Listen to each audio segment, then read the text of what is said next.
with the exception of the Fourstardave. His best shot may come from his mare, Regal Glory. She's been dominant against her own sex. Today she's in against the boys. And her main competition could come from stablemate Mason, who was a nose away from a Grade 1 win in his U.S. debut. He's been in the money in 8 of his 9 career starts. North America's all-time winningest trainer. Already had the game's top sprinter make history at the meet. Now his star 2-year-old Gulfport is drawing comparisons to Jockey's Warrior. Can he follow in his footsteps with his Saratoga Special victory? And it's Arlington Million Day in Louisville under the Twin Spires at Churchill with a strong field assembled for their feature event. Can Smooth Like Straight live up to his billing as the morning line favorite as he tries to win off a 2.5-month layoff? All that and much more coming up on a tremendous Saturday of action on Saratoga Live. It's brought to you in part by America's Best Racing. For the love of the race, visit americasbestracing.net today. Great to be with you here at the most competitive meet there is in this sport. Saratoga Racecourse here in upstate New York in Saratoga Springs. A beautiful Saturday afternoon on what every year is a very special Saturday at the meet where we honor the great Fourstardave, who, yes, was a fan favorite, still is in these parts for every single summer over the course of 8 summers up here at Saratoga. Fourstardave won at least one race, and the man who I'm going to bring in here in a moment won on several of those races on the great Fourstardave, including the last ride of his career when he rode into Ciro's restaurant, got a key to the city. Take a look at what's ahead on our stakes schedule. Saratoga Special, that big showdown with the brilliant Gulfport for Steve Asmussen and Damon's Mound, who looks so good in his debut at Churchill for Michelle Lavelle. Beverly D, Fourstardave, Arlington Million, 3 Grade 1s on the turf coming up. And of course, here in New York, it is that Fourstardave on the grass where Chad Brown's going to try and win that race for the first time. Coming up with me, champion jockey Richard Migliori, New York Racing Association handicapper Andy Serling. I'm Greg Wolf. And the Fourstardave, it looks like this could be the year Chad Brown finally gets the one that's missing on his resume in terms of Grade 1 turf wins. You know, if you think about it in terms of trainers' careers, Chad Brown hasn't really been training that long. You can almost say he's in his adolescence in some respects with all that he's accomplished. So you're always surprised when you go, he didn't win that race yet? It's kind of amazing, but I imagine for Chad Brown getting up this morning, he probably thought, I don't know, I've gone to this Fourstardave pretty confident in the past with 3 horses. I think the top 2 choices a few years ago. You got to win it. You got to deliver. He's got some competition in here, but I don't know about you guys. I love Regal Glory. She might be my favorite horse in training right now. She's incredible. Chad Brown has already said he believes she's the best filly mare turfer in the country. Now she's going to go in against the boys, and this is a race where obviously 2 of the last 3 years, Mare has had success in here with Got Stormy winning it. No, I agree. And, you know, she probably has the Eclipse wrapped up already in her division. A win in this race cinches it. I agree. I mean, she's already built a tremendous resume this year, undefeated as a 6-year-old mare. And there, you know, there's 4 6-year-olds in this race, which is kind of a tribute to Fourstardave in a certain way. But I like the fact that she wins under all circumstances, closing into slow paces, winning in front, getting good trips here, but she's blowing by a horse that came back to win the Diana by open lengths. She has a dazzling turn of foot. She picks up her horses quickly and easily, and you could see the amount of confidence that Jose Ortiz has in her. He's looking around behind him. He knows he's cut the leaders anytime he wants that acceleration. No, she's absolutely terrific. And listen, they were ready to retire at the beginning of the year. Peter Brandt, who loves to race his horses, he gave Sister Charlie an extra year. It didn't work out, but it still is good for the game. And Peter does these things that are good for the game, and in keeping her running has been a thrill. She's a rare one, too. She wasn't this superstar first couple of years of her career, and now she's blossomed into just a monster. It's incredible. I remember being surprised when they bought her because she was okay. But Peter saw something in her, and Chad Brown talked about it. He saw something in her that even Chad was saying that I didn't see in her, and he was right. Well, also the fact that to get to see her fully mature. Horses don't fully mature till 5. She just really got better and better, and here she is now as a 6-year-old in her best form of her life. And I remember seeing owner Peter Brandt after she won the Just a Game, a race named for a horse that he raced. I've seen him, he loves the game and win, but he was so happy with that victory. I think it just meant so much to him. And she also races in the memory of the late Paul Pompa, somebody who all of us were fortunate enough to know in the game, and we lost way, way too soon. No question. Regal Glory, she will be the favorite in that race, tackling the boys, trying to follow in the footsteps of Got Stormy, who won this race 2 of the last 3 years. Meanwhile, Churchill Downs, Grade 1 Arlington Million, will be 1 1/8 on the turf this year. No Mega City in this race. The rest remain, including Smooth Like Straight coming in from the West Coast. Our man on the scene, Mr. 4000 himself. Big moment came in the tail of the cat in a stakes race here at Saratoga for Tom. His family there with him to celebrate the moment. That is a lot of wins over the course of a career. Tom Amos, first off, congratulations. So happy for you as we set the stage for this big day at Churchill Downs this afternoon. Thank you, Greg. I really appreciate it. It was really a pleasure to celebrate with you a little bit later that evening. But here we are at Churchill Downs for one day of racing out the blue. We're doing Arlington Million Day here, and the first race is coming on the track for the Arlington Million. You said it. It's about Smooth Like Straight, and maybe an assist in the scratch of the 5-horse Mega City, who looks like was the only speed that could go with Smooth Like Straight. So I think it's his pace to control up front. That has not been the way to win races on this turf course this past spring. We're experimenting with it again today, and we'll see how it goes earlier in the Grade 1 Beverly D, which is a win in your in race. So Smooth Like Straight. Andy, is it fair to ask, are there question marks with him at 1 1/8? He should be in the Fourstardave. I'm sorry. He's a miler. I think it's not fair. I think it's a very, very fair question. He's one of the best horses in the country at 1 mile on the turf. He's a very good horse at 1 1/8. Is that fair, Richie? I think it's very fair, and you see a steady diet of 1 mile races, and he's fighting all the way to the wire. Hasn't been able to get it done recently, beaten narrowly in several. Yeah, he was my biggest bet on Breeders' Cup weekend. He ran very well, but he was second best to Space Blues.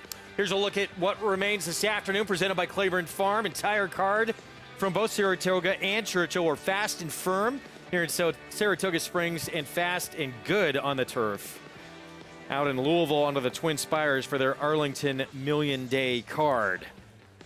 You can play it all by getting signed up and started with Naira Bets. New members take advantage of that $200 deposit match sign-up bonus with the code TOGA200 and bet any track, anywhere, anytime. We're going to take a timeout. When we return, Big Friday for Julian Leperoux. Richard Migliori was there for the presentation as he won the Mike Venezia Memorial Award. And he's headed back to Louisville and hopefully take home some big prizes to come. We'll be back.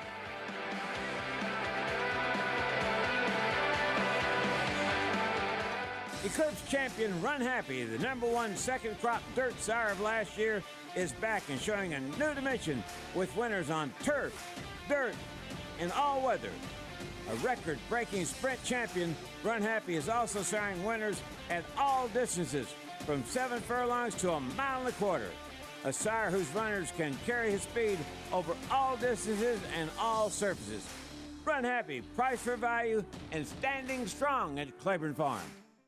RaceLens is the most in-depth product in horse racing, with unique features found nowhere else. True odds, predictive analysis, and pace projection. RaceLens. It will change the way you follow horse racing and take your game to the next level.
Back on Saratoga Live, just getting started on this Saturday afternoon on FS1. Good to have you with us. Our program brought to you in part by the champion sprinter Run Happy. Never lost in his career while sprinting.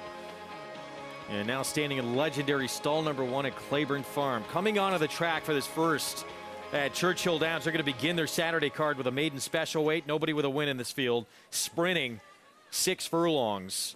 And the favorite, Baby Got Backspin, who does have a start under her belt. We start with Fun and Feisty for Kenny McPeak. Also has a start, but was second in a relatively weak race.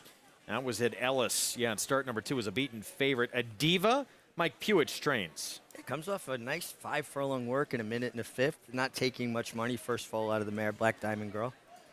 Start number 2 for Conversational as well. I thought this was a horse running second time that looked like she could run much better second time out. I think she'll benefit from her start, and 7-1 is an inviting price. Perfect Rose was 81-1 last start. Yeah, has been well beaten in both starts. Would have to really find a race that she hasn't been able to show yet. Filly by the Derby winner, always dreaming, but yeah, big numbers first 2 tries. Kentucky Rain blinkers on. Surprising 8-1. I know it was a muddy track first time, but this horse had speed and ran well first time out. Yeah, now adds blinkers. This one's going to be quick early. The 6 Eyes of Gold. Yeah, coming out of the debutante, she was well beaten by Wonder Wheel, but her first start was pretty good. Always smiling. We'll see. Next, there's the 7 with Tyler Gaffley on. It's a first or taking some money for Brandon Walsh. It's a half to a 1 to 2 runners. One of them was very, very strong. I thought this one was interesting. Melania is the 8 at 5-1 here for Michael Tomlinson. I thought this filly ran pretty well. She was actually behind horses and running with the emergency brake on a little bit. I think if she had gotten clear, she would have finished a little better. Another one who ran decent in the debut for Rusty Arnold, Baby Got Backspin. Yeah, I think she ran fine that day. I'm just not sure why she's 5-2, because there are other horses that have PPs that are very similar in their debuts. They must really feel this one who runs for baseball player Alex Bregman's family. They must feel like she'll improve second time out. And 31-1 outside, she has the look, Dale Romans. Yeah, well beaten in the slot first time, but she actually took money on debut. Maybe she'll be a little bit of a different filly on a fast track. She better be. Minute to post to kick off our card at Churchill. Let's check in again with Tom. What's happening, gentlemen? So it just came on the track. They're warming up now. The horse that really caught my attention in terms of looks is the 7, Always Smiling. A horse that has no experience, will make her debut today, but this one had the right look. And as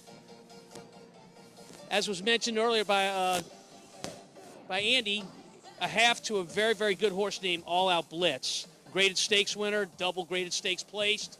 I thought this was the best looking horse in the race, but let's talk about a couple that have had some experience. The 5 horse, Kentucky Rain, blinkers on today. This horse that made the lead home in her debut and then bolted.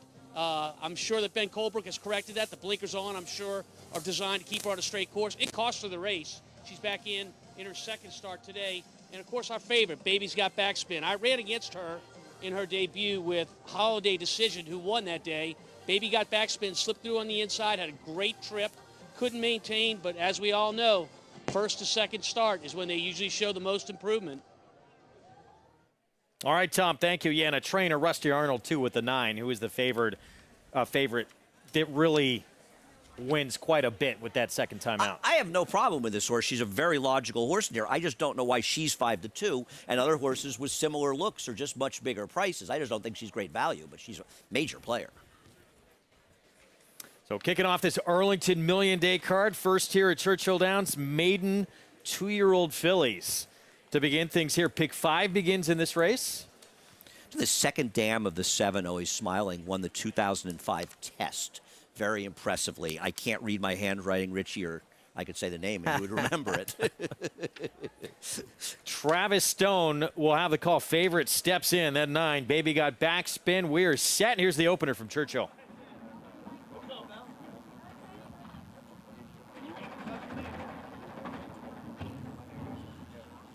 They're in the gate, and they're off. Baby got backspin, bounces out on top. Conversational, flashing speed from the inside, and Kentucky Rain comes on through between them. 3-ply battle up the backstretch run. Conversational on through to take the lead. 5 furlongs to go. Baby got backspin is right there racing second. Kentucky Rain smack dab between them third. 3 lengths back, Fun and Feisty comes away fourth. She Has the Look is fifth. Eyes of Gold sixth. And then It's Always Smiling down inside in seventh. Melania is eighth. Adiva's ninth by 6 or 7. Perfect Rose out sprinted so far. They tear through that quarter, 21-2. Conversational going head to head with Baby Got Backspin. These two heading for the top of the stretch. Fun and Feisty is hovering in behind third, angling outside. Off the turn into the stretch. Conversational. Baby Got Backspin. Fun and Feisty pops outside. Here comes Fun and Feisty working out a good trip behind the speed and has swept to the front. Fun and Feisty takes the lead right at the 8th pole. Baby Got Backspin into second. Conversational's racing third. Eyes of Gold is late in the scene for fourth, but down to the wire. Fun and Feisty. Perfect trip winner by 3. Baby Got Backspin, Eyes of Gold, and a Diva. Fun and Feisty, Kenny McPeak, Julian Leperoux. And the 3-horse we saw in the stretch, they're dropping the rider, John Velasquez. We'll try and get an update as soon as we can. Back in that first from Louisville. Back here at Saratoga. We're 17 minutes away from the opener on our Fourstardave Saturday afternoon card. We're going to begin on the inner turf at 1 1/16, a maiden special weight. Wide open group. When in doubt, a lot of times in these races, if Chad Brown's here, he's made the favorite, and that's the case right now. I'm Very Busy, the 3. First-time starter by his Preakness winner, Cloud Computing. The weird horse we'll talk about after the All right, break. we'll have more on this one when we come back to kick things off here on this Saturday from Saratoga. Stay with us.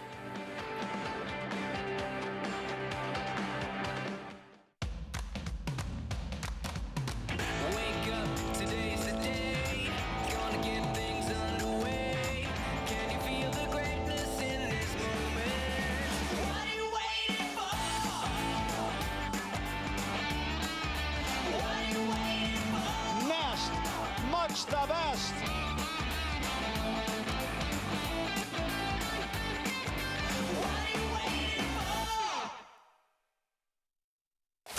Who you betting on? How about an app created specifically for horse racing? Naira Bets. We specialize in thundering hooves, fist pumping, and boosting your bankroll with robust weekly promotions. And offer betting tips from actual horse racing experts. Bet all day and night, nationwide. Get the action and thrill of horse racing with Naira Bets.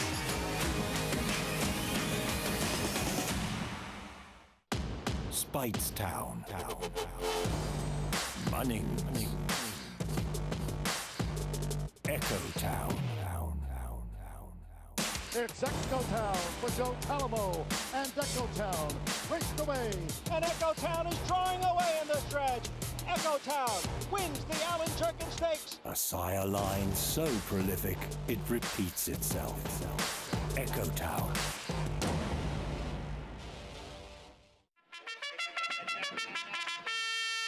This August, Monmouth Park has the perfect cure for a case of the Mondays. With live racing every Monday starting at 2 p.m., extend your summer weekends and wager on action-packed racing from the Jersey Shore. Plus, play the new 50-cent Monday Mid-Atlantic Pick 4, pairing 2 races from Monmouth and Colonial into Monday's featured bet. It's Monday racing all August long at Monmouth Park Racetrack.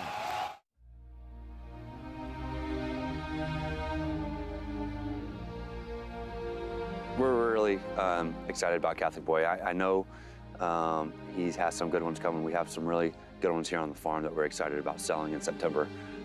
We think a couple of them have a chance to really break through and ring the bell and be very good representations of what we've seen from the Stallion. He's passing on that more than ready look with maybe a little more stretch and leg. People forget that he was so dominant in the Travers. He won it by 4 lengths, beat Good Magic, Vino Rosso, and Mendelssohn, who are all stallions that stand for more money than he does somehow, even though Catholic Boy won grade 1s on both turf and dirt at Naira tracks. New York racing is some of the best in the world, and to win grade ones at that circuit is really hard to do, and Catholic Boy did it a couple times. We really think the first group of horses that will be showcased at yearling sales later this summer and fall will really show what we've seen and why we're so thrilled with what we've seen with Catholic Boy. And he has tremendous versatility, obviously, and so does More Than Ready. He comes from the Halo line, which we don't have much of here in the United States anymore. Obviously, it's been widely successful in Japan. It's continuing on. All their sons and daughters that you see winning across the world stage basically trace back to Sunday Silence, which is the Halo line. So I really hope breeders will realize that we have a great Halo line here still going in the United States, and that it really needs to be supported because it's such a strong, influential line worldwide. Talking about fitting the bill for a Claiborne sire, he was a grade stakes winner at 2, not just a winner, but a grade stakes winner at 2, grade 1 winner at 3, multiple grade 1 winner at 3, and then another stakes winner at 4. So he was a stakes winner all 3 years that he raced. He's a really good-looking son of More Than Ready out of a Bernardini mare, who's one of a great broodmare sire. He comes from a good family, and we're hoping that he passes on his good genes that were successful on the track.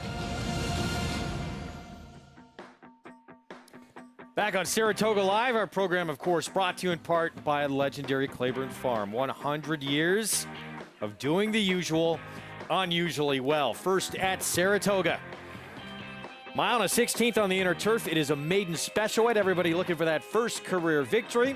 Let's welcome into the program Maggie Wolfendale with a Paddock report. And Greg, we'll take a look at some first-time starters here in the paddock, beginning with number 1, and that goes out for Shug McGahee, who has unleashed a handful, or 2, I think, talented young maidens this meet. 1 on dirt, 1 on turf. This one, again, on the turf. Full coverage by Kitten's Joy out of the stakes-winning turf mare Onus, and that half-sibling did win on the turf at 2, as well as being stakes placed on the surface. He is well meant for this spot here. And a son of Kitten's Joy that oftentimes I talk about Kitten's Joy, they kind of run in 2 different forms. They can be a little bit on the smaller side and a little bit raw bone, and that's kind of what this guy is, but still there's actually a little bit more refinement to him as well, at least from the fitness perspective of things. He's actually really well muscled in here and defined as well. So he looks ready for this start. Now we're going to take a look, or not take a look, but watching his workouts here on the Oklahoma turf track. He was on the inside and kind of taking pressure from the out. He was swapping leads back and forth a little bit, but still going along quite nicely. Big overstriding walk here. I like what I'm seeing from him, and I do think he could be effective at first asking. Now, they have pegged the current favorite as number 3, I'm Very Busy. Now, often, as I'll say, when it seems incredibly counterintuitive based upon a horse's pedigree, and furthermore, what I see here, when they don't look like a surface, yet the trainer opts to run them on a surface, it usually works out in the trainer's favor. But I'll be perfectly honest. This horse has no turf pedigree. Doesn't look like a turf horse at all. And watching the workouts, 2 back, and then even the one way back on July 11th, worked out of the gate, broke well in hand early, had to be encouraged a little bit late, but still moved well over the dirt. This horse, like I said, looks like a dirt horse. The thing, though, is he just does strike me as a horse who wants to run long. So we're not riding any really long dirt races right now, so maybe it's more of a distance thing. And furthermore, I just thought as a short price could look just a bit more tucked up, at least for my eye, but does have a long list of workouts heading in here. For me, I look elsewhere, and one that is good on the turf is English Channel Progeny. That's number 5, Calicanthus for Todd Pletcher. And typical English Channel, they're never the biggest in size, but I like the way this horse is put together. Smart looking colt here, and the dam, she ran a lot. She did win on the turf, and the full sibling won first 2 starts at 2 on the turf. This horse looks ready to rock and roll here for trainer Todd Pletcher, and has even worked well on the dirt, but the pedigree would suggest this surface has a massive turf hoof to him. I think he is a very viable alternative, and at the moment 3-1, I be willing to take that on Calacanthus. As we'll move on to one that's going to be a price in here. Number 8, Fire Baron, honestly just caught my eye. Son of Temple City, who I do like on the turf, obviously, doesn't fire that often with his debuting 2-year-olds, but this guy's so well suited to the conditions. And for a Mike Maker, first time starting 2-year-old, actually does have the appearance of looking fit enough to be effective here at first time out. Is wearing a short cup cheater blinker. That's not often a negative for the Maker barn. A lot of his horses wear blinkers. So for me, I don't take it as a red flag when dealing with his horses. Oh, getting a little spunky as we're going on the walking ring there. Watch out, cameraman Matt. But just one at a price. I thought I could get a piece of this, Greg. All right, Maggie, thank you. We saw Louis Saez waiting to hop aboard Fire Baron, flaring out those hind legs and getting set for the first start here coming up at 12-1 on the board. Well, we were talking the set, and Maggie was suggesting as well. The 3 is, I understand it's a Chad Brown first-time starter in a turf race. That is a very odd horse in general. I mean, first of all, it's a cloud computing on the turf. They did pay $135,000 2-year-old sale, which is a lot. And I don't know about you, Richie. I watched the Wales work. Didn't see anything that exciting. It's a half to 1 turf winner from 4 to try it from the dam. But I tend to agree with what Maggie's saying. It's not exactly a turf pedigree you're looking at. I mean, is it a positive the horse is being bet, or is it just a Chad Brown horse taking money because people are confused and it's Chad Brown? But how many times have we seen horses that don't have glaring turf pedigrees and Chad runs them on the surface? You mean like Lady Eli? Yeah, I mean, really, you think about it, it's uncanny. It's amazing what he does. Yeah. And this horse does have a 5-furlong work on the turf, and I think you learn more about horses working on a surface going further. Most horses can work a half a mile on any surface decently. It's when you start going further. So he must have seen something in that 5-furlong work. No, listen, nobody here is going to argue with Chad Brown's opinions on these things. It's been backed up so many times successfully. It's just still a horse that I have trouble taking, and I know nothing about anybody in this race. I guess with the 7, Danny Gargan's horse, based on pedigree, and Danny's had success with first-time stars in turf routes, so I respect that. But the horse with the pedigree here that jumps off the page is the one. Absolutely. You have to gunboat, the stakes place runner. And this horse has a work pattern similar to a first-time starter that Shug won with earlier in the meet. Now, that was sprinting, capture the flag, a long work pattern going all the way back to May. This horse has worked steadily. Didn't Shug win the opener? Was it last week or 2 weeks ago in one of these turf routes for the first, or I think it was last week for West Point. And the dam was 6 for 11 in the turf, won over $300,000. It's a very good pedigree, a homebred for owner Stuart Janney. Call to post as we get set to kick off our card. And we'll begin with full coverage. Here is Shug McGahee's first-time starter, son of Kitten's Joy. If you're purely betting this race based on the pedigrees, you're betting this horse. Joseph O'Brien, son of the great Aidan O'Brien, still looking for his first winner at the meet. Yeah, and it just, there's always a learning curve, no matter how good trainer you are when you start at a new circuit. So it'll be interesting to see how these horses come around and adapt. That was a wide in his first start. And here's the favorite for Chad Brown. Yeah, listen, we've talked extensively. I'm very curious to see what he does, and I'm excited to see a cloud computing. Bill Mott with his second-time starter getting on turf, the 4. Yeah, and not a turf pedigree that jumped off the page either. And he is stabled here in Saratoga. I'm surprised that we don't see a turf work. Todd Pletcher's Calasanthus went by English Channel 2-year-old. Here's Lord of the Navy. First-time starter for Mike Maker. Maggie was talking about how good he looked in the paddock. Certainly was on his toes, not taking much money. To the 8, Fire Baron, Mike Maker. Oh, yeah, another Mike Maker. This one taking slightly more money, and get Louis Saez, tough post.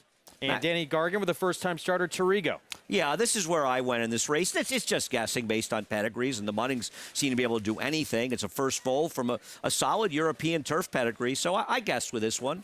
It's not taking any money on the board. Probably not a great sign, but you know what? I don't mind taking 13-1 on some pedigree. Terrific crowd on hand as we expect on Fourstardave Saturday.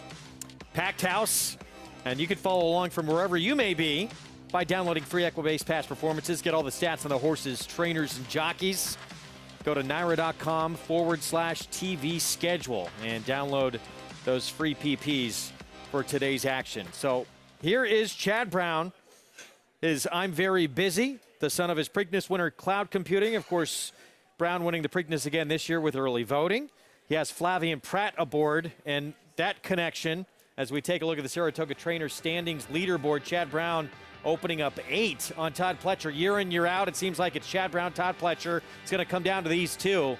Right now, Chad Brown with a big lead. And making up 8 wins is a very, very tough task, because if Chad Brown won 4 races the rest of the meet, and there's, including today, there's 18 days left in the meet.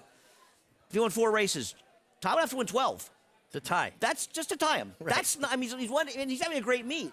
But it's amazing how Chad Brown's been able to do this, despite winning that record number of wins at Belmont Park in the shortest meet we've ever run this spring-summer. Because you run out of conditions with your horses, and then the races get that much tougher, but he's kept it going. It's amazing, and he's on a pace. I don't know if it's exactly a record pace. Is it? I want to say that he set a record of 47 wins or something, but he's got 25 in 22 days. Yeah, I mean, and listen, then getting the Bobs, too. Yesterday, he beat Todd Pletcher-Nose in a turf race, and, that would have, a slight different swing, right? It was a two-win swing. Yeah, exactly. No, I agree. And listen, I mean, Todd's having a great meet, and so is Mike Maker. But Chad Brown's Express just keeps rolling along. Meanwhile, back to Joseph O'Brien, who's won, some of the biggest races in the world. He's won a couple of Melbourne Cups. He's won a Cox Plate. Won a big race here last year, Saratoga Derby Invitational. This horse, the 2 Reckoning Force, already has gone long, but the Dam actually produced the only other Folder race on turf when Stretched Out actually did win at a mile. It's a matter of time, you would think, before this barn breaks through here. I agree. This horse, listen, I don't worry that much about 2-year-old turf figures. And not that they're wrong. They're just, they have slow-paced races. Be careful with them, though that was a quicker pace. But this horse was 4 wide in the first turn, 3 wide in the second turn. Did not have an easy trip in there, and now draws an inside post after post 10. It was actually relatively close to a pace that fell apart. I don't love him in here, but I think he's going to run well. Let's go back to Maggie. And we'll talk about number 2 in here, Reckoning Force, as you guys were just mentioning. A horse in which, it's funny, these Joseph O'Brien horses that I'm seeing, at least the young ones, they just don't look as fit as a lot of the American counterparts that have been training here. They lack a bit of core firmness, if that makes any kind of sense. They just still have that kind of grass-fed baby belly to them. And it might be the training, it might be the fact that they have to adapt and just get stronger overall. Now, this guy has tucked up, now making his 3rd career start, and furthermore, much more engaged and energetic in the paddock rather than last time when he was incredibly laid back, broke a touch slow that day, as you guys were saying, and ran wide throughout. So an excuse during the race, too. I just think he's moved forward a bit. He would be my pick here if I wasn't so intrigued by some of the other first-time starters, in which I am going to go with number 1, Full Coverage. I was really between him and the 5, Calicanthus, in here. Like I said, I like the 8, Fire Baron. Now, Torigo, named for the best Japanese restaurant right by Belmont Park and Floral Park. But it was odd. They kept him in the stall the entire time, down by the outriding ponies, with the pony in front of him. They brought him out last. I guess he is a bit of a bad actor. He has done, knock on wood, nothing wrong as of yet. He is wearing blinkers first time out, and Danny Gargan's a guy that I don't love that with, to be quite honest. And he looks about 90% fit from what I can see. Now, watching his workout 2 back out of the gate with Kendrick up, he broke very well. He let the inside horse get a length in front of him, and then Kendrick kind of niggled at him a bit and got back in front of him going around the turn and galloped out well. There's some promise with this horse. I just thought there were some odd things going on that threw me off a bit because, like Andy, I was very intrigued by the pedigree with him, and he's well suited to these conditions. It just feels like he almost just needs a race from the mental/physical perspective too, Greg. All right, Maggie, thank you. About to load up to kick off this card. Still the Chad Brown runner, the favorite. I love these races for when we get back to New York, too, and you see firsters that get, subtle trips and things to use them, and just to get a lot of information for going forward from these 2-year-olds, because you got first-time starters at a 1 1/16 round 2 turns turf going their first starts. That's unusual, and that's why the figures often come back so slow. Well, especially, they're running on the inner turf. You've got to set a young horse up properly for that tight turn. You can't let them get too free, so you've got to be more controlled, more contained. And if you pay attention, you're going to pick up on trips that maybe other people might miss, and like you said, pay off at Belmont. No, I agree. people might ask, why do they run on the inner with the tighter turns for the 2-year-olds, which is a valid question, but there's a longer run to the turn to get them to get over the inside. The melon, they're going to hit that turn so quickly. Give them a little time to sort themselves out and create some separation. There's a look going forward to how quickly that turn comes up. Right. Now, they got a reasonable run. I mean, it's pretty strong, and it gives a chance to separate a bit. And I think overall, it's a better situation. We used to run years back them at a mile on the inner. That was problematic. As you rode, it was crazy. Yeah, and you're going too quick into that turn to make sure you get your position, and then these young horses are, if they're not balanced, they're not going to corner well. That was. I mean, you rode these races. There was wild stuff. This is going back though a while. Yeah, you'd get one on the inside, not make the turn, and half the field's out past the middle of the track. And we saw, it can be some dicey situations with these tight turns on these turf courses. We saw that yesterday. I mean, you see it with older horses. It's not like it's just 2-year-olds. You know, it's tough, and it's definitely better to run a mile 16th on the inner and give them more chance to get to the first turn. We see a lot less of those situations. Pick 5 here, Andy. Your quick opinion here. Over 1.2 million in this pool. Obviously, Saratoga Special, that big showdown at Gulfport, probably Damon's Mound. Did you see a single in the sequence? Well, a lot of people single Gulfport. I picked Damon's Mound. I would lean on Blazing Star in the 3rd race. The number 3. Wide open 3rd. Going to take your stand there at 5.5 on the lawn. Yeah, I mean, I'm sorry the 2 scratched me the favorite, and she's going to be short in there, but I just thought she's run against much better horses. We'll see how it works out. Just about set for the start. Wow, down to 8-5 now on I'm Very Busy, debuting for Chad Brown. We'll see how it plays out. Let's go upstairs. John Imbrial to kick things off here from Saratoga.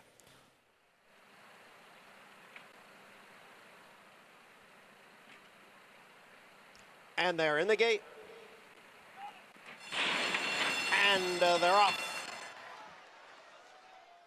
Going for the lead is Baylong. Baylong challenged here on the outside by Lord of the Navy. Lord of the Navy goes on with it to take the lead. Baylong is in 2nd.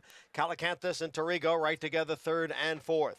And then down on the inside, it is full coverage next in 5th. In between horses is the favorite, I'm Very Busy, who's running in 6th. Fire Baron on the outside in 7th. And the early trailer is a Reckoning Force in 8th. As they go around the turn and head for the backstretch, it is a Baylong who is chasing Lord of the Navy. Lord of the Navy is the leader here, opening up by 4 lengths. Baylong is in 2nd by 1.5 lengths, with Torrigo on the inside in 3rd, and then Fire Baron in 4th. The quarter went in 23 3 as they continue up the backstretch. And it's Lord of the Navy who has the lead here. The lead's down to 2.5 lengths. Baylong runs in 2nd. Torrigo, Fire Baron right together 3rd and 4th. I'm Very Busy is next in 5th. Calicanthus down at the hedge runs in 6th, followed by Reckoning Force, and trailing the field is Full Coverage. The half mile in 49 seconds. Baylong challenged now by Torrigo. As Lord of the Navy drops out of it, Fire Baron is on the outside. And then I'm Very Busy, who's coming on through now as they come for the 8th pole. Baylong trying to hold off. I'm Very Busy. I'm Very Busy charges up on the outside now to take over the lead. It is I'm Very Busy who steps away here to win his debut by 4 lengths at the end. Baylong held 2nd. Reckoning Force close to be 3rd. I'm Very Busy. Public turns out to be right here. Big favorite for Chad Brown with a win. Let's all just say it together. They knew. It's funny because I was going to say that to you. I said, I think they knew. I mean, interesting that the way this horse was traveling every step of the way. If you watch him from about into the first turn, he's always taken Flavien Prat, who did a really good job. There was some traffic into the first turn, but he was able to avoid being shuffled back. Man, when he tipped him out, it was just over in a matter of strides. I mean, it's remarkable. The success that Chad Brown has had, not only with these 2-year-old turf horses and turf routes, and I think we saw the best one we've seen so far in that filly that won for E5 Racing last week in a fast race. And it's just incredible, but also with horses that just don't have a pedigree that screams turf. Again, I go back to this. We've seen this before. he doesn't rely as much on pedigree as much as what he sees in a horse's training. This horse had a 5 furlong work on the turf, and that's when you see separation, when you see a horse that actually either cares for a surface or doesn't. Most horses will work a decent half mile on any surface. Yeah, and I've talked to him a little bit about it at times, and he talks about, you know, what part of the pedigree he's relying on for the horse to run on a certain surface. And listen, I mean, you can't argue with success, and his record of success is just unbelievable. 8-5 on a cloud computing first-time starter on the turf going long. By the way, he won the Preakness in his 4th start. He broke his maiden on the inner at Aqueduct going 6 furlongs. That's interesting. Even in races, he looks beatable. Doesn't happen at what a meet. He's have 26th winner of the meet for the meet's leading trainer, Chad Brown. He's rolling 3-4-2-7. Going to take a timeout. Dallas Stewart, he's got a long shot in the Arlington Million. He's got a big chance as well coming up in race number 2, which we'll get to when we come back from this timeout. Stay with us. You're watching Saratoga Live on FS1. A Grade 1 winner on both dirt and turf, War of Will became a classic winner with this victory in the Preakness Stakes and added a Grade 1 with turf credentials in the Maker's Mark Mile. From ages 2 to 4, this versatile son of War Front proved his class at the highest levels. Now his first foals have arrived.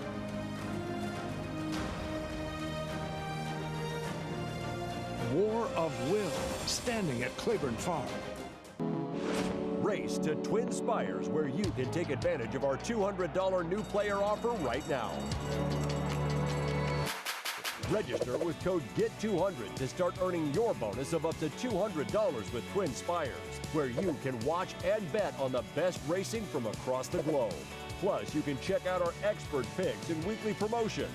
Fast and secure online betting with Twin Spires. Download the app and bet now.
We're back on Saratoga Live, our program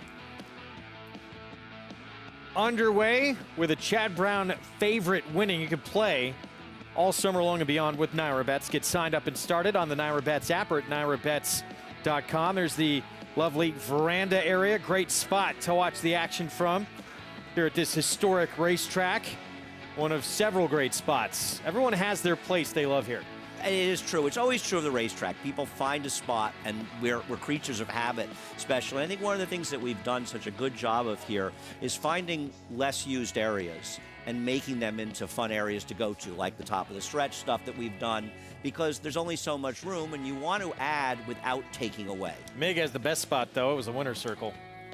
That was fun to visit the winner's circle. Always, even at Aqueduct in the middle of winter, it's warm in the winner's circle. Now that's Chad Brown's spot. Leading trainer at the meet. He's owned it. $5.30 for the win with I'm Very Busy debuting with Flavian Pratt. Let's go to Maggie. Here with Chad Brown, and yes, he is very used to this spot in the winner's circle. And Chad, how'd you know? How'd they know this horse with the pedigree that doesn't say turf, and considering you trained the sire, what led you to believe that he'd be so proficient on the turf? You know what, as I was working him along, he was doing just fine, but you know, hit a little bit of a wall on his gallop outs once I started working him from the gate. Not bad, but I said, let me just test him out on the turf, the way he moves. I would have never thought of cloud computing. I mean, I never even thought about turf when I had that horse. But, you know, he's out of a kiss and Chris mare. He had a good synthetic work at the sales where they bought him. So I started to connect the dots a little bit. It only took one work on the turf to see what he was meant to do. Of course, they didn't have that one on XPTV, so I couldn't watch it. But we hit that one on you, Maggie. We hit that one. Couldn't hide it from too many people, was the favorite. But, Chad, just considering he is a cloud computing, it's fun, I'm sure, as a trainer, and a practical joke as well, to see these young horses do well from sires that you train. Yeah, I had a good Magic winner earlier in the meet as well. And, yeah, so I'm just getting to that point in my career where I'm starting to feel a little old, but I get to train some of the progeny, the sires and the mothers. And so it's fun and always an extra bonus when I have something to do with the Stallion. So. Now you're going to try to win a race, which astonishingly you haven't won before, the Fourstardave with a mare, Regal Glory. A mile it seems like her perfect distance. Chad, talk about the decision process that went into entering her here today. Yeah, you know what? She's 6 years old. She's already accomplished so much. We're just trying to, you know, meet new challenges for her. And I like the spacing from the Just a Game. Like you said, keep her at a mile, and I plan to keep her at a mile all year. And, you know, see if she can get it done. We also have Mason in there who's no slouch either, so he's training super, and I've been really pointing to this race with Mason for some time too, so excited about both horses. Do you consider the Breeders' Cup turf mile with her? Potentially. We'll take it one at a time, but yeah, I think both these horses are of that quality. Chad, best of luck later, but really well done with this debut. All the clouds might be turf. I don't know. We'll see. That would be interesting. It's always fun to watch how these horses progress, but I'm very busy, very impressive at first asking, Greg. He was. I mean, dominated this group. You saw that margin of victory. As we get back to Churchill Downs. Hello, everybody. Sun shining in Louisville as well on a nice afternoon under the Twin Spires. The second race at Churchill, 7/8 of a mile. Fillies and Mares 3 and up, and Scarlet Stripe, first timer, right now favored. We mentioned Dallas Stewart gearing up for potentially big afternoon. He's going to send out Romance Novel, who has some experience. That's a 3. I'm very interested in the horse on the rail in this race, the one Love Dragon, who I think will appreciate having that one start under her belt at Keeneland back in April, Richie. Well, and it's a tough distance to debut at 7 furlongs, so at least she has some foundation. A gun runner firster at 7 furlongs, taking all the money right now, though, at 2-1. We've got two gun runners right next door to each other, as you see those prices quickly.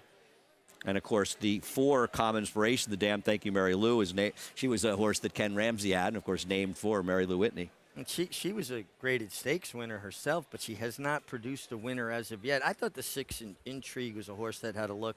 Buy Into Mischief. The mare won on debut. She was a stakes winner as well. And look at that work tab.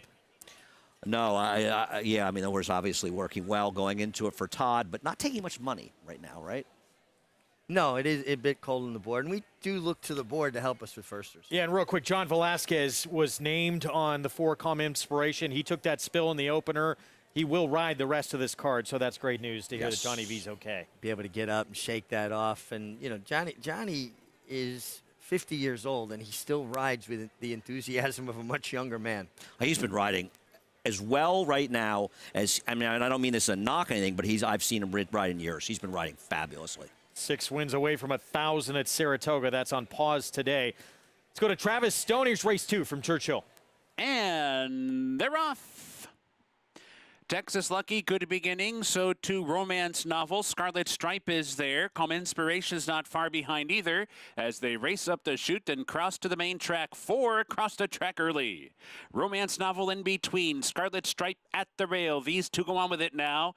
Common Inspiration trying to keep up from 3rd. Jag Warriors on the outside 4th. Love Dragon advancing inside underneath from 5th, 4th, and now 3rd. 3 lengths back to Intrigue, who comes away in 6th to clear of Texas Lucky 7th. 5 5 back to Broadband, another 4 to the trailing November Rose. 22-3 for the quarters. Scarlet Stripe on through to take the lead for the far turn run. 3 furlongs from the wire. Romance Novel right there, keeping the pressure up. Jag Warrior wide trip so far. Calm Inspiration trying to keep up with them in 4th. Love Dragon tucked away 5th and toward the rail. Farther back, Intrigue starts to pick it up at the quarter pole. Scarlet Stripe off the turn. Romance Novel still right alongside. These two head to head with a furlong to go. And Love Dragon switched outside from 3rd. Jag Warrior 4th, 1 furlong to go. Romance Novel tenuous lead. Here comes Love Dragon to the attack. 16th pole. Romance Novel digs down deep. Love Dragon surging late to the wire. Romance Novel determined. The winner in the end, Love Dragon couldn't get by. Tight for 3rd, Jag Warrior Scarlet Stripe. Dallas Stewart in the 2nd here at Churchill to kick off the pick 4. Romance Novel with the victory. Our daughter, I should say, of Lord Nelson, 3rd time out the win. Always sitting the trip, just off the pace, outside the pace with Brian Hernandez, his brother Colby Hernandez on the 1. Love Dragon loomed up, and I think the older brother had a little bit of more power in the finish, maybe. Yeah, that's probably about as diplomatic as I could have possibly put it, Richie. But I bet Love Dragon, so I'm a little bitter. Experience is what mattered, right? Going 7 furlongs, the experience was a huge factor, I think. Talent has a big factor as well, but... Demanding distance, 2 horses that had, experience, run 1, 2, and I think Romance Novel just had a little bit of a better trip. So Romance Novel, Dallas Stewart with the victory. We mentioned he's going to have a big long shot later today in the Arlington Million. He's going to send out Cavalry Charge 20-1 on the morning line, but nothing like getting started early on the card. He took the opener. There's Chad Brown. He's got 2 chances to try and win his first Fourstardave with his super mare, Regal Glory, 4 consecutive wins. Tackling the boys, including her stablemate, Mason, who's looking for the first Grade 1 win of his career. We'll be back.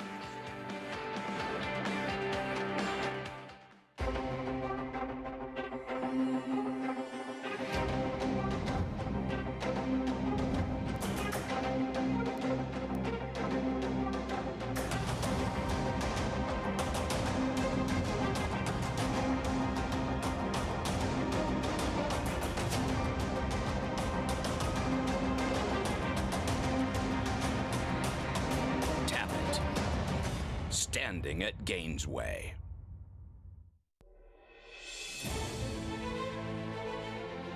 My racehorse has had obviously tremendous success. Authentic being the first one to take us and winning the Derby in our first try, which doesn't get better than that.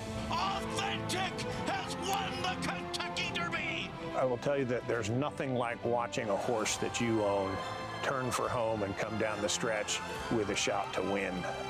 The opportunity is here to get a part of this wonderful sport. We're really big fans of My Racehorse.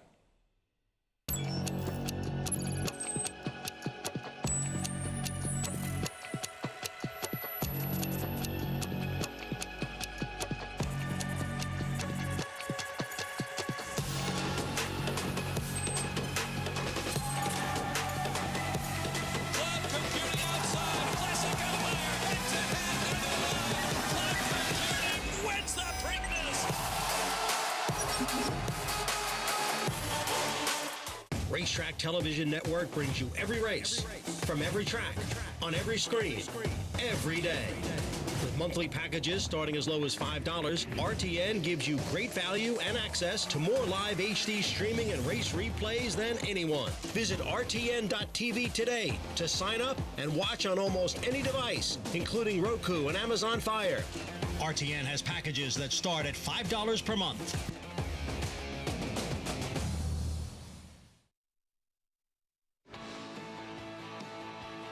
Back on Saratoga Live. Great to have you with us on our FS1 coverage of the premier meet in the country. Saratoga Special later today. The big showdown with Gulfport, Damon's Mound. So many great fun things to do in this town, including the carousel I took my son on last week. He loved it. Going to do it again this weekend? I saw Andy on there the other day, and he was riding short, pushing. I'm getting ready for my You were debut. living vicariously, weren't you? I used to go there and hang out with my dad, actually. We used to go to the park before he'd passed away, and we used to hang out by the carousel. It's a nice spot. And it was a huge story 35 years ago when they actually moved the carousel to the park from Cateros, where it was out by the lake, which I'm sure some people are familiar with. And it's a fairly old, really neat carousel. Handmade. Yeah. Made its debut in 1910. Great. A lot of history with that carousel right in Congress Park. One of the many great things to do around town. Fourstardave, of course, the big race later today, one of the premier races in this country at a mile on the turf, and the MIG knew him quite well. Yeah, he was just a wonderful horse. And, you know, a lot of riders had the privilege of riding him and winning races on him. Myself, obviously, Mike Smith, Angel Cordero, Randy Romero, Darryl Montoya, Nick Santagata. I'm sure I'm leaving somebody out, but he was just a terrific horse. And it's such a testament to what a longevity in a horse can do to make a horse popular, because people just knew that every year he was coming back to Saratoga, and his popularity here was incredible. And you had said that last year, the 8th year in a row that he won here, was that the most pressure you ever felt in a race? The most pressure I ever felt riding a race in my entire career, because he just looked like he was supposed to win, and the only way he could lose was if I made a mistake.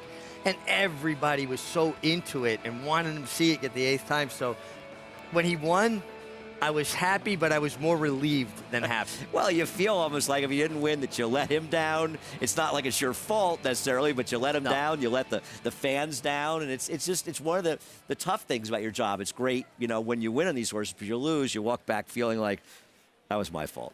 I let him down. No, and especially with a horse like that, like so many people are counting on him getting that 8th year in a row. And listen, I don't think a horse will run here 8 years in a row, let alone win 8 years in a row here ever again. But I literally remember leaving here, and I felt very drained because it really was more relief than happiness. I was talking yesterday with Rob Dibble, the ex-pitcher, about Cincinnati, how hard it was when he pitched. He went in for a save. If he blew the save opportunity to let your teammates and the fans down, and how hard that was. Now, he's remembered always here. Fourstardave, of course, buried over in Clare Court. And so many great things about this racetrack, obviously, but one of the things, and it's a testament to that pressure you felt, because fans who come here, they know their history and they know what's on the line for these horses because they are such fans of this sport. And Fourstardave was one of the all-time great fan favorites. They loved him. No, listen, you can come here in January, February. People leave things at his gravesite. People put rocks on the headstone. There might be a bouquet of flowers. It's amazing. One year there was a teddy bear. I mean, people come and pay tribute to him. And people in Saratoga know horse racing. And that was one of the great things for me growing up here as a kid, and certainly had a lot to do with the fact that I've become such a lover of the game. 10 minutes a post in the second. It's a $35,000 claiming race, so they're all up for sale. Non-winners at 3 lifetime. 6 furlong sprint, and this right here is without question the one to beat. Mount Athos coming in from Churchill Downs, even money favorite. Let's go to Maggie. And Greg, he is one that you would think will be sold after this race is completed. Mount Athos, as he was a step slow into stride last time out at Churchill Downs, going to 7 furlongs, and really made up quite a bit of ground, kind of the one that was making up the most ground on repeat next time out winner Mississippi. Ran a 91 in his next start and allowance race at Indiana, and even the 4th place finisher came back to win with an 80 buyer. And I noticed too, gallop outs are sometimes irrelevant, but he really was galloping and running on down the lane. And you look at his record at 6 furlongs and you kind of wonder, why have they been trying to run him longer all this time? I know maybe he breaks slow again, but I don't think that's going to happen. He looks so strong behind the saddle. I'm willing to forgive it was kind of like a one-off thing. So he just is built like a 6 furlong horse. He's shorter coupled, compact, strong hind end to him, but he is fairly laid back. I wish there was a little bit more energy from him, would be my only slight knock against him.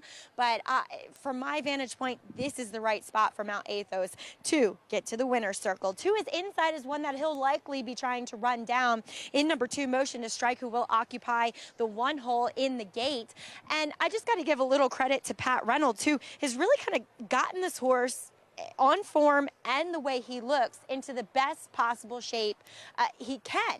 He looks so much better in his coat. His weight is better than it ever was, and just a real happy looking individual now. He's a little overmatched from the class perspective, but a lot of times speed can be dangerous, though you would have to think he'll take a little bit of pressure from the outside with Cold as Hell being in here. The real wild card is on the outside in number 9, Resist the Devil. He returns to the dirt. His 2 races going back nearly a year and a half ago, debut races on the dirt leave little to be desired, and since then he's been on the synthetic.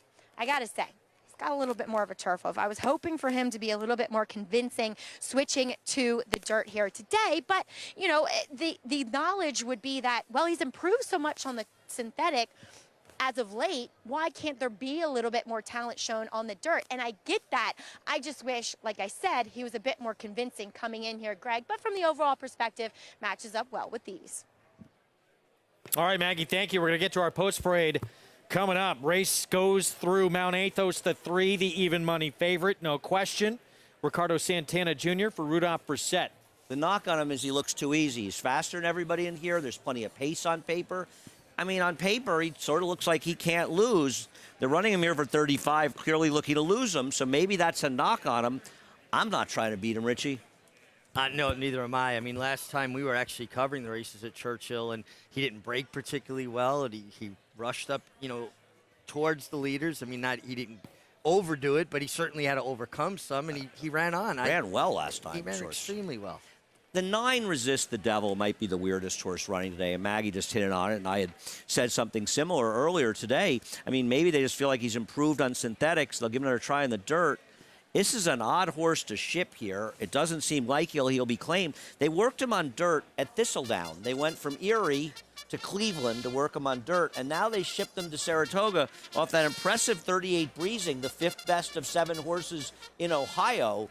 This is either the cleverest move of the year or kind of the most ridiculous one. Maybe he's figured things out. First 2 starts were on dirt. He did very little running, and since then he's blossomed on synthetic. Here's the remaining half of the entry. Yeah, I think he is the more likely one simply because he doesn't have speed and he could pick up the pieces. Speed with the 2. Who gets the rail? Yeah, that simplifies things. He's quick. He needs to go. Mount Athos, is it too good to be true? Yeah, I mean, that's the way I feel. I think we all feel at the racetrack, but on paper, he's a layover. Fast and furious. He gets back to dirt. Blinkers come off. Yeah, last time he was on dirt in a slowish race, he won easily against Maidens, takes the blinkers off. Maybe they want him to settle a little more instead of being part of the pace, which normally he is. We go to the 6. Pico Doro, blinkers on. Yeah, blinkers on. Should be sitting a decent trip off the speed, even though he shows speed going a little further, and he's going to get outrun here. Cold as Hell as Luis Saez for the coach, Dwayne Lucas. If there wasn't as much other speed in here, I would take a shot with this one to reverse course because this horse finished well behind Mount Athos when they met last time he ran the dirt. Some good efforts, though, yeah, at Oaklawn specifically. The 8, here's Gaslight. I thought this horse was a little bit interesting getting back to the dirt. It feels like the turf sprints maybe weren't his thing, but some of his dirt races are pretty good. Completely agree, Richie. And not only is showing up in this spot, he's taking money, this 9. I mean, are they just people that don't understand surface? Because he could be 40-1 in this race, but his recent form on synthetic is good enough to give him a chance. 5 minutes of post in a race that kicks off the pick 4, and now odds on 4-5 favorite. Mount Athos, Ricardo Santana Jr. towers over this field from a figure standpoint. Will he live up to the billing? Eclipse champion Run Happy, the #1 second crop dirt sire of last year, is back and showing a new dimension with winners on turf, dirt, and all weather. A record-breaking sprint champion, Run Happy is also showing winners at all distances, from 7 furlongs to 1.25 miles. A sire whose runners can carry his speed over all distances and all surfaces. Run Happy, price for value, and standing strong at Claiborne Farm.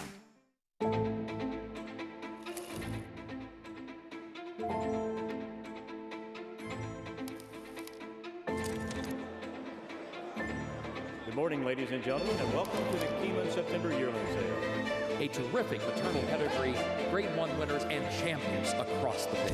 Echo Zulu parties. Life is good. Next go, Super the back. Good luck.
We're back on Saratoga Live. Pick 4 about to get underway.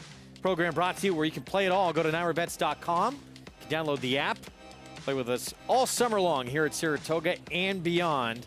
Bet any track, anywhere, anytime. It was too good to be true to be getting even money. You're going to see that 1 next to the 3 Mount Athos drop down to 3 to 5, and there it is. Huge odds-on favorite right now. This was back on July 4th, the last effort. Poor beginning, wide trip, and still ran second against a much better group than he'll face today. Right, and Richie was saying it as well. I mean, Source didn't even have a particularly good trip last time. The speeds ran reasonably well in there, ran 1-3, and I mean, just seems like much Source to beat. Got a horse coming out, by the way. This changes the race. That's a very big scratch. Motion to strike the 2, one of the primary speeds. Yeah, will be a scratch here. That does not help the favorite, and that significantly helps the 7, Cold as Hell. I always feel a little bad saying the horse's name. And the 4, right? And the 4 is going to be quick. Yeah, the 4 is, I don't know if the 4 is as fast. Maybe, you're probably right, but Cold as Hell is fast as hell, dare I say. But also taking the blinkers off the 4, maybe their intention is to have the horse more settled. This makes the 7 a major, major threat now, in my opinion. 5 to 1 now, yeah, Cold as Hell, and that may drop with this scratch here. With more, let's go to Maggie. Well, it makes you wonder because things can happen so quickly with these horses because I promise you that number 2, Motion to Strike, looked perfectly fine back in the paddock, and he is lame at a walk, as you saw the attending veterinarian checking that right front 4. So definitely the right decision with motion to Strike, as he'll not play, and Cold as Hell, his chances just enhanced, that's for sure. Charger, want to talk about him a little bit here. Now, Linda Rice brought him back, second off the bench, went back to the dirt, preferred surface. This is a horse that does not like any moisture in the track whatsoever, and she cut him back. And to me, I've always thought he doesn't really look like a true 6 furlong type. 7, 1-turn mile, probably most ideal for him. But he did show a bit of improved tactical speed last time going the 6 in that starter allowance race. And Irad Ortiz gave him a huge warm-up again. So thinking that they're going to try the same thing here this time around, as he, I mean, we'll see. If the pace is soft, look for him to be kind of stalking it. He does add front wraps, though, for this second start of the meet. And I just wish maybe there was a little bit more conditioning hung on him today, considering he's coming back off of relatively short rest, Craig. All right, Maggie, thank you. 3 to 5 still. Mount Athos, and there's the 1. You're probably right, Andy. I mean, it's obviously you have an aggressive rider in there as well. Luis Saez, Cold as Hell, is very quick. I would have picked this race 3-7. I'm sorry, 7-3. if I knew the 2 wasn't in the race. The only reason I picked the 3 over the 7 is because of the presence of the 2 motion to strike. Listen, my picks are my picks, and they stand where they are, but I'm just saying for people that care, I would change my picks in this race, and I'm not looking for credit of any kind. I'm just saying I think that Cold as Hell is very dangerous in this race at 6 furlongs now is the speed. Well, it speaks, Andy, to, though, you handicap a race imagining or trying to figure how the race is going to be run. With the scratch of the 2, it changes how the thought process behind your pick. So, I mean, I totally agree with that. I think it makes absolute sense. I couldn't get past the 3. I just thought his last race was too good, and I think he's just better than these. That's very possible, and I'm not saying the 3 can't win, but you have to. And I'm not, and I know you agree, and I know Greg, you agree as well. This race would not be. I'm not sure this would be 3 to 5 and 4 to 1 if the race had originally been drawn without the 2 in there. Is that fair, Greg? Do you? Yeah, no question. I mean, I just think the 7's chances are much stronger, and there are other auxiliary speeds, and it doesn't mean one of them won't be more aggressive. Sure. But there's a much better chance, right, that Cold as Hell is able to clear and control. Odds on with a 3 Mount Athos. We're set for the pick 4. Let's go upstairs to John Embrial. They're in the gate.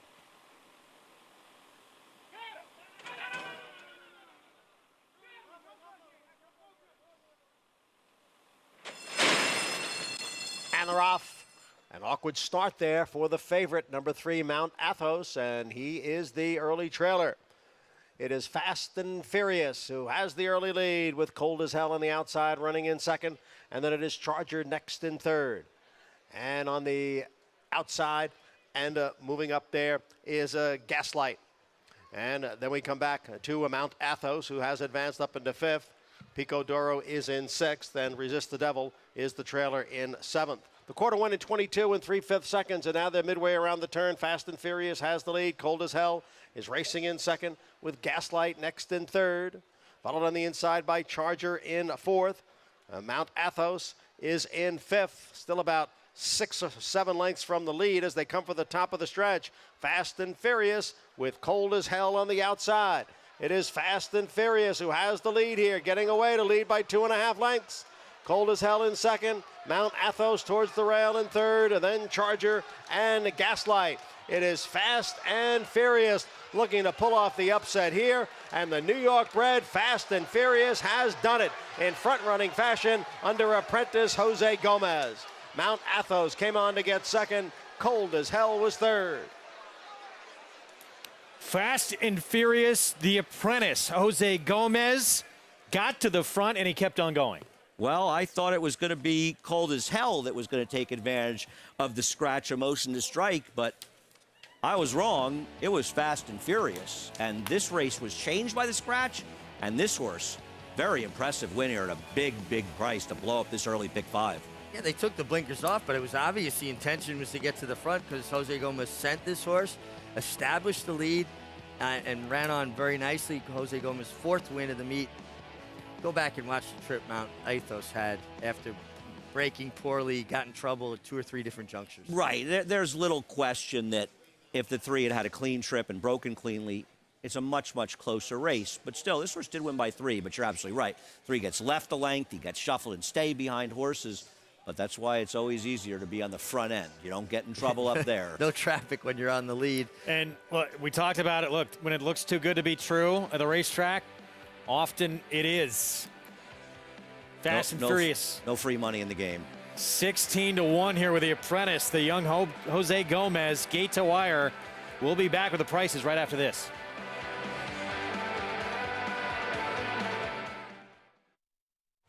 Consistently versatile with 24 Grade 1 winners on every surface from 6 furlongs to 1 1/4 miles all over the world. Switzerland in the Dubai Golden Shaheen. Switzerland wins. Olympiad gets the gold in the New Orleans Classic. Churchill Fight running on. Mason in front. Churchill Fight on the outside. At the wire. Photo for the win. All purpose, all places, all power. Speightstown. Who you betting on? How about an app created specifically for horse racing? Naira Bets. We specialize in thundering hooves, fist pumping, and boosting your bankroll with robust weekly promotions. and offer betting tips from actual horse racing experts. Bet all day and night, nationwide. Get the action and thrill of horse racing with Naira Bet.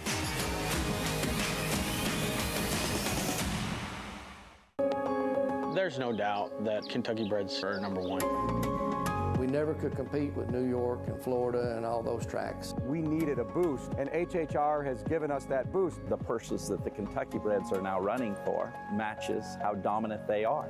We really have an opportunity to create new jobs and new tax revenue for the state on a year-round basis. This is just the beginning. I don't think anybody has any idea how good it's going to get.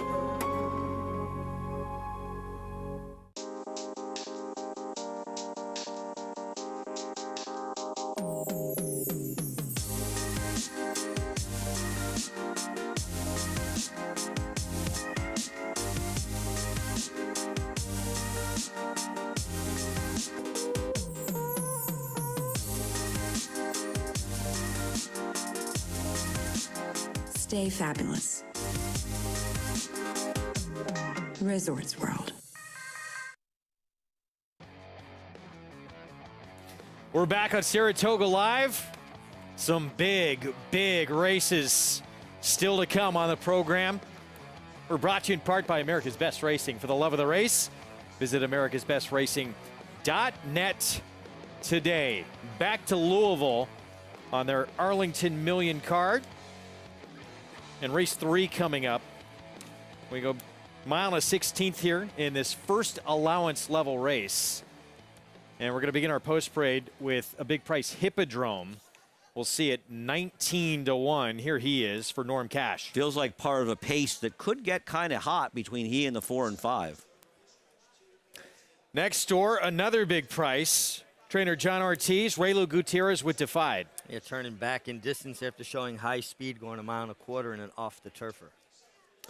Brendan Walsh, he switched his Son of Tappet to dirt last start and paid off with a maiden special win. Yeah, I actually like this horse. I know he's, lacks experience, but feels like he was a dirt router all along. Gulfstream Way, Chris Hartman, this one wants to go to the front. Yeah, and there's other speed sign on here, but I do think he is the speed of the speed. He is more sprint speed.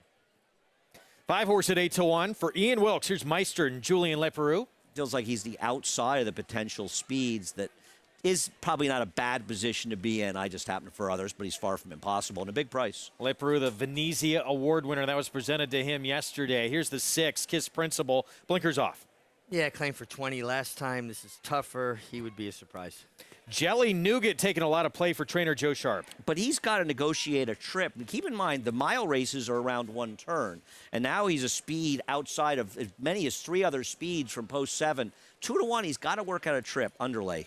Art Collector, we saw him collect a big win here at Saratoga. He was initially trained by Tom Drury Jr., who sends out Legionnaire of the 8. Yeah, also Art Collector campaigned by Bruce Lunsford. This one, Bruce Lunsford and Claiborne Farm. I think this horse has the potential to take another step forward. I think his last 2 races were very good. And what's it like, Mig, looking through that starting gate? There's nothing like it. You get in there, you get set, and get your horse balanced, square, and when the doors open, when one leaves properly, it's a pretty good feeling. Looks pretty snug. Well, you don't want to have too much room where they can really move around or even turn around on you. You want to have them a little bit, confined slightly. You got to have nerves of steel to be a rider. You have to be either probably are all partly crazy, but you've got to be tough and have nerves of steel. I mean, I'm sure you loved it, and they all love it. You have to be able to love it, but man, it's it is pretty. It's a little scary to look at it from that way, right? Yeah. But gate crews do amazing job. Would you clear your mind when you got into that stall? Or did you have a couple of thoughts of what you wanted to happen? No, you go in there definitely with a game plan, but you also have to have the ability to be fluid and change on the fly and call audibles as things happen. You could go into a race, I want to be on the lead, and the first step, that's not going to be a possibility. Your horse slips behind or stumbles or just doesn't break well. Yeah, no, it's fascinating. And I have so much respect, too. You mentioned the gate crew. It always hurts me when people are critical of gate crews. And I'm not saying there's times when things happen, and I'm sure there's times that they're frustrated by mistakes they may have made, but day in and day out, I can't think, other than riders, of a more dangerous job that guys do it like it's just nothing. Well, and we don't realize, too, like all the little injuries these guys collect. Oh, sure. Absolutely. And they'll put themselves in jeopardy to save a horse and or rider. Talk about playing. They do it on a daily basis. A daily basis. Yeah, I a lot of people to have respect for in the game and the hard work and the people on the backstretch and the amount of work they put in everybody. And I don't mean to say it, but those guys, man, that is some tough job. And they do it like it's the easiest job in the world. It's an interesting dynamic, too. There's a really strong camaraderie between riders and the gate crew. There has to be. You know, you're in there together. Riders appreciate those guys, again, for putting themselves in jeopardy to save you, to help you. And then just the communication between the two of you, trying to get the cleanest start you possibly can. That's fascinating. Meanwhile, this 7-horse for Joe Sharp, 2-1 on the board. You got some big prices elsewhere, but you like the fact he ran big at Churchill, put together back-to-back wins Keeneland, then a 50,000 starter allowance here. That last start, weakened a little bit late, but pace-wise in this group, I mean, his running style, there's a few others that want to press here early. I don't see how this horse at 1 mile and 1/16, around 2 turns, is able to make the lead. He is the 4th fastest horse potentially. I mean, he's got a lot of speed, but the difference between these 1-turn races and 2-turn races is extreme. Would you say the 4 Gulfstream Way is the speed of the speed? He feels like the speed of the speed. He feels like it. And listen, Jelly Nougat is very quick. I just think it's very difficult to look at the 1-turn speed versus 2. I agree. Now, I looked up some stats. Chris Hartman is a high percentage winning trainer, but he's not good stretching out in the dirt. And I know it's 7 furlongs, but it's 7 rows a mile 16th around 2 turns. His stretch out numbers over the last 5 years, he's just 16% with 147 starters and $1.06 ROI for every $2 bet. Suggesting, I'm not saying you like him stretching out, you just feel he's the speed of the speed. I do and I agree with you on that. I think he may well be. It's also interesting to look at trainers and their training patterns, if you will. Jelly Nougat, look at the works on this horse. And every time, we've covered him in the past from Churchill, 58 and change, 2 starts back. Joe Sharp's a trainer that lets his horses work fast. Meanwhile, favoritism has shifted here to the 3, Tepu, for Brennan Walsh. Manny Franco, one of the many riders who is out of town today riding at Churchill Downs. This horse looks like he can sit in stock and could get a great trip in this race. I agree. And the other thing about him, Greg, you look at it, is he's not really had much chance in the dirt, right? He debuted at a big price at 6 furlongs behind a very good horse. I know the second horse, Marsalis, by the way, is a promising Steve Asmussen horse and hasn't run since breaking his maiden next start. And I read that he's training up here, so hopefully we'll see him. And as soon as they stretch him out in dirt, he's kind of like a third-time starter, right? Yeah. If you look at him, he buried a field in a pretty quick time, and it just feels like he might get the trip, but they're betting him like he might. Travis Stone, the call. Here's race 3 from Churchill Downs. And they're off. Gulfstream Way, mid-pack, bounces out on top. Jelly Nougat is showing some speed, so to Defied. Hippodrome for the inside post, holds his spot toward the rail and punches up on through to challenge Defied into the clubhouse turn. These 2 go on with it. Gulfstream Way backs off into 3rd, settles down 3 lengths off the lead. Jelly Nougat in the clear, while 4th. Tepu advancing inside 5th. Legionnaire comes away 6th. Meister's racing 7th. The early trailer is Kiss Principle. Heading for the backstretch run, a sharp opening quarter in 23 and 2. Hippodrome on through to take a narrow lead down the backstretch run. Defied is keeping the pressure up from 2nd. Jelly Nougat advances up 3rd and outside. Gulfstream Way drafting in behind the top 2, 4th and toward the rail. Tepeyu's come off the rail now and is racing in 5th and is only 4 lengths off the lead.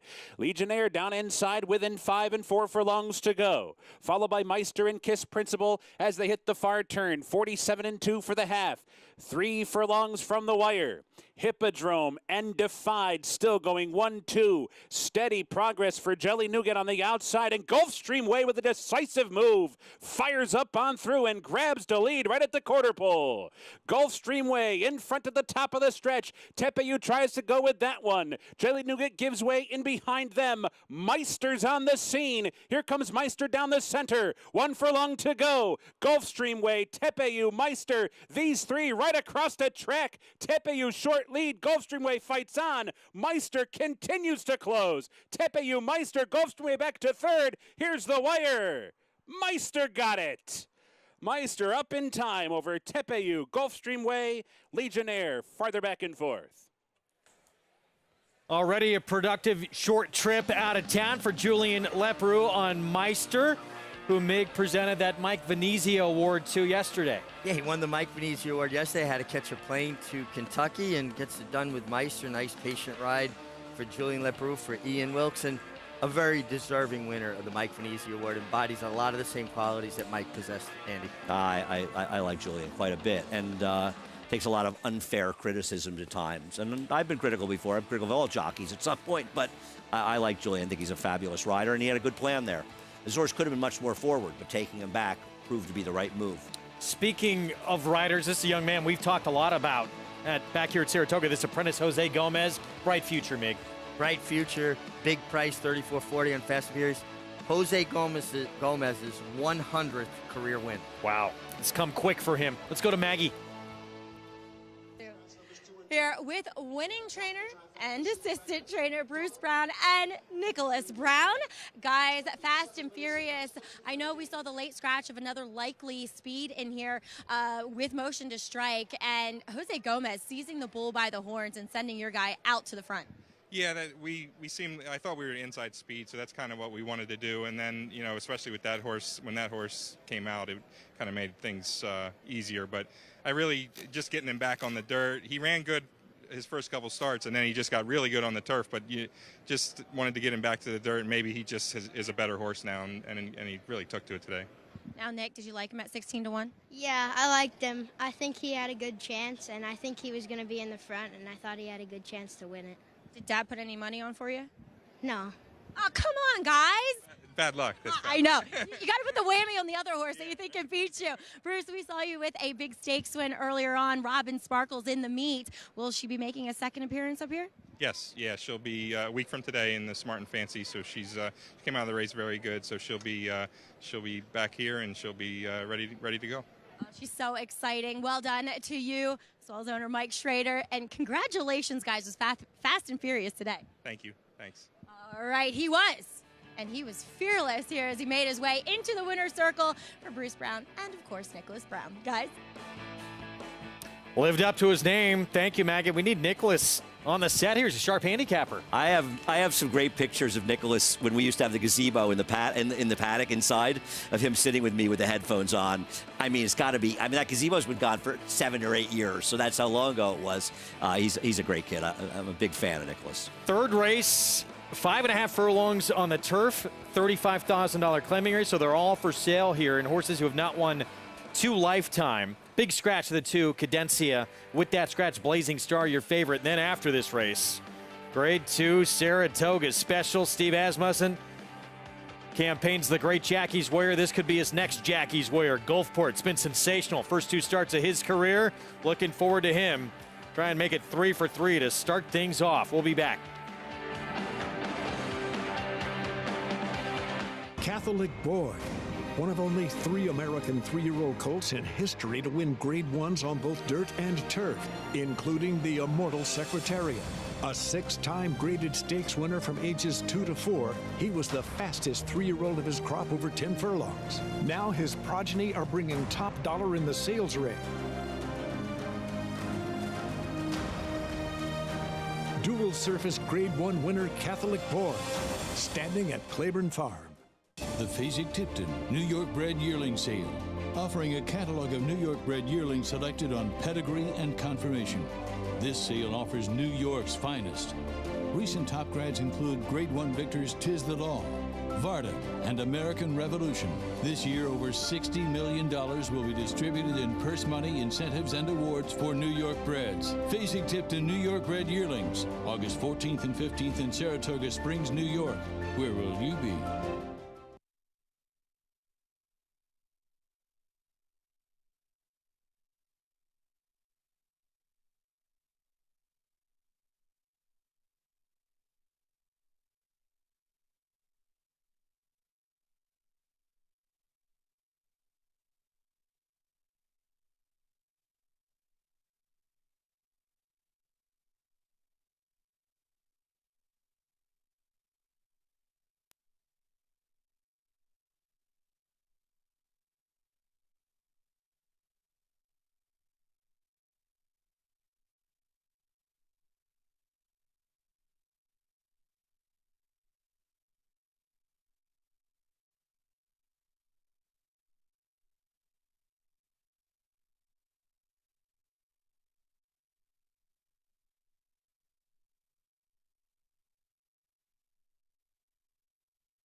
Jose Gomez looking for 2 straight. This one will make the last winner look like a favorite.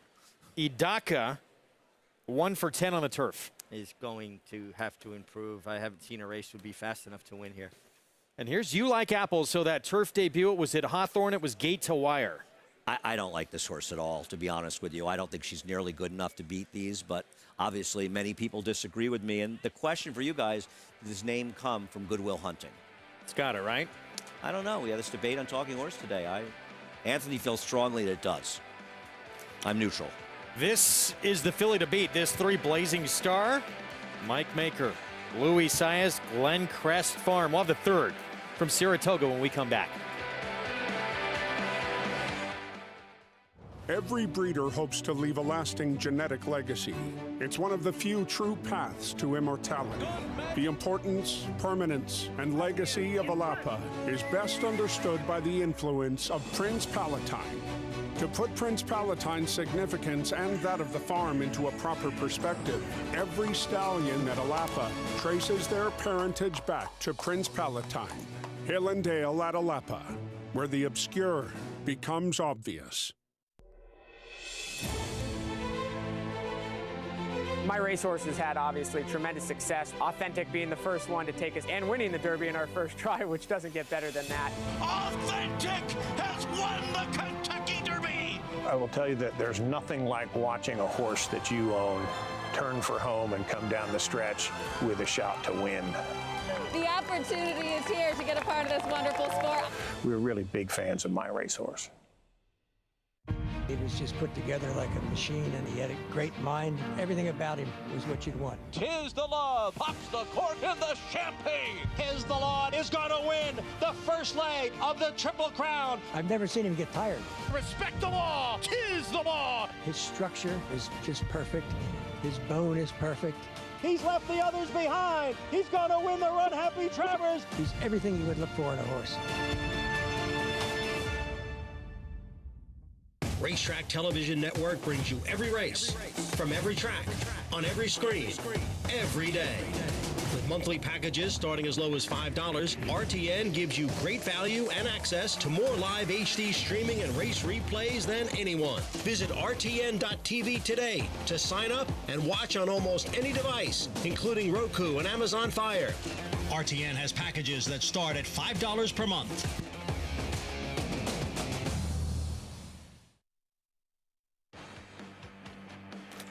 We are back on Saratoga Live on FS1 on a big day. Grade 1 Fourstardave to come, and more immediately, that big showdown of 2-year-olds Gulfport and Damon's Mound of the Grade 2 Saratoga Special. Wow, this 5 for Tom Amoss. Take the back roads, making a very nice appearance. Really did. Love the way she was framed up there with Trevor McCarthy. I like when riders warm their horses up, get them really limber, focused, and then go back to the pony, give them a chance to relax a little bit. I like stats, obviously, as you guys well know, and I look them up in a lot of situations. And obviously, they're not close to be-all and end-all. They're just information. When horses, this horse is running in a claiming race for the first time. I looked up for Tom Amoss, first time for a tag of the turf. He's just 3 for 31, 10% with a 77-cent ROI, and he's 0 for 4 in sprints. Now, oddly enough, I argue that that's a good stat. It says when Tom is running them first time for a tag, you don't want him. That's why he's dropping them down. And I think for a trainer, when they drop down, because if you're a trainer and you drop down and you have great stats winning on the drop downs, you might be dropping down a lot of horses that maybe you're dropping them too much. And in Tom's case, it doesn't work out that often. Oh, the more on Take the Back Roads. Let's go again to Maggie. Oh, man, I'm hoping to buck that stat. Let's take the back roads. I agree.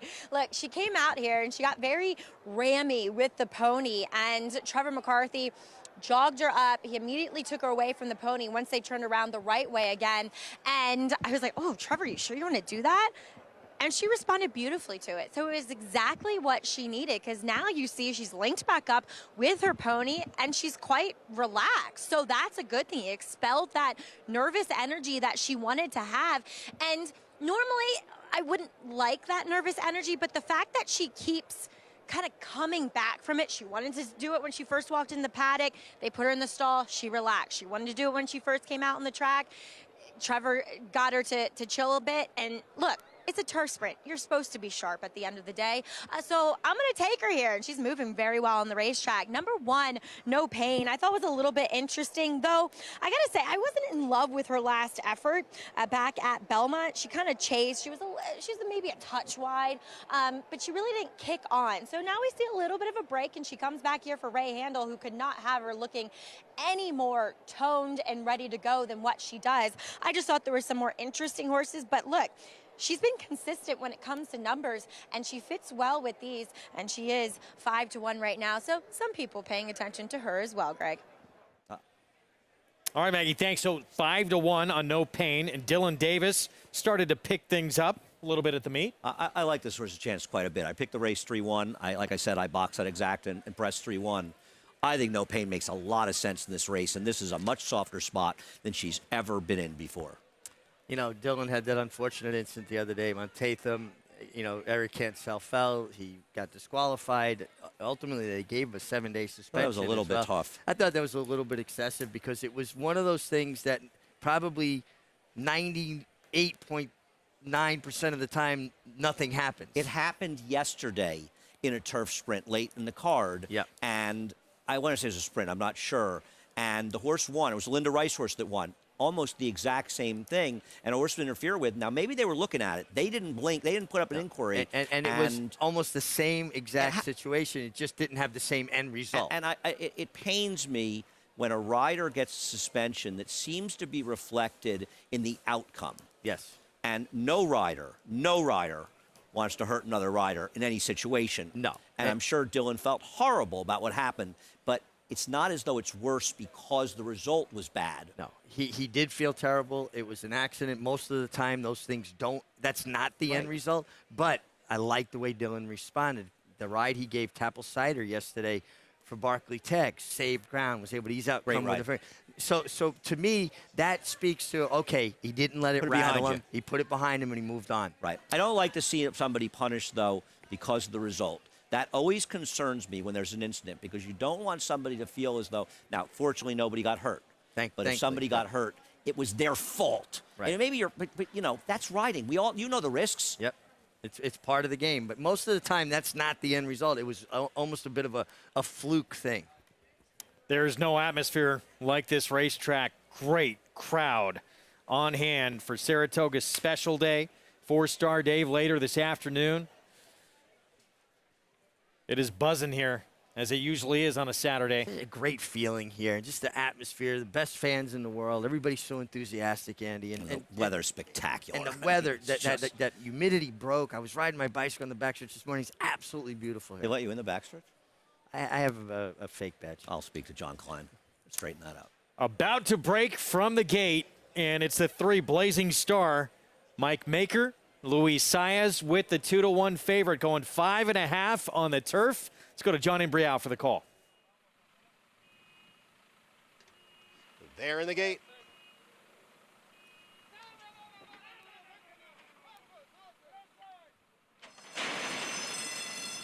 And they're off.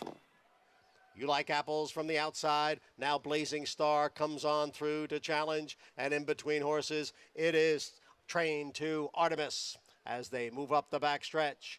You Like Apples from the outside has the lead here. Blazing Star is next in second, and Trained to Artemis runs in third, followed by No Pain in fourth. Take the back rows on the outside in fifth, and Adaka is in sixth.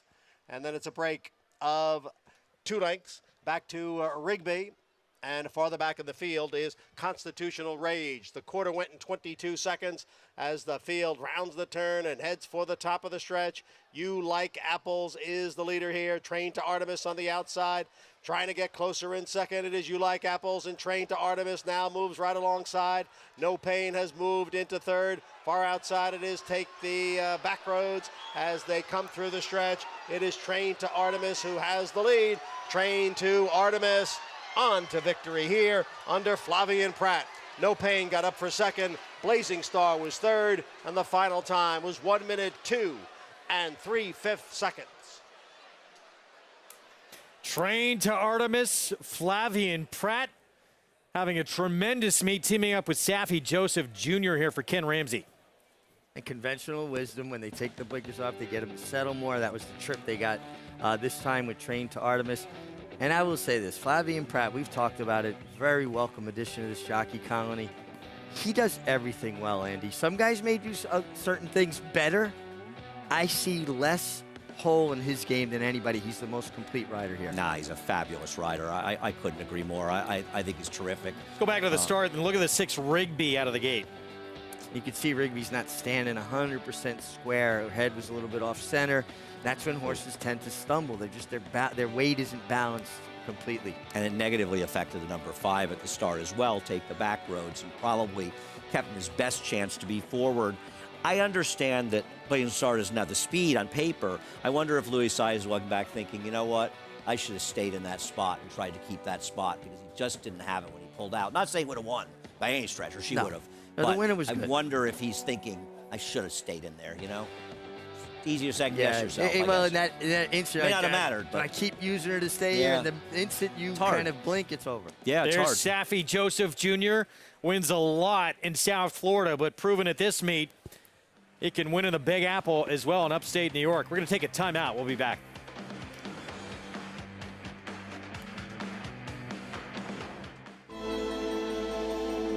Level of racing that he's achieved is extremely rare. Anybody who's witnessed Matoli running sees a level of ability that doesn't come along that often. Matoli's a monster!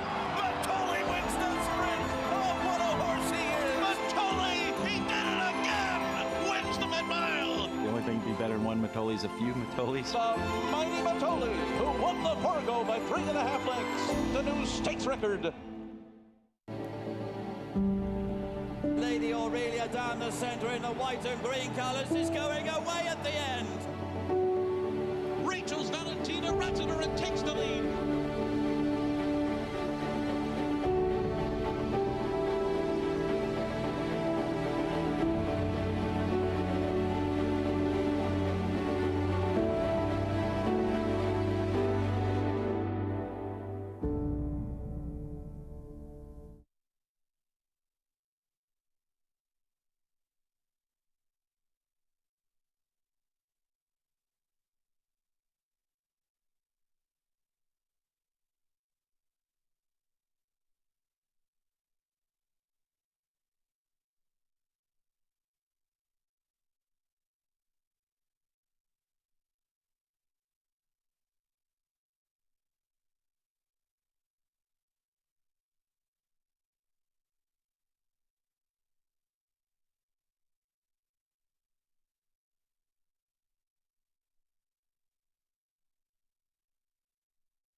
We're back on Saratoga Live, our program brought to you in part by legendary Claiborne Farm. 100 years of doing the usual, unusually well. We have the 4th coming up from Churchill Downs, 6-furlong sprint. Maidens, nobody a winner in this group quite yet.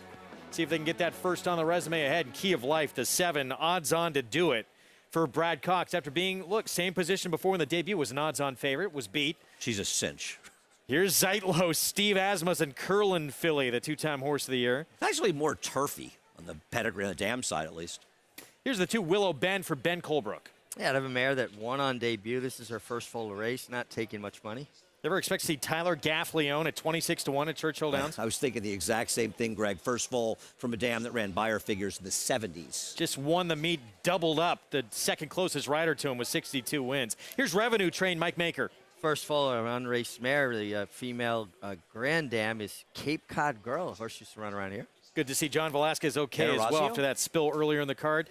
That's Valiant Praise, the 5. 6 or 7 foals from this dam have done very little running. Experience with the 6. You're getting 7-1. Well, she's got speed. She's had 2 good runs. Definitely has the experience. Faced a good one, too. Wonder Wheel in the debut. Key of Life, Brad Cox, the 3-5 favorite. She broke 2 or 3 lengths slow behind a horse that ran very well in the Schuylerville for Wayne Lucas. She was entered up here, actually, and scratched out of that race a little while ago. First-time starter for Rusty Arnold. Out of a mare that has 1 debut winner to her credit. Rusty Arnold's horses tend to get better with some racing. Margot in a bubble bath. Eddie Keneally, first-time starter. Okay, I want the story. Yep, I do too. And Moody outside for Rudolph Brissett with Jimmy Graham. Yeah, nice steady works coming into this, taking a bit of money from the outside. So Tom Amos says it all the time. That first to that second start, you'll see that big improvement. Brad Coxbarn has the odds-on favorite making that move here. Let's go to Tom Amos. Hey, Greg, you're talking about the 7 Key of Life for Brad Cox. Has had a race under her belt and in a race with a lot of inexperience. 8 of the 10 starters in here have never ran before. So as a handicapper, the way to kind of judge the ability of those horses is through the odds board if they haven't run before. Of course, our favorite Key of Life that has run before had kind of a trip that would make you want to bet back. And certainly that first and second start is important. But some others to consider are Margot. If you find out what the meaning of that one is, please pass it on to me via text. We'll leave it off TV. But this is a horse that has trained well. The workouts are very good leading into the race. Money is showing compared to the other first-time starters in the race. And Eddie Keneally, the trainer of the 9, Margot in the Bubble Bath, is sneaky good with first-time starters. Number 10 is Moody for Rudolph Brissett. This is the most expensive purchase price in the field. Over $500,000 this horse costs as a yearling, debuting today from that outside post with James Graham, and has the right kind of ownership that win first time out. We'll see what goes on here, but I really think it's going to be hard to beat this 7 horse with that race experience under her belt. All right, Tom. Well, there's another look at that 10. And when the 10 Moody passed by, and Tom talked about the ownership group, Windstar Farm, Sienna Farm. Those are high-profile owners indeed. Moody looked tremendous. She really did. Kind of framed herself up. I talk about it like a spring all coiled up, waiting to be released. You know, Windstar Farm, they have such a beautiful training facility there, not far from Keeneland, pretty much behind Keeneland. And she's had all of her works until her last work, which was a gate work at Keeneland at Windstar Farm. And just what an opportunity, you know, a great ability to have a training center like they have, an incredible facility. Andy, you look at the 6 who has 2 starts here. Wonder Wheel, she's turned out to be pretty good. And this filly was second to her in the debut. Is it a knock on Black Forest, the 6? She came back and didn't really improve a whole lot out of that race? Probably. I mean, the fact that she didn't really run much better, yeah. I mean, she ran behind Wonder Wheel, as you said, who moved forward. Horse who beat her last time was a 3-1 first-time star from Chris Hartman. I wasn't a huge fan of her chance here. Listen, I don't want to endorse a 4-5 shot first in here, but I think the 7 is very good. She'd apparently worked extremely well for her debut, and she did badly blow the break that day, and I actually thought she ran okay, all things considered. 4-5 favorite. She was 2-5 first time out with that compromised beginning. Obviously a barn that's, you would think, going to move them forward. Our 2-time reigning Eclipse Award winner's outstanding trainer, Brad Cox. Taking a look here at Valiant Praise, Kenny McPeak. We'll have Corey Lannery on board a big price at 19-1. But public all over this 7 for start number 2. I mean, is the horse that's getting bet here, you're talking about, was Moody. I mean, this is the one getting bet, right? And that's a very big price they paid for this horse. The second foal, the first one, I think, was a European. It's really a turfy family, but it's a Munnings. And obviously, Munnings has been sensational as a sire and currently has Jack Christopher, one of the best 3-year-olds in the country. We got to train at Windstar, got all of her foundation in, all of her, you know, stamina building works, and then that sharp gate drill at Keeneland. And that usually, to me, signals some sharpness. I am more of a fan of the second to last work being maybe the gate work for a debut. But the fact that she'd been training on the farm, get one good, sharp gate work into her, so she kind of knows why she's there. And it's been, back to Andy's point, it's been a big year for Munnings and for Jack Christopher after things didn't go his way in the Haskell. Alan Jerkin still the target? Yes, absolutely he is, but it's looking like a tough race. And Margot in a bubble bath, that's Margot Robbie in The Big Short, as somebody, Michelle, just told me on Twitter. Then there's things in The Big Short where Margot Robbie is in the bubble bath explaining. That movie is well done, how they told that story. Great movie, absolutely. Never saw it. And the first one of the mortgage companies to go bad that's in the movie is New Century, and that's the company where I lost a bunch of money, which propelled me to leave the floor of the American Stock Exchange. I had a big position, and let me tell you, New Century was at 30, opened at 22. I lost a little bit. It was about 3 within about a month or so, or $1, and had it opened at $1, it would have been a problem. Yeah, Mig, you may not have seen it, but we all lived through it. So we got them to thank for Andy being here. Yeah. It took a disaster for Andy Serling to show up on our program. I mean, honestly, the MX was closed within about a year, and the game had changed so much. It was the kick in the butt I needed to realize, do something else. And I said to myself, if you can't find a way to make your living in horse racing, then this is what you should be doing. And working with my good friend Richard Migliori and being on air with you, Greg, it was all kismet. All kidding aside, you know that. No, I know. We have fun here, and I appreciate what you do. Absolutely. Thank you. And I knew you were lucky. kidding. We love what we do. We get to spend a lot of time together talking through these races. We'd be here anyway. Yeah. We're set for the 4th. Pick 5 begins here. Let's go to Travis Stone. Moody, the last one. They're in the gate. And they're off. Oh, and tossing the rider there, Zeitlos. Zeitlos tossed the rider, but was quickly and now is not corralled by the outriders and is running loose on the track on the clubhouse turn. Keep an eye on that. Meanwhile, the rest of the field heads up the backstretch, and also pleased to report Manny Franco up and on his feet. So down the backstretch they go, and Black Forest has come away with the lead. Key of Life is racing in second, just a length and a half off. Zumarin is third and down toward the rail. Margot in a Bubble Bath is racing fourth. Revenue Train down inside fifth. Dramey Less is sixth. Valiant Praise is seventh. Moody's in eighth. And Willow Bend is at the back of the pack in ninth. And indeed, Zeitlos has been corralled on the clubhouse turn. So around the far turn, Black Forest the leader, but it's a narrow lead. Key of Life is right there, putting the pressure on at the quarter pole. These two head and head off the turn.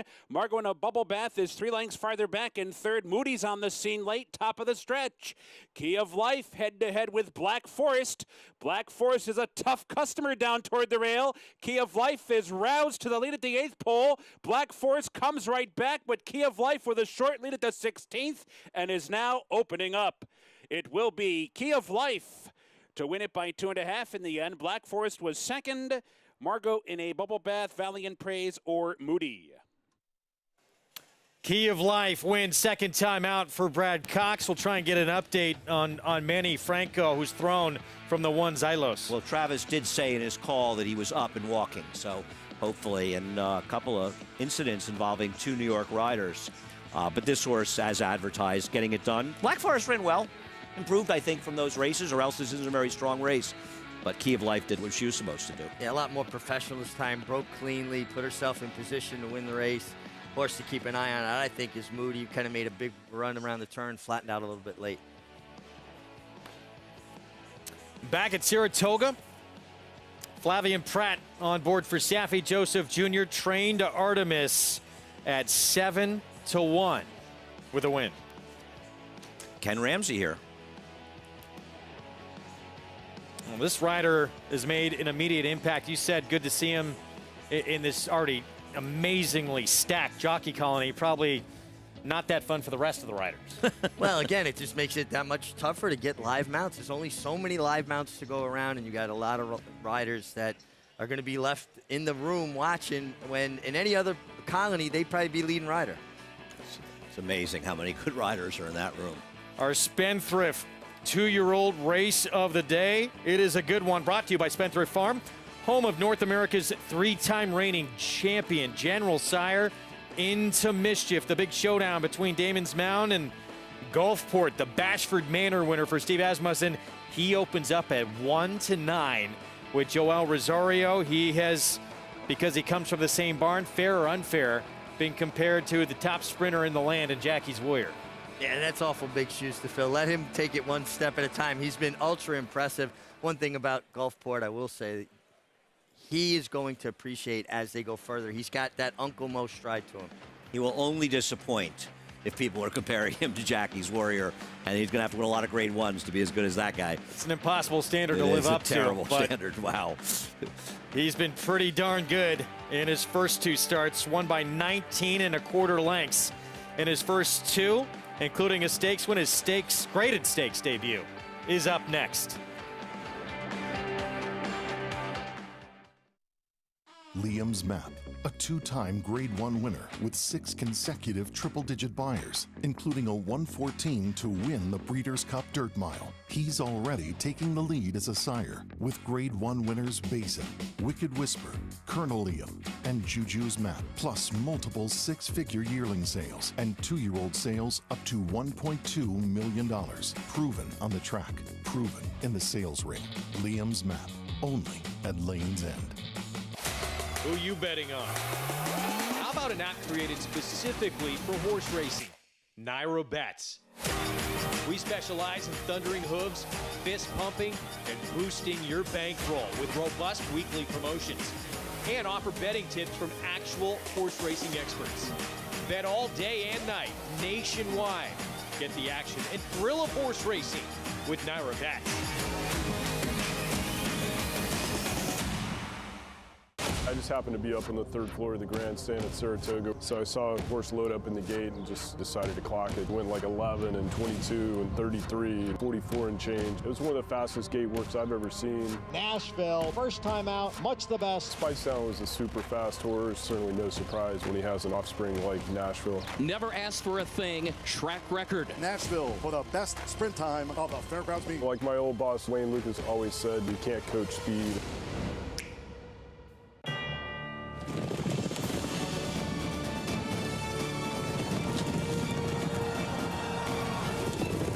Together from every corner of the globe. In pursuit of the one reward that sets the special few apart. The title of World Champion.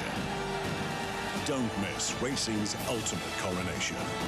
The Breeders' Cup World Championships at Keeneland. Tickets on sale now.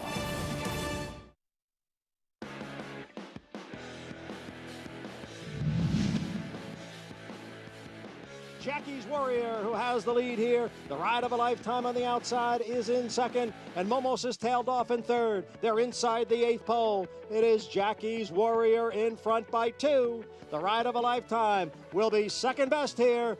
The 115th Saratoga Special goes to Jackie's Warrior. Well, that was in 2020, and of course, at this meet this summer, Jackie's Warrior made history. All the years we've been running at this racetrack, all the history that's been accumulated here, he became the first horse ever to win a Grade 1 at 2, 3, and 4 in 3 consecutive years. It's incredible. I mean, just to be able to be that good and precocious as a 2-year-old and be still that good as a 4-year-old. No, it's remarkable. And, he's an incredible horse. To be fair, I think there's a horse that won the Vanderbilt after winning Grade 1s here at 2 and 3 when it was a Grade 2. It's a funny stat, but he's an amazing horse. Steve Asmussen, that was his last winner in the Saratoga Special. He's got 5. A win here would be a record-tying 6th with Gulfport, who, when asked about it, said, "We certainly hope he's Jackie," talking about Gulfport. He started out looking like he might be that good for North America's all-time winningest trainer. Let's get a Paddock report from Maggie Wolfendale. Doesn't look like Jackie's Warrior, to be quite honest. Jackie, granted, a lot of horses are never going to compare or live up to Jackie's Warrior in my eyes because I'm a super fan of his.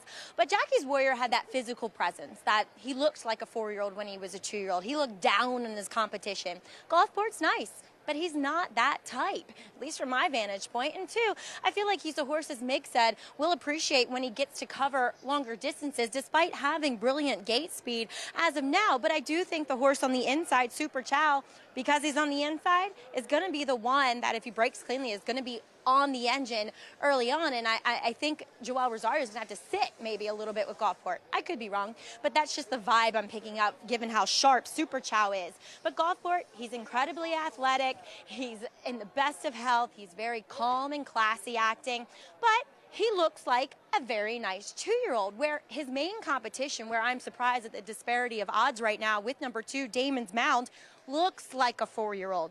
This horse is very physically mature, lovely, lovely physical frame, and an even better disposition here, shipping into Saratoga to match it. Michelle Lovell has done an excellent job with this horse, bringing him in here. He's fit, he's ready to go, and he's too. Given the fact that he was able to rate and draw off so easily as he did in his debut, that the further he gets to go, the better he may become as well, as he'll just go an extra half a furlong today. But I know Michelle's a very hands-on horsewoman. She's on her pony every single morning, and you can just tell there's a connection between her and this horse here. And we've seen these Gervins just be so proficient with his freshman crop. I think he is a real threat to Gulfport, Greg. Maggie, thank you. You look at his debut race, there's no question he's got a world of talent. His trainer, Michelle Lovell, said the only thing that surprised me was the margin he won by. They knew he had talent. I mean, this horse was extremely good. And none of us are going to tell you that Gulfport's not the horse to beat in here, but to ignore the race this horse ran first time out would be a mistake. Didn't break particularly well. Gabe Saez had so much confidence, he didn't panic. He That's sat putting it on kind. him. Yeah, I mean, and he just let the horse kind of tow him up there in between horses, made the lead. Four wide. And galloped him home through the stretch. Didn't ask him for anything. I thought this was an ultra-impressive debut. Yeah, Gabriel Saez, his hands were pretty quiet on this horse throughout the running of the race, which means this horse did it all on his own. Did it on his own, was professional, straight as a string, and he already showed he can overcome some adversity. Now, I don't expect Gulfport to have any adversity from that outside post, but it'll be interesting to see what happens, Andy, with Super Chow from the inside. Is fast, and I think probably makes the lead. This horse bore out pretty badly on debut at Gulfstream. Didn't change leads, wound up out past the middle of the racetrack. If you're on Gulfport, you don't want to be caught outside of him where you get carried wide. Or, interesting. You know, it's just kind of an interesting dynamic to me where and listen, these guys are top riders. You do your homework. But it's important to know that. Yeah, Gabe Saez has to know Super Chow bore out. If he's in behind him, don't move to their outside prematurely when maybe you could take advantage of an opening. Interesting. You have a master aboard Gulfport as well. Joel Rosario will hop aboard for the first time. The fact he's drawn outside, options here with the horse Super Chow on the rail, who, if nothing else, we know he's going to be quick out of the gate, part of this early pace. He'll be quick. Gulfport's not slow, though. So maybe if Joel can see that he's starting to try to drift out, he can move alongside him and keep him in instead of getting carried wide. But that's something you have to think about when you see a horse that bore out as badly as he did on debut. Yeah, and we'll see. I mean, he could even be in front of him, Joel. And he may want to be. Maybe he will be. Here he is, Super Chow. He was quick in that debut and went gate to wire, but as Miggs said, yeah, he drifted out in the stretch. Yeah, and he's finding the competition a lot sterner today. Here's Damon's Mound, a brilliant debut for Michelle Lovell. Didn't break well, cruised it up in behind horses, did everything professionally, and won with consummate ease. Rudy Rodriguez, he sends out Valenza and Day, blinkers on. Rudy finally got off the schneid with a stakes win yesterday, actually, on a horse that ran really well in his first start, and his form has just declined since. 2 starts for Gulfport, 2 wins by close to 20 lengths combined. Has been nothing short of sensational, professional. He's quick. He puts himself where he needs to be. He's out of a mare, Fame and Fortune, that was trained by Chad Brown. And the Grand Dam stopped traffic, won the Ballerina right up here. And not that it means much. It was different days, different times when they raced, but they have a common opponent, Damon's Mound and Gulfport. They each faced Easy Big Boy. Gulfport beat him by 10 lengths. Damon's Mound beat him by 12.5 with a bad start. Clearly they have the wrong favorite. Who trained Stop Traffic when she broke her maiden in her debut at Belmont? That's a good question. I know Mandela trained her later on, but I don't remember who trained her. He's been on the show. Rick Schosberg. Rick Schosberg, really? Wow. Correct. You can play this race and all the action from Saratoga all summer and beyond by getting signed up with Naira Bets. Download the app or go to nairabets.com. Let's look at Gulfport's Bashford Manor And he looked even better than in his debut in this performance with a 91 Beyer speed figure. You know, I was talking about the figure on Talking Horses a bit earlier, and I was saying that I kind of want to see it get repeated here. And Andy Beyer sent me a long text, and he's not saying that the horse is definitely going to run back the number, and he may improve on it. But Andy said he feels that 91 Beyer is rock solid. He said it was a consistent day, July 4th, closing day there, and he stands strongly behind the 91 Beyer. And, of course, I respect the great Andy Beyer. So 2-5, all eyes on Gulfport, as they should be. He's been dominant his first 2 starts, but he has a stout competitor here in Damon's Mound. With more, let's go back to Maggie. And please be here with his trainer, Greg, Michelle Lovell. And Michelle bringing Damon's Mound off of a very eye-catching victory. Gabe Saez, had he been working him in the morning? Because you could see every inch of the way he knew what was underneath of him. Yes, he had spent a lot of time on him in the mornings and helped me get him ready for the race. So he did know what he was on, and that gave him a lot of confidence to, you know, sit when he didn't make a great break. And yeah, he knows the horse really well. Michelle, he looks like a horse that should appreciate more ground. Only an extra half a furlong today, but he's so big and mature looking. Yeah, he is a big horse, but he's really smooth. He's got an awesome way of going, and he is very mature in his brain and physically. And I mean, he's got a lot of growing to do and a lot of maturing to do, and I can't wait. He's shipped around quite a bit. Churchill, Colonial, now up here. How's he handled it all? He's handled everything easy. He hasn't had a bad day. He's easy. I love it. Michelle, best of luck, and thank you so much for your time. Thank you. All right, we'll see. Guys, he's a real threat, Damon's Mound, to your favorite Gulfport. Greg, you said to me yesterday how this is her first mount here. This is her first starter. First starter, and it comes in a big spot, so there's got to be some nerves going on, but she picked a good one to bring for her debut, didn't she? You couldn't tell from that interview, could you? She sounds cool as a cucumber.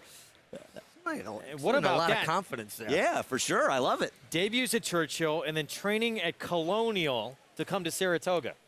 And she seems, I mean, seriously, after the race was over, we'll be able to, if that horse wins, we'll be able to say she knew. And look, she obviously, and she was very gracious in interviews as you take a look at the hardware awaiting the winner of the Saratoga Special. She said, Steve Asmussen and his record, what he's accomplished in the sport speaks for itself. And Gulfport's obviously talented, but she said, I wouldn't want to trade places with anybody in here. She claimed a horse named Fault from Al Stall a number of years ago, a Klarovich horse, actually, for $50,000 and won the Pucker Up, which normally would have been running the Arlington Million card 2 starts later, and it ended up being a Grade 1 winner for, I think, for trainer Phil D'Amato out in California, but tremendous claim. And let's go back to his start. He didn't get out clean at all, and he still won so easily. We still don't know what his running style is. Yeah, I mean, are you helped by breaking a step slow in here so you don't get caught up between these horses? It's a... Well, but as a jockey, knowing that you have a horse underneath you, that if it breaks that way, if you wind up laying third, you're fine. Just be confident. Let him run up into your hands the way he did in his first start. Right. I mean, I know the board reflects a huge disparity, and there may well be on the track. I mean, I don't think anybody's denying that Gulfport's run very well, but I think this is a very intriguing horse in this race. What a race to have as our Spendthrift 2-year-old race of the day. And I think of this race many years ago when a horse named Fleet Alex dominated a very big field for Tim Ritchie. Not exactly a household name, a horse who came up here from Delaware, and of course he made a lot of noise going forward, and we're used to a lot of these races being dominated, as they have been many years, by the biggest name trainers. But Exaggerator won this race, would go on to win a Preakness. Tim Ritchie brought his Rags. rider along with him that day too.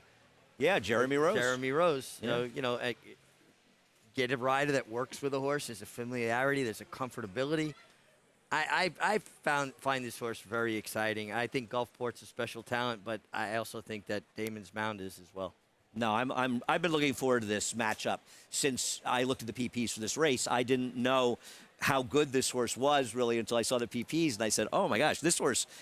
I mean, I'm not saying he's going to win, and I picked him, but this horse is on paper a serious threat to Gulfport. These could be 2 very, very good 2-year-olds. The way that he did it was just so consummate ease. And Gabriel Saez seemed to never really ask for anything at all, so it seems like there's a lot more in the tank. Gabe Saez is a rider that tends to be busy. He will ride a horse, even if they're winning by open lengths.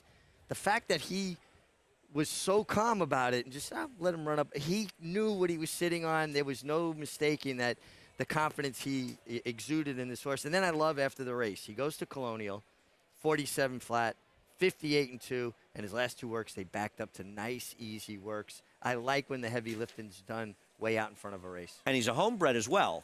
And by the way, this race starts another pick 5, a mandatory payout pick 5 in here. I also like, here's one, Greg, you'll like. I don't know if you noticed this. Now, the sire Gervin, it's spelled differently, so he's not named after the great NBA player, George Gervin. The Iceman. But look at the dam. San Antonio Stroll. Yeah, and of course, well George named. Gervin played for the San Antonio Spurs. Love that. This is a good matchup. We're treated small field, but to have 2 colts of this kind of ability. Oh, I agree. This is exciting. These are 2 horses you feel like there's a very good chance that we'll be hearing big things from them going forward this year, maybe, and into next, hopefully. These are good-looking horses. And I love the fact that Michelle is coming here and taking on Steve, you know? And I'm sure she has the utmost respect. But you like to see trainers that don't get as much press get a chance. What do you think that when you get a trainer that really has never ventured to Saratoga with anything, and now they do, doesn't that speak to the confidence the horse has given them to come into deeper waters? And she certainly had plenty of confidence talking to Maggie. I mean, and I'm sure she knows that this is not an easy task. But I love the confidence that she showed, and I'm excited. So the big showdown that people have been talking about all week at this racetrack, these 2 horses. On the left, Damon's Mound, that one brilliant start with that compromised beginning that did not hinder him at all. He still won by more than 12 lengths. On the right, Gulfport, drawing those comparisons to Jackie's Warrior for Steve Asmussen with back-to-back wins by nearly 20 lengths combined. And for all we know, it won't be close to the finish either way, but there's nothing better than a rivalry of any kind, you know, 2 horses squaring off. You love to see really good horses, you know, run on the racetrack, as we so privileged to see here and often, but to see the potential of 2 horses is exciting. I feel like 14-year-old me getting ready to watch a race I've been waiting for, that anticipation of what might be. Yep. Greatest game in the world. Here we go. Super Chow loads in first. Luis Saez as aggressive as it gets out of the gate on a speedster, who seems like his only chance to win here is if he sends. Expect to see him in Gulfport duking it out here early on. It's the Grade 2 Saratoga Special, and we got 2 runners in here that could be very special going forward with Gulfport and Damon's Mound. Let's go upstairs. John Imbrial with the call.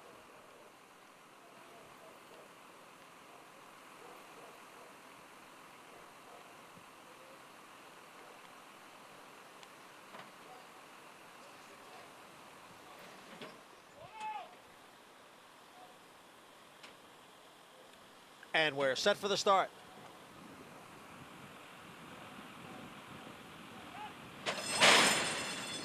And they're off. Gulfport broke well on the outside. Valenzende is right there as they move up the backstretch. It is Gulfport, Valenzende, and they're joined on the inside by Super Chow. So 3 of them are battling for the lead here as Damon's Mound sits just behind them in 4th. A 3-pronged battle here as they continue up the Saratoga backstretch. And now Super Chow has come away with a half-length lead. In between horses is Valenzende, and on the outside is the favorite Gulfport. Damon's Mound remains in 4th through a quarter in 21 4/5 seconds as they go around the far turn.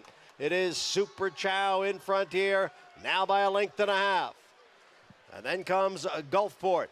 As Valenzende has dropped out of it, Damon's Mound now makes his move on the outside. Oh, Gulfport had a steady there. Gulfport had to check coming to the top of the stretch. The half went in 45 seconds. It is Super Chow and Damon's Mound on the outside, and Gulfport trying to get back in it again. It is Damon's Mound who now has come away with the lead. Super Chow runs in 2nd, and Gulfport is 3rd. Farther back, Valenzende as they head for the 16th pole. Damon's Mound has built a 4-length lead. Gulfport in 2nd, and it will be Damon's Mound to win the 117th Saratoga Special. Gulfport was 2nd, and the time was 1 minute, 17 4/5 seconds. Damon's Mound winning the Grade 2 Saratoga Special, and Gulfport with a little trouble here. Well, Gulfport was the victim of Super Chow bearing out, and he bore out at Gulfstream Park. He bore out worse that day, but he still, when he was let run by Luis Saez, he drifted to the right. And by that time, Damon's Mound had a full head of steam. He's not going to move out and give more room to Gulfport. And it turned out Gulfport was kind of a buffer between the two for that, and an unfortunate incident. Now, he was obviously not likely to win this race. And, Richie, that was a great call by you because you talked about it before the race was run, and it was a very, very important moment. But that takes nothing away from the performance of Damon's Mound. But you talk about it here. Yeah, Richie. no, I mean, he broke a half a step slow, but that was fine. He got in the bridle. He was always cruising. Now you can see, look at Luis Saez on the lead in the red colors. His outside rein is completely loose, and he's only on the inside rein trying to hold this horse in because this horse bore out first time. Now, as he lets him run, he's drifting into the path of Gulfport, and the two-horse Damon's Mound's got momentum on him, and he has to check while Damon's Mound's able to go forward. Was he still already at that point, though, that A falling little behind? bit, but I almost wonder, and I want to ask you this, Richie, was he dropping a little back because Joel Rosario was concerned that might be happening, and he tried to get out of his way? So, well, maybe I can go back to his inside. It's Damon's Mound and the Saratoga Special. Let's go to Maggie. Well, here with winning trainer Michelle Lovell. And Michelle, the guys were talking on set. You just seem so confident. I thought it was just because we know each other and you felt comfortable with me, but you were rewarded with your confidence in bringing this horse to Saratoga. Yeah, he's simply amazing. I couldn't be more proud. I'm so happy for his owners, Michelle and Cliff Love. This is big time for them, and this horse is awesome, and they deserve it. And I'm just excited for my whole crew. Everybody's worked really hard to get here. And Michelle, to Gabe Saez, again, very confident handling. He couldn't sit anymore. He had to go. No, I know. Yeah, he had to go. No, he is so confident in the horse. He come to visit this morning. He got here last night, and we talked about it. And, man, the horse gives you that confidence. He's just a cool horse. Congratulations. Your first Saratoga runner and your first Saratoga winner. Thank you very much. Guys, Michelle Lovell, gonna greet her big boy now, Damon's Mound. What a race to win in your Saratoga debut. With all the previous winners we've talked about, Favorite Trick, who became a Horse of the Year, won this race. This is big time. This horse honestly looked like a winner every step of the way. He did. Every step of the way. He had his head bowed galloping in behind them. And honestly, I think he was traveling better than Gulfport when Gulfport encountered the trouble. No question about it. No question about it. I think Joel may have been anticipating some issues, but this horse was always running very well. She was extremely confident in this horse before his debut. Wasn't shocked at all, except she said by that margin of victory, she said there's no one else I'd rather have in this race, and she turned out to be right. This horse has a future. She knew exactly what she had, and she was not scared of anyone, and she was right. And you get a young horse that'll sit in behind horses like that, galloping off the side of them with his head bowed. He was a little bit green about changing his leads today. It took him maybe, a little bit of urging to do it. He got on his right lead, and he leveled off again. Now, too quick to wheel back in the hopeful on Labor Day? Or what do you think? Obviously, they have a decision to make. Jockey's Warrior did it. He did. What did it say, the 13th? 13th. And that's the 5th? I mean, listen, it's her call. She's made all the right calls. Depends how he comes out of the race, obviously. Yeah. But I'm just so happy. It was a great race. I'm excited for that. And I love seeing her get that win. That was great. Come here with her first horse to Saratoga. Do have to give Gulfport a little bit of credit for being able to re-rally to be second. He showed at least that he could handle some adversity. We got a big one here. Grade 1, Beverly D, mile and 1/8 on the turf. Here's Dalica for Al Stahl. Yeah, Dalica is just coming out of a much tougher race at, is it Dalica? You're probably right. You're usually right. Sorry. She's just going to find the competition a little easier here. Family Way, Tyler Gaffleone, Brendan Walsh. I like her a lot, but she's turning all the way back to mile 8. But look at the company she's been keeping. Bleecker Street, Warlike Goddess. She's very good. Gate to wire win last time out in a grade 3 for Princess Grace. Why? How is she 4-1 in this race, the fourth choice? I thought she was the horse to beat. 6 for 10 lifetime on the turf. Florent Giroux, Mike Stidham. Grade 1 place, multiple graded stakes winner. I thought she was super logical in here. Well, the power of Chad Brown with the 4 Rougier as Manny Franco aboard coming out of the grade 1 Diana. Yeah, I mean, she's got a turn of foot. Her last couple of races were slightly disappointing, I think, but she's also running with the best. And in Italian just ran them off their feet in the Diana last time. Two of the best trainers this sport has ever seen, Chad Brown, and now Aiden O'Brien with Lily Pond at 3-1. She is massively overbet in this race. They're betting her because of Aiden O'Brien. Her European form is decidedly mediocre. With more on this turf course here at Churchill, let's go back to Tom Amos. Good afternoon, gentlemen. So here from Churchill Downs, and look, I raced on this turf course this past spring meet. Worked over it in hopes that we could get it back towards the end of the meet. We didn't. We weren't able to do that.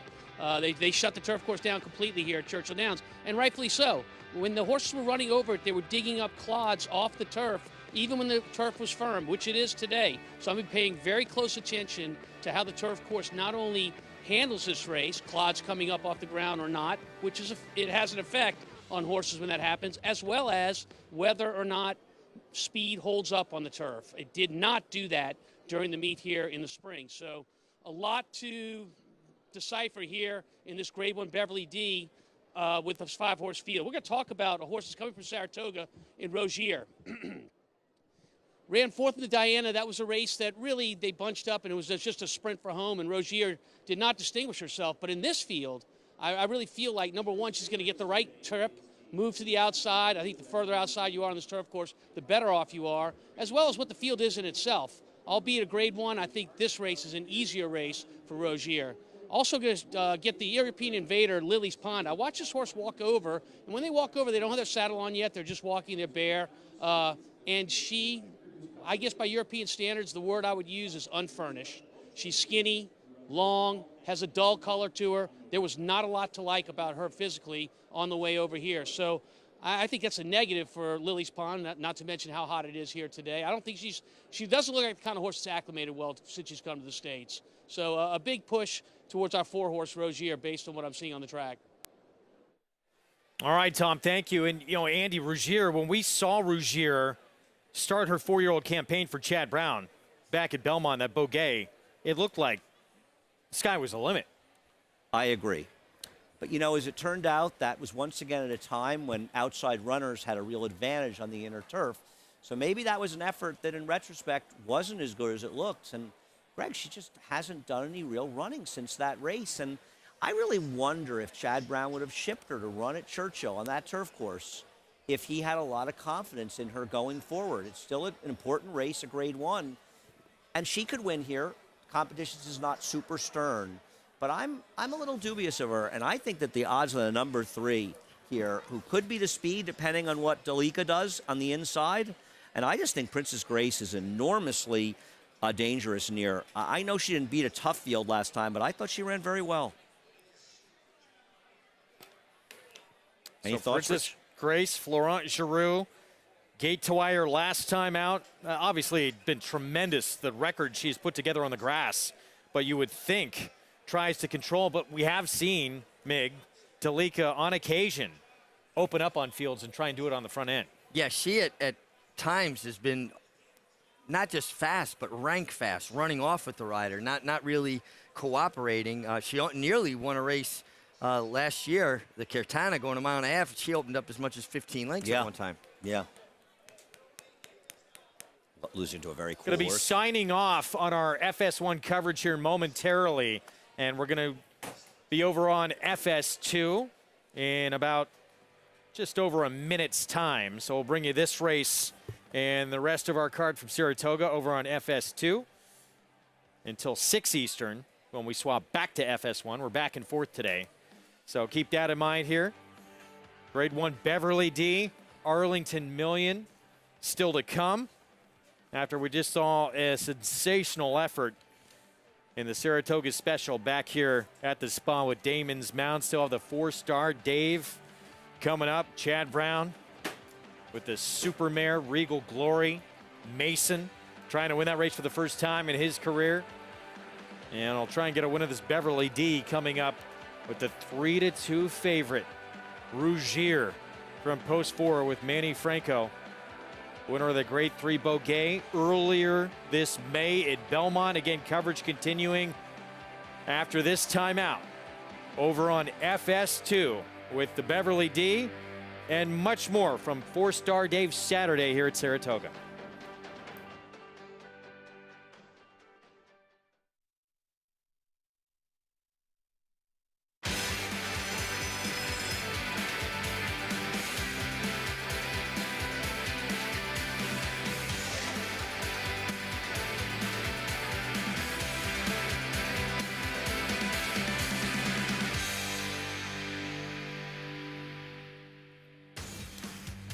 Welcome to those just joining us on FS2. You're watching Saratoga Live, the premier meet in the country. Gorgeous Saturday afternoon as we look down below. Program brought to you by America's Best Racing, for the love of the race. Visit americasbestracing.net today. Greg Wolf alongside Richard Migliori, champion jockey, New York Racing Association handicapper Andy Serling. Later today, Grade 1 4-star Dave, who was a fan favorite up here, and you had the privilege to ride on several occasions. Yeah, he really was a lot of fun to ride, and it was a lot of fun to be his jockey here in Saratoga. Everybody wanted to stop and talk to you about 4-star Dave. I was one of many riders that rode him, though. I don't want people to go under the misperception that I was the only guy that rode him. I remember Nick Santagata winning on him, Randy Romero, Angel Cordero. Darryl Montoya won the St. Paul Derby on him up at Canterbury. He could run on dirt or turf, better on turf, obviously. And not just a Saratoga horse, too, as you had since winning Canterbury. Just a darn good horse. That 4-star Dave later in today's card. We'll talk much more about it coming up. Got a big one at Churchill right now. Grade 1, Beverly D. Fillies and Mares 3 and up, going 1 1/8 on the turf. The Arlington Million later in the card.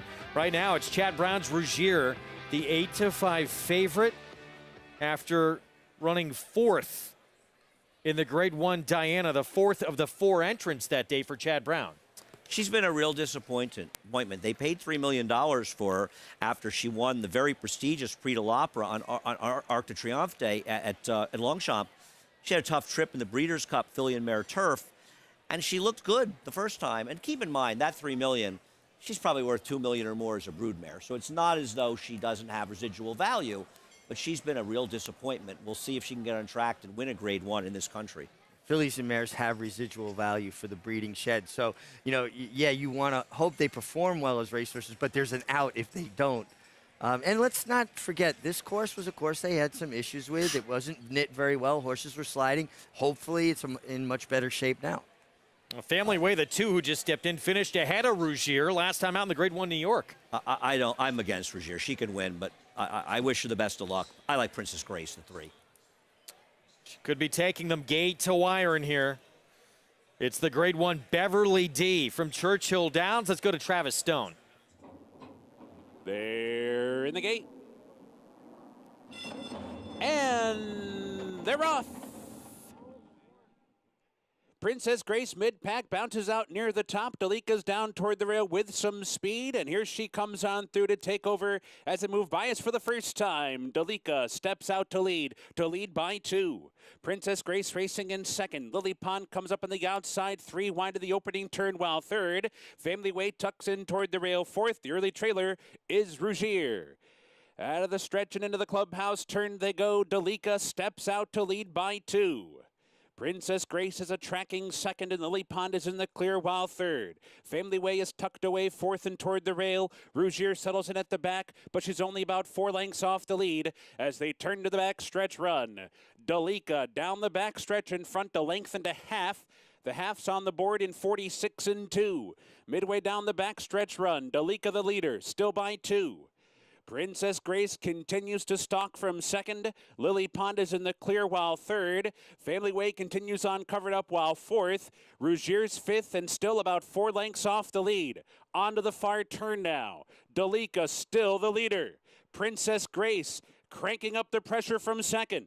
Family Way 3rd and toward the rail. Lily Pond is under pressure 4th. 3 lengths back to Rougier in 5th. Quarter mile to go. Top of the stretch. Delika tries to cut the corner. Princess Grace to the attack. Princess Grace comes on to take the lead. Delika tries to fight on from second. Family Way's back in 3rd. Lily Pond, Rougier, 1 furlong to go. Princess Grace short lead. Delika's coming back down inside. Here comes Delika right back at Princess Grace. Delika's re-rally to take the lead. Delika in the Beverly D. A determined winner over Princess Grace, Family Way, Lily Pond, and Rougier.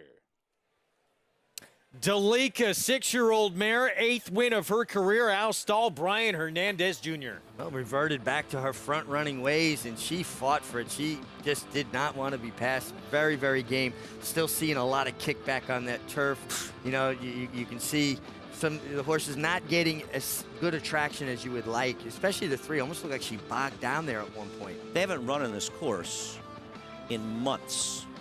Anyway, congrats to Al Stall. thrilled for him to get the win, even though he did it at the expense of the horse I bet, Princess Grace, who certainly looked like a winner for Michael Stidham. And I'm going to say that this result flatters the Diana. Indeed. Yeah. And Regier off the breeding shed for her. She just doesn't want to run anymore. She didn't. But that turf course, maybe they want to give her another chance on a different turf course. So Delica, 5th of 6 in the Grade 1 Diana. Comes back to win this Beverly D. Keep an eye on the 3-horse, Princess Grace. She pops ahead in front here, particularly her hind feet. Somewhere here in the 16th pole, you're almost going to see her slip a little bit behind. And her head's, she's going to bobble just a little bit, right in there. And she lost all forward momentum. Now listen, take nothing away from Delica, who was very game and was fighting her every step of the way. But to see the kickback that was coming off the turf, that's unusual to see that much kickback on the turf. You have to think that this turf still isn't fully knit. Delica. She, for a while, had become a little bit later in her career better at these longer distances, but wins here at 1 1/8 in the Beverly D with Brian Hernandez Jr. We'll have the prices when we come back, winning for Balmar Equine on Arlington Million Day at Churchill Downs and Fourstardave Day here at Saratoga. More live action ahead right after this. A Grade 1 winner of nearly $2 million, Silver State hails from the sire line of legendary Claiborne Stallion Danzig. And his second dam is full sister to Kentucky Derby winner Monarchos.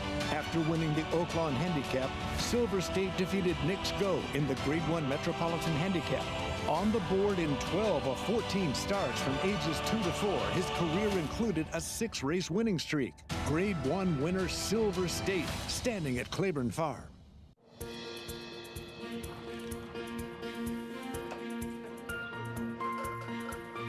We take pride in what we do.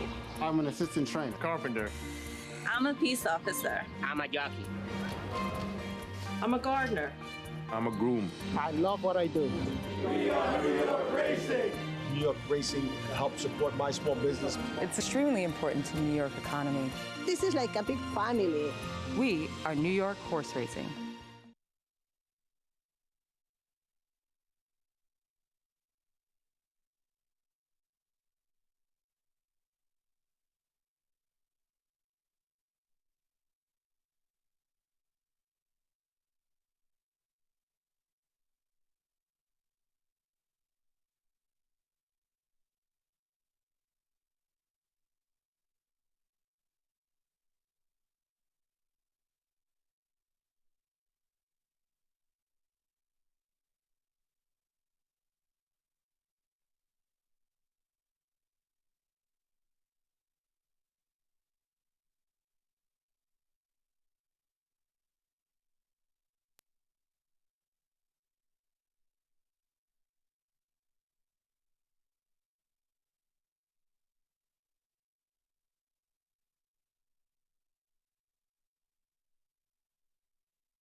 You're watching Saratoga Live on FS2 with live coverage for both Saratoga Racecourse and Churchill Downs on Arlington Million Day. Our program brought to you in part by legendary Claiborne Farm.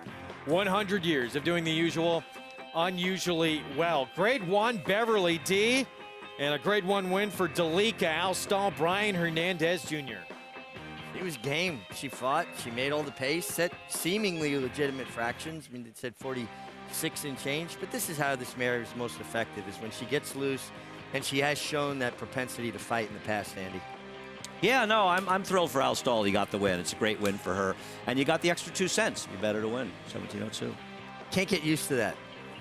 She's like 296 to show there. 8th win of her career on the lawn. And, wow, she got a few more wins in her. She's going to eclipse the $1 million mark if she can keep running well. Well, put a nice career together. Today really vaulted her up right there on the cusp of $1 million. And yeah, I honestly thought Andy, Princess Grace, had dead aim your selection. Then I thought, well, if anybody could pick you off, it was Family Way, the filly I like. Was looking for that exacta. Was not meant to be. And I think it's fair to ask if there were some horses that had difficulty handling this course. It's a course they haven't raced on since, what, about 2 months or so ago? And there's a lot of stuff being kicked up out there. Delika out dueling Princess Grace. Family Way checking in 3rd. And again, still to come that Arlington Million a little bit later on in the card. Big win, though, for Delika. Congratulations to Al Stall, Brian Hernandez Jr. Terrific rider.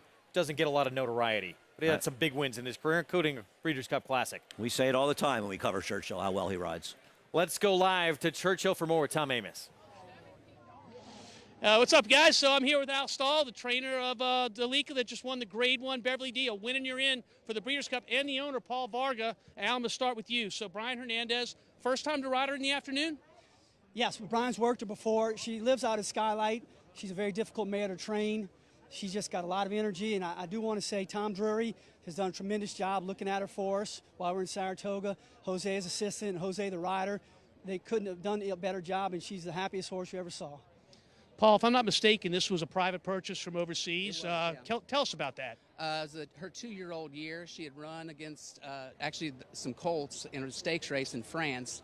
And a friend of mine, Case Clay, and I both noticed her, and we pursued a private interest, and were able to secure sort of the end of that year. Got her over here, and she's been in Al's barn since the beginning of her 3-year-old year.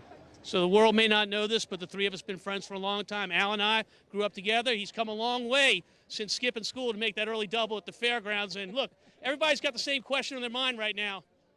Can a man make a loan? Maybe. Back to you guys. I would hope Al is going to take Tom out to dinner tonight. Between the two of them, college roommates, they've trained 5,739 wins now. And it's incredible because Al's the better trainer, and Tom's got 4,000 of them. I don't understand it. It's a mystery to me. Great moment for Tom. Earlier this week at the racetrack, collecting number 4,000 in that tail of the cow. What a moment. 5th at Saratoga. Starts a pick 4 here. This is 7/8 of a mile.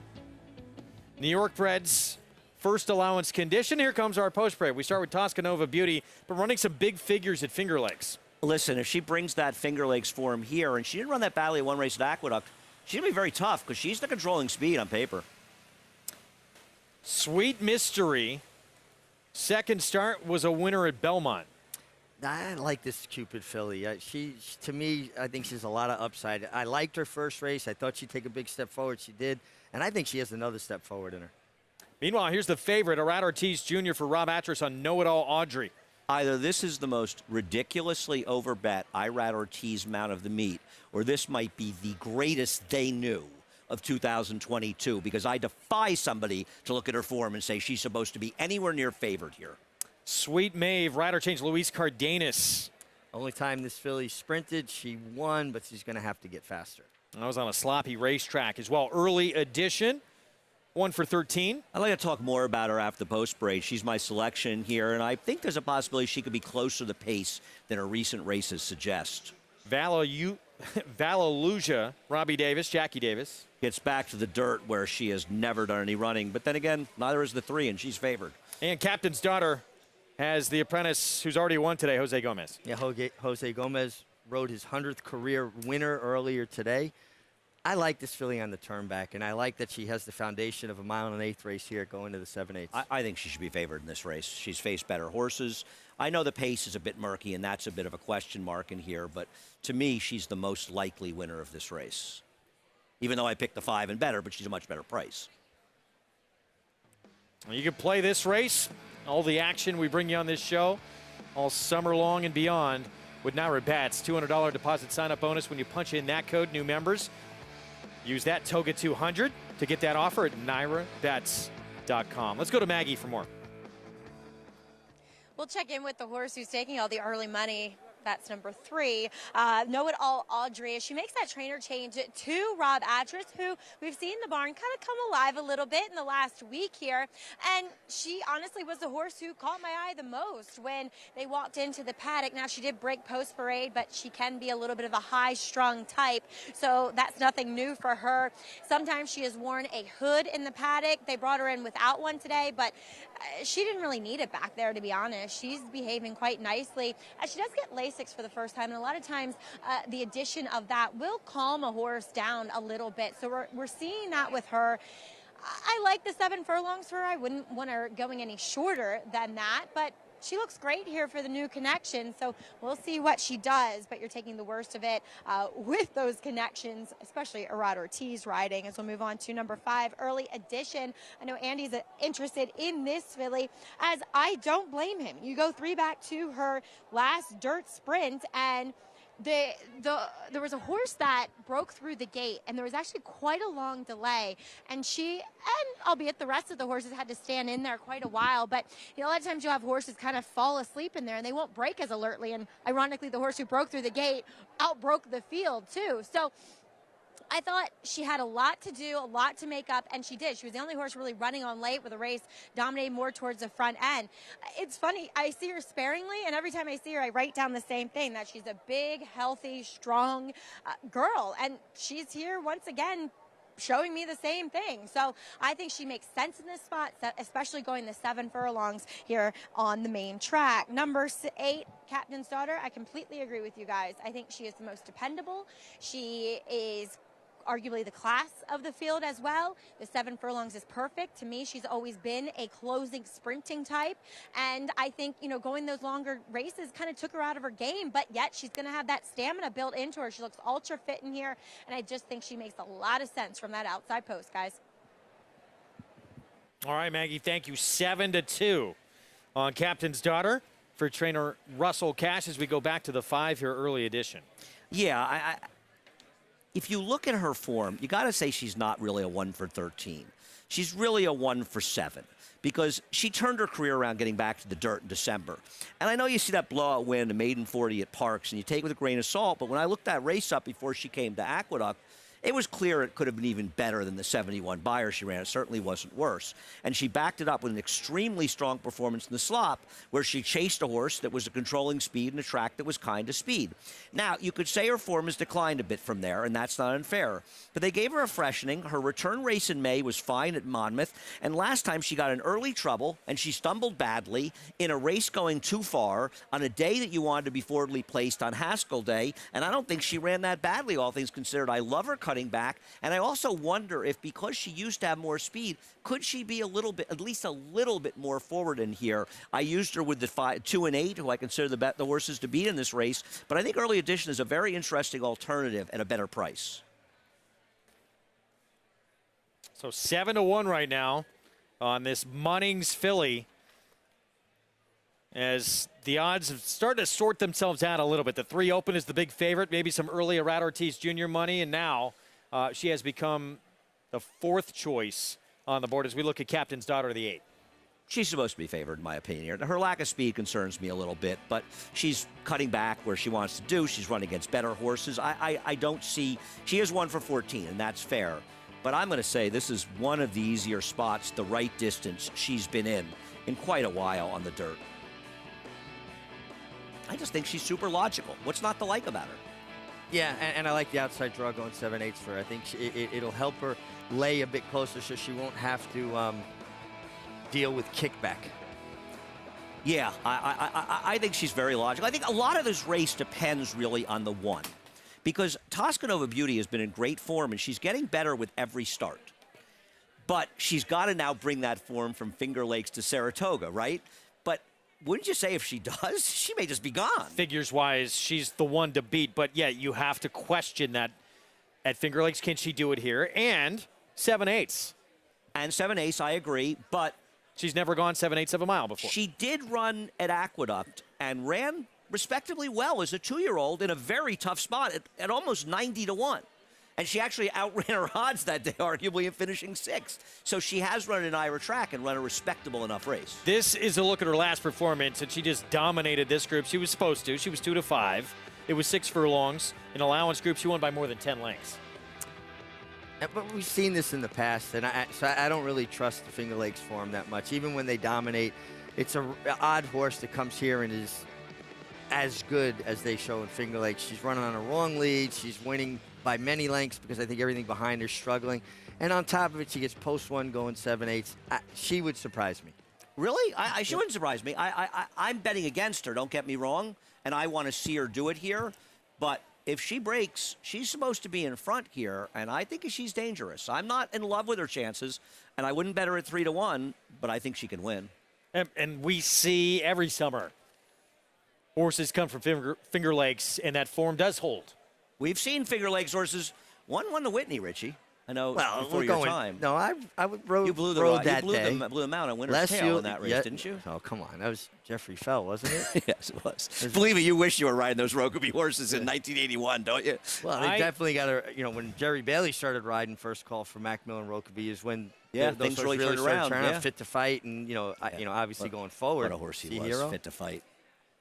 Oh, my gosh. He was such a good horse. His Met Mile against A Phenomenon, one of the best ever. One of the greatest races ever. Richie and I could run down memory lane Whenever we forever. get you two together, it's trips down memory lane. The favorite has become the 2. Sweet Mystery, a lot of upside here. Second start, breaks her maiden. Jose Lezcano had a 3-win day yesterday. Good for him. He's aboard, and she's sort of the now filly. Can she take another step forward? 5th from Saratoga on Fourstardave Saturday. Let's go upstairs to John Imbriao for the call.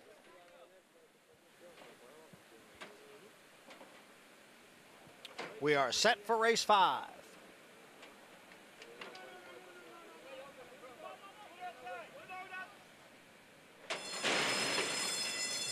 And they're off from the extreme outside. It is Captain's Daughter who is going out for the early lead. Now moving up is Tuscanova Beauty along with Sweet Mystery. It is Tuscanova Beauty who has the lead. Sweet Mystery, the gray, runs in second. Know-It-All Audrey is 3 wide, and Early Edition is 4 wide. Then comes Sweet Maeve, who's racing in 5th, followed by Vallelujah. Captain's Daughter broke well, but is now the trailer in 7th, and the quarter went in 23 and 2/5 seconds. Tuscanova Beauty by a half length. The favorite, Sweet Mystery, runs in second. And on her outside is a Know-It-All Audrey next in third, followed by Early Edition in 4th as they go around the far turn. It is still Tuscanova Beauty with the lead here. Tuscanova Beauty by a full length. Sweet Mystery, Know-It-All Audrey right together, second and third, as Vallelujah now gains ground down towards the rail. The half went in 46 and 3. And now they pass the quarter pole. Room on the inside for Vallelujah. She's coming on through, up to challenge Tuscanova Beauty for the lead. Sweet Mystery's on the outside, so it's 3 of them across with a furlong to the finish. Vallelujah down at the rail has come away with the lead.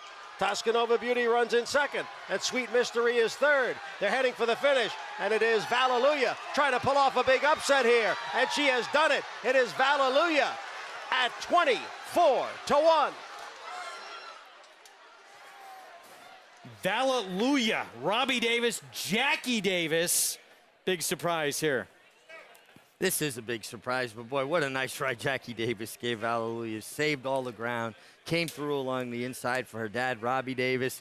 That's an awful happy Davis clan there. Robbie's out every morning working so hard. He's got his horses over at the harness track.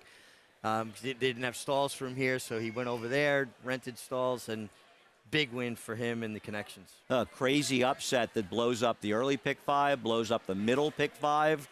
I think there's a lot of people happy it wasn't part of the pick 6. And credit Jackie Davis. A lot of people don't want to go inside. Jackie Davis had no problem going inside, and she was right. Congratulations to all the Davises. 24-1 to close out an early pick 5. Let's go to Maggie. Richie! Guys, this is the loudest winner circle. And Robbie just said it. It's like the Travers just happened down here. The entire Davis clan here in the winner circle. We got Katie Davis, we got Robbie. I was hugging Marguerite, and she said this is a dream come true. Having your daughter win a race for you at Saratoga. Oh my God, I'm so excited. I cannot believe it. I've been on this filly every day, and Jackie come in from Finger Lakes and to ride her, and this is just incredible. This is the only thing better than this is the Travers, I gotta tell you. Oh, Robbie, this is awesome. Jackie said to me last night, she said, now I know why I ride at Finger Lakes. I don't like coming here. And then boom, she shows up and wins. She did. I told her to stay off the rail. Well, there we go. Yes. Guys, this is an awesome winner's miracle celebration, to say the least. That's what winning here is all about. This is a New York bred first allowance condition, but that's what it means to win at this racetrack. You'd think it was Travers Day. Well, it was a $95,000 purse, and I love that. Robbie said, I told her to stay off the rail. She went right to the rail. Hey, you want your kids to do something? Tell them the opposite. I'm an unabashed Jackie Davis fan, and I think she's a terrific rider, and it's nice to see her get the win, especially up here. What a moment. 7-2-1-5. Honestly, we've been doing this a lot of years here. That's one of the great winner's circle celebrations we've seen for just an everyday race. Robbie hugging Richie Velez, the jockey valet. He's all over birdie. Pandemonium. But you know what? Saratoga gives you a little bit of everything, and just another great scene. No question. Even Greg Wolf's family's excited about it. They are coming to visit me. So we wrap things up here. We're going to turn it over to the next crew in just a little bit. Good for Jackie Davis. And this one all in the family, riding for Dad at a big price here, 24-1. Hallelujah. Shocker. Here in the 5th from Saratoga.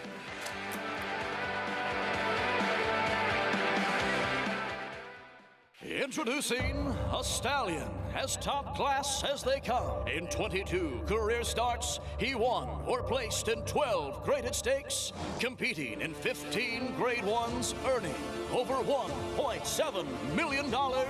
His undisputed speed is evidenced by 7 100-plus Buyer speed figures, a 3-time grade 1 winner, Raging Bull. Who you betting on? How about an app created specifically for horse racing? Naira Bets. We specialize in thundering hooves, fist pumping, and boosting your bankroll with robust weekly promotions. And offer betting tips from actual horse racing experts. Bet all day and night, nationwide. Get the action and thrill of horse racing with Naira Bets.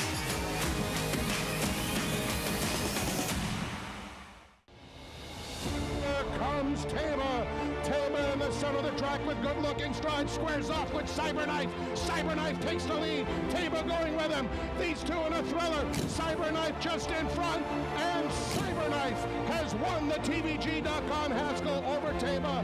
Jack Christopher finished third. The running time 1 minute 46.24 seconds. Gun Runners on top of the world. Come dream with us at Three Chimneys. Racetrack Television Network brings you every race, from every track, on every screen, every day. With monthly packages starting as low as $5, RTN gives you great value and access to more live HD streaming and race replays than anyone. Visit RTN.tv today to sign up and watch on almost any device, including Roku and Amazon Fire. RTN has packages that start at $5 per month.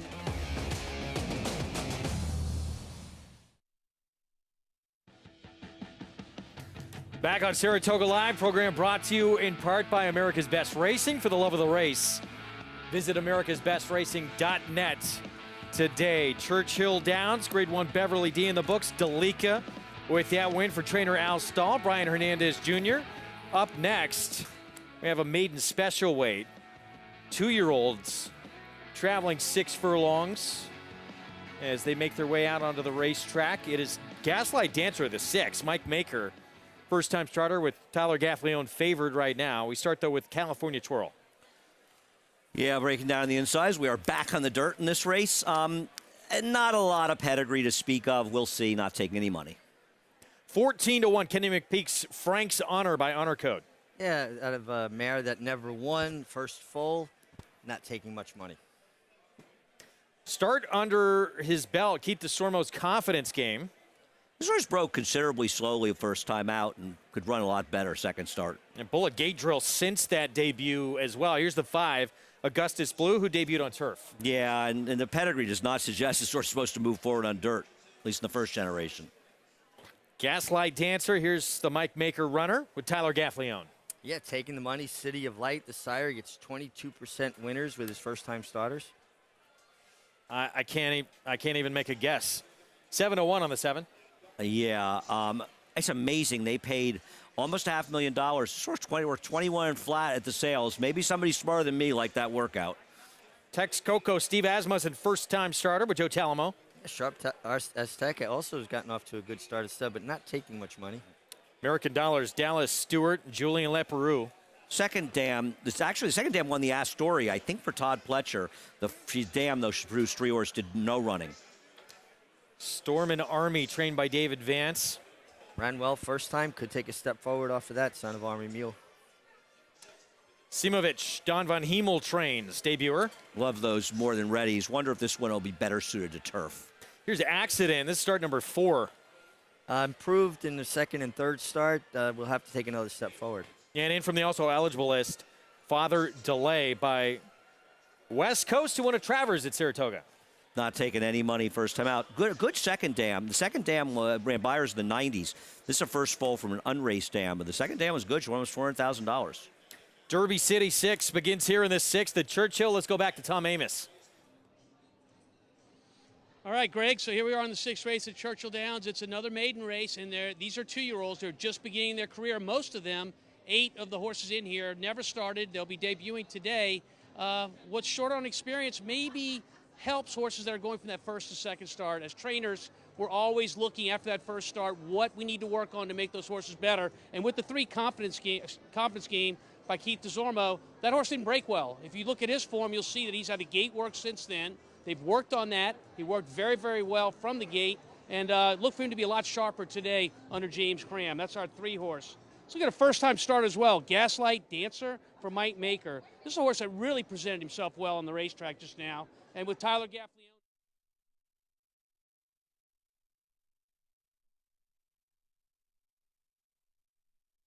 Apologize, some audio difficulties. We lost Tom Amos. He was just about to say something interesting, too. It was really building to a crescendo. Exactly. Wow. Exactly. Tough We'll try crowd. and get him back if we can. I have nothing to do with pulling the plug on that. I'm too far away. Just letting everybody know. It's not my fault. It was an executive decision. Storm and Army is the one to beat right now. So David Vance, Giovanni Franco, horse who does have a start to his credit, ran second at this track back on June 30th. Yeah, I had no reason not to like that horse's race. Thought a very, very logical horse in here, though I think the 3 is going to run better in here. Of the 2, I prefer the 3. I'm very curious to see what the 7 does. Not taking much money, but that horse's work was very unimpressive. Isn't the first of the 6 the live one? Tyler's horse, Gaslight Dancer? I tell you what, from a physical perspective, looking at the 6 Gaslight Dancer, that's who I'd want, just purely on appearance. This horse looks tucked up, ready to run first time out. I love the way he warmed up, albeit watching him on TV. I want to say we've seen 1 City of Light win so far at the Saratoga meeting. I think that was on the turf for Shug, right? Yeah, the West Point, was that a West Point horse? The West Point horse. It's been a small sampling, but he's gotten off to a very good start at stud with his first crop. He was a terrific racehorse. Got to see him here at Saratoga. Yeah, lost 2. Horse that ran 800 times and won the Breeders' Cup Sprint. Whitmore came up the rail. Was Whitmore? Whitmore came up the rail, That's and right. Irad was out in the 5 bath with City of Light. That was Probably a painful day for me back. as well. I had singled City of Light. Yeah. Something painful happened today, So many Greg? bad memories. Something painful happened today? I have no idea what you're talking about. Why can people remember their worst beats and not remember some of their bigger victories? Like I can tell you more rides that I want back than rides that I was happy with. I can remember in the Travers, Pick 6 the only winner on Travers Day in 1993. They put a statue of the horse that won the Travers just for me. I heard you had that statue put in. Yeah. 5-2 favorite. It's now the 3 confidence game. Keith DeSormo, second-time starter here as well, who faced Damon's Mound in the debut. Got off to a slow start against him, our Saratoga Special winner. People seeing what he did, obviously. Here, a a little while ago at the Spa. And this horse broke badly that day. I think he's going to run well today. Clean break, and he'll be tough, depending on the firsters. Paul LaDuca's looking very calm in the set, isn't he? Getting ready to take over? Looks sharp, too. He's well-dressed for a big day. Very, very calm. He's ready. How many times have we seen Keith DeZormo buy horses for not a lot of money, and they turn out really well? They paid $25,000 for this horse, but that's kind of what Keith DeZormo's MO has been. 7. You asked how many times? 7. 7 times. 7. That's the answer. Yeah. You had the answer, right? Just right there. Yeah. I'm impressed. I'm prepared for today. I am impressed. Exaggerator. How much Even did he Andy cost? doesn't do that much research. 75,000? That sounds about right, yeah. Travis Stone with the call. Here's race 6. From Churchill, the start of the Derby City 6.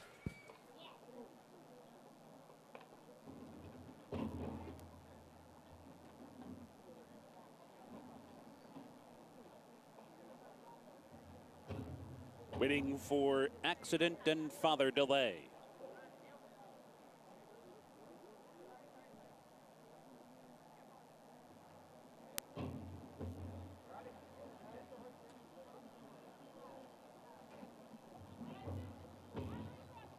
They're in the gate. And they're off. Augusta's Blue mid-pack bounces out near the top. Confidence Game with some speed as well. Stormin' Army is there. So too Simovic on the far outside. And Gaslight Dancer comes on through to challenge for the top spot as well. Down the backstretch run, 3 across. Confidence Game, Gaslight Dancer, and Stormin' Army right there. Those 3 across the track. They've gone 4 clear of Augusta's Blue, 4th and down toward the rail. Simovic is racing in 5th. California Twirl in between 6th. 7 lengths back. Frank Saunders racing on the outside. 7th of Accident, who's 8th by 4. Sheboy struggling back in 9th. Father Delay in 10th. Tex Coco and American Dollars. 21 and 3 was the quarter. Confidence Game comes away with the lead at the quarter pole. Confidence Game off the turn in front by 2, now by 3. Stormin' Army's running on from 2nd. Simovic is there. California Twirl down toward the rail. Frank Saunders in tight, trying to weave up on through. 1 furlong to go. Confidence Game is still clear by 3. Simovic wanders over toward the rail. Then it's Frank Saunders. The rest with a lot to do. Too much to do, in fact, to catch Confidence Game, who scores on the wire by 4 in the end. Simovic was 2nd. Frank Saunders was 3rd. Sheboy rallied for 4th. I like Damon's Mount a little bit coming out of this race. This beat 13 lengths last time by Damon's Mount. Well, as we said before the race, he broke too slow last time. As soon as this horse broke cleanly, as so often happens their second starts, this race kind of over, and you and I saw the same time. As soon as the rider asked him to get away a little bit around the turn, he just spurted away. Jimmy Graham just changed his hold on the reins going to the half-mile pole, and he spurted clear about a length right there, and we said, oh, he's definitely got horse underneath him. Simovic, first-time starter, very green, lugging in badly through the stretch, was able to get up for 2nd. Back at Saratoga, huge upset here for the Davis family. Terrific ride. Jackie Davis dropped to the rail, saved ground, came up the fence, and got it done for her father and a exuberant crowd in the winner's circle. They were far more exuberant in the winner's circle than they were on the set. $51 winner to close out this early pick 5 that comes back over $48,500. 7-2-1 finish there in the 5th. Best still yet to come. We got the Grade 1 Fourstardave ahead. Could Chad Brown get the first Fourstardave win of his career? What do you think? I think he's going to. I like the filly a lot. And I got to tell you, I'm really rooting for her. I'm just a really big fan of her. So it's just a terrific horse, Regal Glory. 4 consecutive graded stakes wins, 3 of them Grade 1s. And now trying to get a Grade 1 against the boys. As a 6-year-old. And it just goes to show you, Andy, if you allow horses to mature and run them when they're fully mature, you might see the best of them. That is coming up later on the card. We enjoyed it. A lot of fun. Always fun when the 3 of us get a chance to work together here at Saratoga. We should do it more often, guys. I had a great time. Thanks so much, guys. Arad Ortiz Jr., he is indeed halfway to a riding title. Tremendous first half of the meet. Got a lot of more big mounts ahead of him. Next crew taking over right after a break.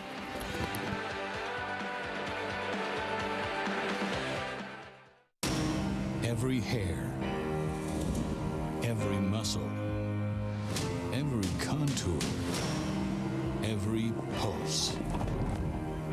in the Juvenile. Essential Quality have won. In the Belmont. Essential Quality has won the Belmont Stakes.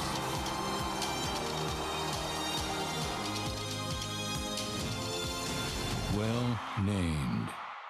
If you're looking into racing partnerships, you should know they're not all the same. When you partner with Bond Racing Stables, you become a member of a growing family of racing enthusiasts, all guided by 3 generations of experience in thoroughbred breeding, training, and racing. Share in the excitement at Saratoga and Belmont Park, where we've graced a winner's circle with winners like Giacosa, who was bred, born, and raised here at our Song Hill Farm. Get more than just a partnership. Become a member of the Bond Racing family. 3 generations of thoroughbred excellence.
Nothing like a Saturday at Saratoga. Gorgeous day. Great to have you with us on Saratoga Live. Trackside alongside Hall of Fame jockey Gary Stevens. I'm Lafitte Pinkai. It's a terrific day of thoroughbred racing, and the biggest events are still ahead, Gary. Great horses, I don't know that we'll see a better story than what we just saw at Saratoga with Valueluya and what that meant for the Davis family. Yeah, Jackie and Robbie Davis, outstanding for them, winning their home track, Saratoga. Jackie was raised here right in Saratoga, and they brought in a horse that pays $51 to kick our show off. Couldn't wipe that smile off her face. No. So excited. What a moment for the Davises. The Grade 1 racing still coming up. Here's some of the highlights. What are you looking forward to most this afternoon? Definitely the 4-Star and the mare, Regal Glory, and along with Casa Creed. I think it's going to be a great battle. Saratoga Special, Damon's Mount, who Gary's loved. He was sensational. Beverly D, Delika. Still have the Lady Tack coming up with top-class female sprinters. And moments ago, this colt for trainer Keith DeSormo, Preakness-winning trainer Keith DeSormo. Gary, confidence game. Top of the stretch, rounding the far turn. They were bunched up on a few strides. He was gone. Yeah, and there were lightning fractions. They went 21 and change, 44 and change, and he opened up. Thought they were going too fast, and he just widened on him at the end with under James Graham. Good return to $6, $4.30, and $3.30. Up next, the Lady Tack. Not a graded stakes race featuring Grade 1 talent. Top-class female sprinters, familiar foes. Bell's the One, Sconsin to slug it out. Once more, Bell's the One drawn inside 9-5, Sconsin. Odds on 3-5 favorite. Meantime, here at Saratoga, horses in the paddock. We say hello to Acacia Clement standing by with this Race 6 Paddock Report. Acacia. Hey, Lafitte, we'll take a look at a second-time starter who is just trying the turf for the first time, Golden Hornet. Do note that this horse is not actually a first-time gelding today, ran as a gelding on debut, so that was a mistake in the form. So it's not the ultimate equipment change, but he does change surfaces for the first time. And he spread for it, too. 2 siblings did win on the grass as well. The dam was 0-for-1 on the turf, but Larry Ravelli has a terrific strike rate, switching horses to the grass and watching his debut. debut in which he got an 83 Beyer speed figure at Colonial. He kind of moved a little bit like a turf horse too. A little bit of higher knee action to him. He's incredibly strong, fit. He's been sharp. He's touting himself. He has a turf hoof too. I'm intrigued by this guy getting on the grass. The number 3 Neuro ran really well off the layoff last time. Tight photo finish to be second. He does come back here looking very strong, very fit. I certainly respect him off of that last race, and he's always a horse physically that I love the appearance that he makes. For me, though, with that one win in 5 seconds, he's a little bit tough to trust at a short price, but he does look like, as a 5-year-old now, a horse that is flourishing. Those 2 logical short price ones, a big price is the 9 Courageous Ula, as this one gets back on the grass. That's definitely the surface that he looks like he prefers. The shadow roll, big closed-in blinkers, lots of equipment on this horse's face. And 2 back, this one was actually slammed around at the gate. Kicked on a little bit there, though. But, Laffy, I'm curious to see this horse maybe get a little bit of a better trip here for Linda Dixon. All that headgear, Acacia, 19-1, Courageous Ola. Gary, the crowd here, and you can see them lined as the horses make their way through that gauntlet, and a chance to see the superstars of our sport, horses and jockeys up close and personal. Yeah, I showed up here the 3rd race, Lafitte, and the front gates were closed for the parking. Said parking lot full. Find another way in. You're driving a big old F-150 like I'm driving. No fun trying to find a parking spot. I remember seeing you roll around Del Mar in like a moped. You got to look into that. I'll look into again it. Up here, right? I'll look into it. It rains too much. You work on the moped. We're going to say hello to Jonathan Kinchin, Paul LaDuca on the handicapping set. Gentlemen, good afternoon. Something tells me at one point in both of their careers, Paul LaDuca and Gary Stevens had ridiculously expensive cars. Yeah, we could say that. Okay, do we need to go there anymore? We had way too many expensive cars, and at least I had more cars than wives. Okay, so go ahead. Segue quick somehow. Change directions post-parade race 6. You just saw Street Culture. Here's 2 Down, co-owned and trained by Jeffrey Englehart. Yeah, this is a horse that's had trouble at the gate, but, comes home really, really late. So look for this gelding to be flying home. Neuro just missed your opening week. 2-1 feels like a bargain. This horse ran well off a 248-day layoff, now second off that layoff. Leah Giramatti saddled the winner here Thursday. Yeah, this horse has been somewhat consistent, but 1 for 14 lifetime, 12-1 if you like. Golden Hornet, debut winner, Colonial on dirt. Yeah, it was on dirt, but Larry Ravelli is really good with sprinters. I like the cutback. Keisha liked what she saw in the paddock. Tommy the Torch, Finger Lakes Invader, turf debut. Yeah, John Tubbett is a very, very good trainer. He's been a Finger Lakes trainer for a while, and he's bring some horses up here before. This is not his first rodeo here at Saratoga. Big scratch, Sheriff Bianco out. Me and Sap in 9-1. Yeah, me and Sap just missed. Bad beat last time at 7-1 at the 35 non-3. Now bumps up to a different level. Rocking all that headgear, Courageous Ola. Has a lot of early speed, but hasn't been able to finish his races.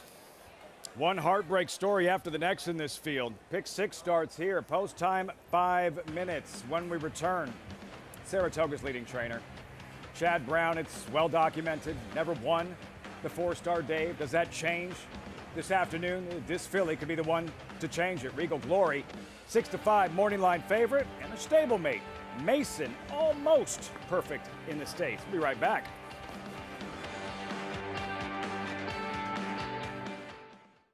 Union Rags, proving Lane's End's tried and true stallion making formula. A formula that leads to success for our partners and our stallions. He's a leader in his sire crop by graded stakes winners and grade 1 winners. He's a commercial standout with multiple $1 million sales and a 6-figure yearling average.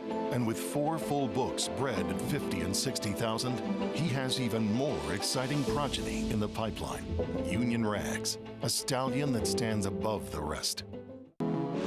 Race to Twin Spires, where you can take advantage of our $200 new player offer right now. Register with code GET200 to start earning your bonus of up to $200 with Twin Spires, where you can watch and bet on the best racing from across the globe. Plus, you can check out our expert picks and weekly promotions.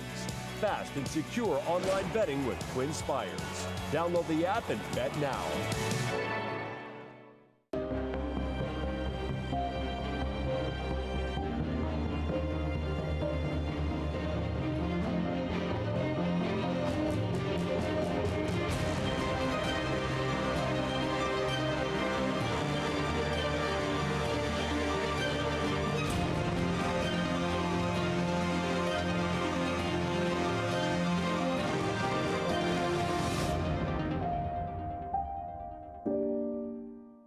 How do you become the gold standard in racing partnerships?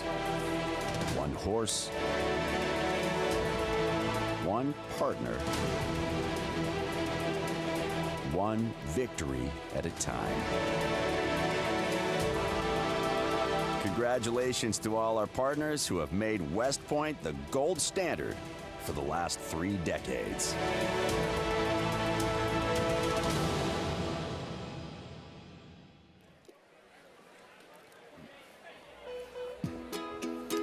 Welcome back to Saratoga Live. Brought to you as always in part by Naira Bets. Bet any track, anywhere, anytime with Naira Bets. Get started at NairaBets.com today. Saratoga State Park. Good looking swing, man. More than 2,300 acres. Site of the Saratoga Performing Arts Center, or SPAC. Not just a racing town, but on days like this, it's a racing town. 2 minutes out to this 6th race. JK and Paulie can be like your theme music that we just heard. I will tell you this, Lafitte.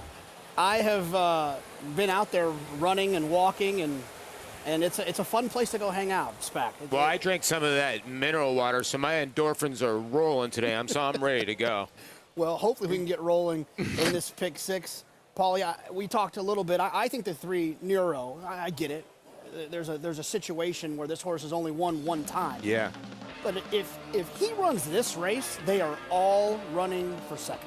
I mentioned to you right before in the break, if this horse wasn't 1 for 19 on the form, probably should be odds on based on numbers. And the reason why he always gets good numbers, because he runs his races upside down. He comes from way out of it. But you're right. If he runs this race, he's going to be ultra tough to beat. There looks like there is some pace for him to run into. He's just been a little bit unlucky. He's been the bridesmaid 5 times out of 19. There's been a couple times he probably should have gotten out of this condition.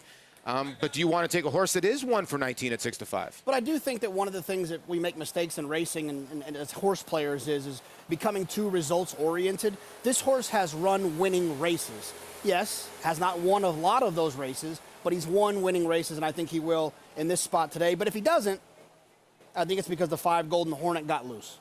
Yeah, and Golden Hornet is very, very interesting. A horse that wins first time out by many. Not many times. You actually have to, I don't know if you do in some jurisdictions, you actually get permission after you win a race to make a change. And they gelded this horse after this horse won. You don't really know if the horse was gelded before, but the horse says it's gelded after that. But I trust in Larry Lavelli, who's actually an unbelievable turf sprint trainer. If you look down, turf to dirt, he's 32%, and in turf sprints, he's 32%. So yeah, if Larry Lavelli thinks this horse is going to take to the turf, I think this horse is going to take to the turf. You know what I mean? And our producer just told us in our ear that it was a mistake in the form. So he was gilded prior to his last start. Yeah, exactly. But I will say this, when it comes to turf sprints, I am a huge fan of speed. Getting out of the gate, being forward. I think it's an advantage, and Golden Hornet feels like that type of horse. Yeah, he does. If he can get loose, you'll know. When a horse gets on the grass for the first time, and we saw this earlier in the meet, and Gary will say this, you'll know within the first strides, 10 to 15 strides, whether your horse is taken to the turf. And this horse, I'm hoping that he kind of does, because he speeds up the pace, and then it helps out my horse, the 2, a horse that has just been awful at the gate. They put Luis Saez on today. Hopefully he can get out of the gate and get some position, because this horse has some talent and has some finish. Yeah, he hasn't broken well. At least he didn't break well last time. But Acacia, I know there's sometimes you can see some things when horses are warming up, how they look physically. Do you think the 2 down will break better today? I think that's going to be Luis Saez's game plan. And you saw his intent out there on the racetrack, as you mentioned, Jonathan, with the types of warm-ups that they give them. He had this horse moving nonstop, and 2 down was very sharp back in the paddock. There's another reason in my theory that I think that he doesn't break very well, and that's because he kind of lacks some strength behind the saddle. That's how horses push off. That's how they break well. They push off from their hindquarters. And he's not the most bulky, strongest type of turf sprinter. But the fact that Luis Saez kept him moving, keeping him focused too, because he's a very energetic, very sharp type of individual. If they're also distracted in the gate, that can cause them to just break a little bit slow as well. Was a little bit even in his running last time out. If he gets out of the gate better today, though, that could be a game changer for him. Lafitte? 2 down, Luis Saez, Acacia. Winstar Jockey standings before the load. Day 23 of 40. Irad Ortiz up top. had back-to-back scratches on the program that were morning line favorites, Gary. But I was watching yesterday when Ortiz defeated Saez by a nose in the 7th, and you're right, that was huge, a big 2-win swing. Two-win swing, and look, Joel and Luis are tied at 25. Irad having a heck of a meet right now. All-star, all-world riding colony. Keep your eyes on 2 down Luis Saez as they were discussing how will he break today. Despite the record, Nero 1-4-19, the heavy favorite, 6-5 at post time. Time for the pick 6. Here's John Imbrial.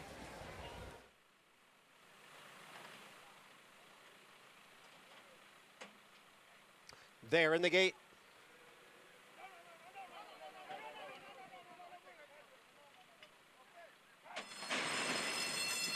And the rough. And number 2 down, had to check shortly after the start and is trailing the field. It is Golden Hornet who is out for the early lead, quickly in front by 2 lengths. Street Culture is down on the inside, and then it is Courageous Ola, followed next by Tommy the Torch, who's running in 4th. Me and Sap is next in 5th. Neuro's on the move on the outside from 6th. Then Giramonte and farther back is 2 down. The quarter went in 21 4/5 seconds. Golden Hornet leads big long shot here. Courageous Ola by a head. Courageous Ola now moving right alongside of Golden Hornet as they hit the top of the stretch. And then it is Street Culture who's running in 3rd. On the outside is a Neuro who's now beginning to gain ground as they come down for the 8th pole. And here comes a Neuro with a quick burst to take over the lead. It is Neuro in front inside the 16th pole. Tommy the Torch moving up on the outside of Courageous Ola, but the winner is a Neuro, the 6-5 favorite. Tommy the Torch got up for 2nd, and Courageous Ola was 3rd. Never mind what he had done previously, losing 18 of 19. Neuro dominant in the 6th at Saratoga, 6-5 at post time. Yeah, Lafitte, he got the pace up in front of him that he needed, and Javier made a critical move coming off the turn, just prior to coming off the turn. He could have went outside, would have had the spread 5 wide. He set him where he was. He got the perfect split when they straightened up. Not a straw in his path. He was able to accelerate today, lengthen his stride, comes away a handy winner. Good race for him. These guys have been together a long time, had a lot of success together. Mark Keller, Bobby Robato, another one here at Saratoga. Nero 3-6-9-2, 2 down, was sluggish again getting out of the gate. Runs well to be 4th. Castellano, the Hall of Famer, continuing to impress as he has for so long, and another win. We're going to take a deep breath, welcome in a new audience as Saratoga Live continues.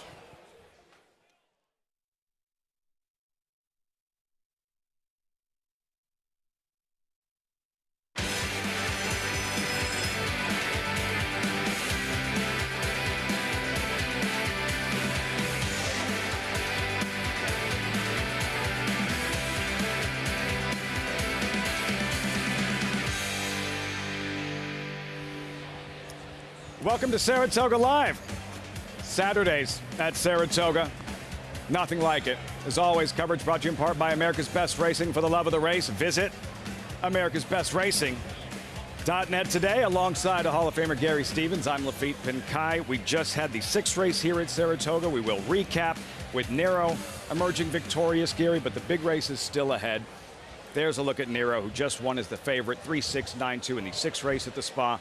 The Grade 1 Fourstardave. This is a story that any sports fan can connect with.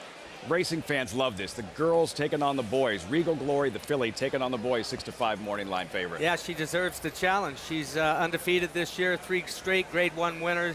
Grade 1 wins 4. She's coming off a huge run in the Just a Game at Belmont Park.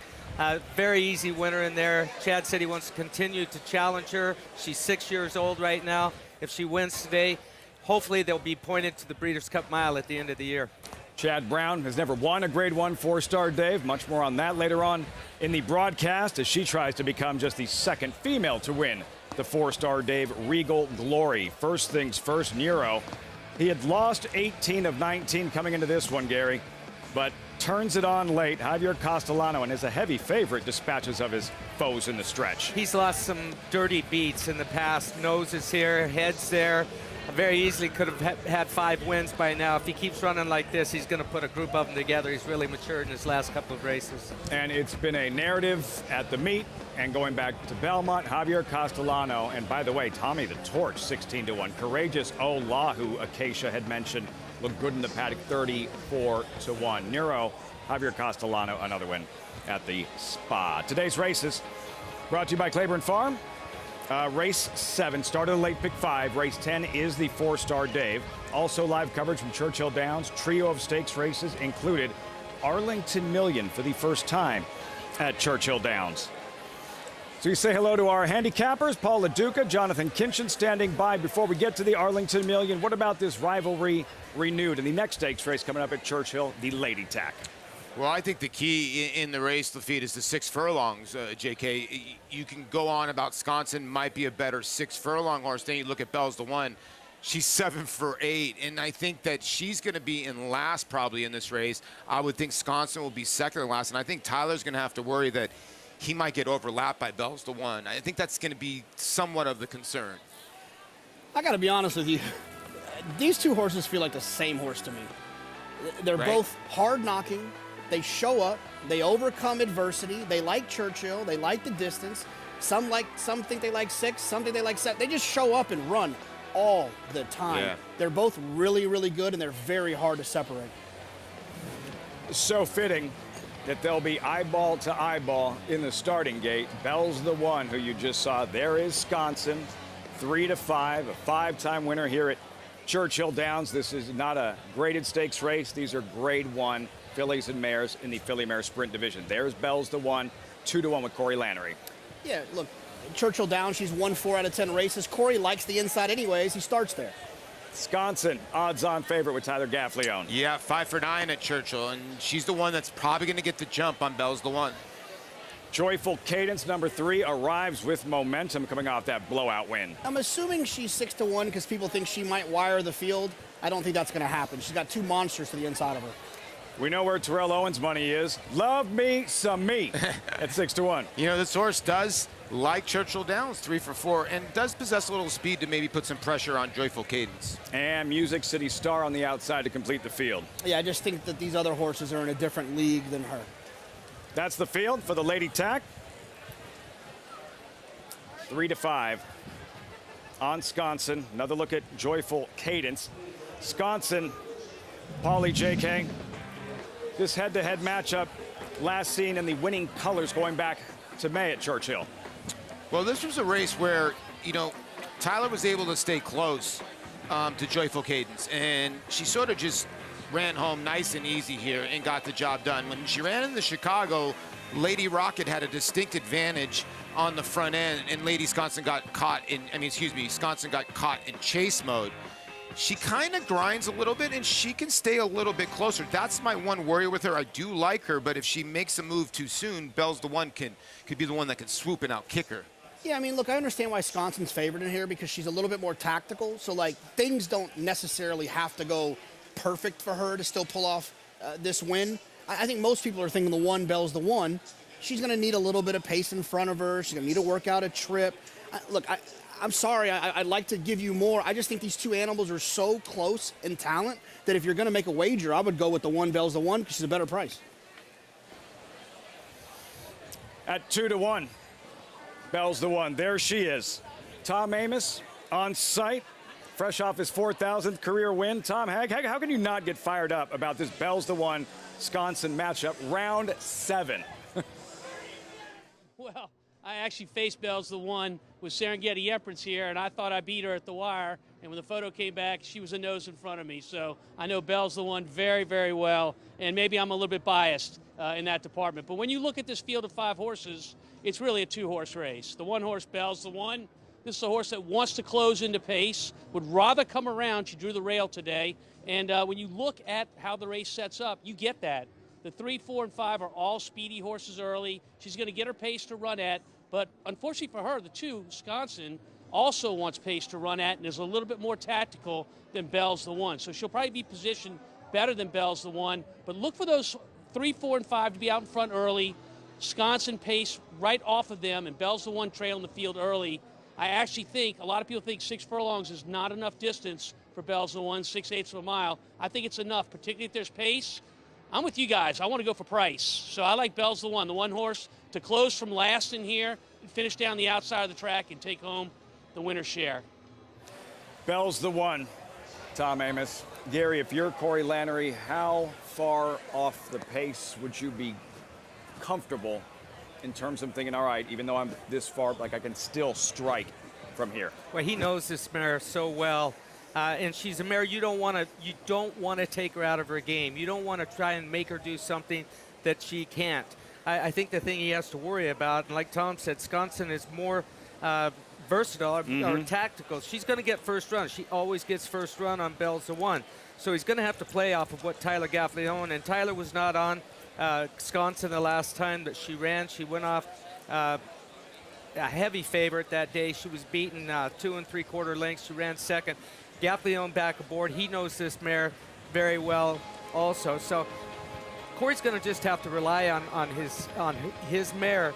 She times her own run, and she always likes to be on the outside. That's another unfortunate thing. Neil Pessin tells him, and Corey knows, and he loves to sit on the fence, but this mare, she likes to do her best running on the outside, so she loses that extra little bit of ground coming into the stretch most of the time when they meet up. Saw the stakes mounts for Tyler Gaffalione. There he is. Could be a big afternoon trying for a first Arlington Million win, though it will be very different in Arlington Million at Churchill Downs later this afternoon. Race number 11, an incredible spring-summer meet.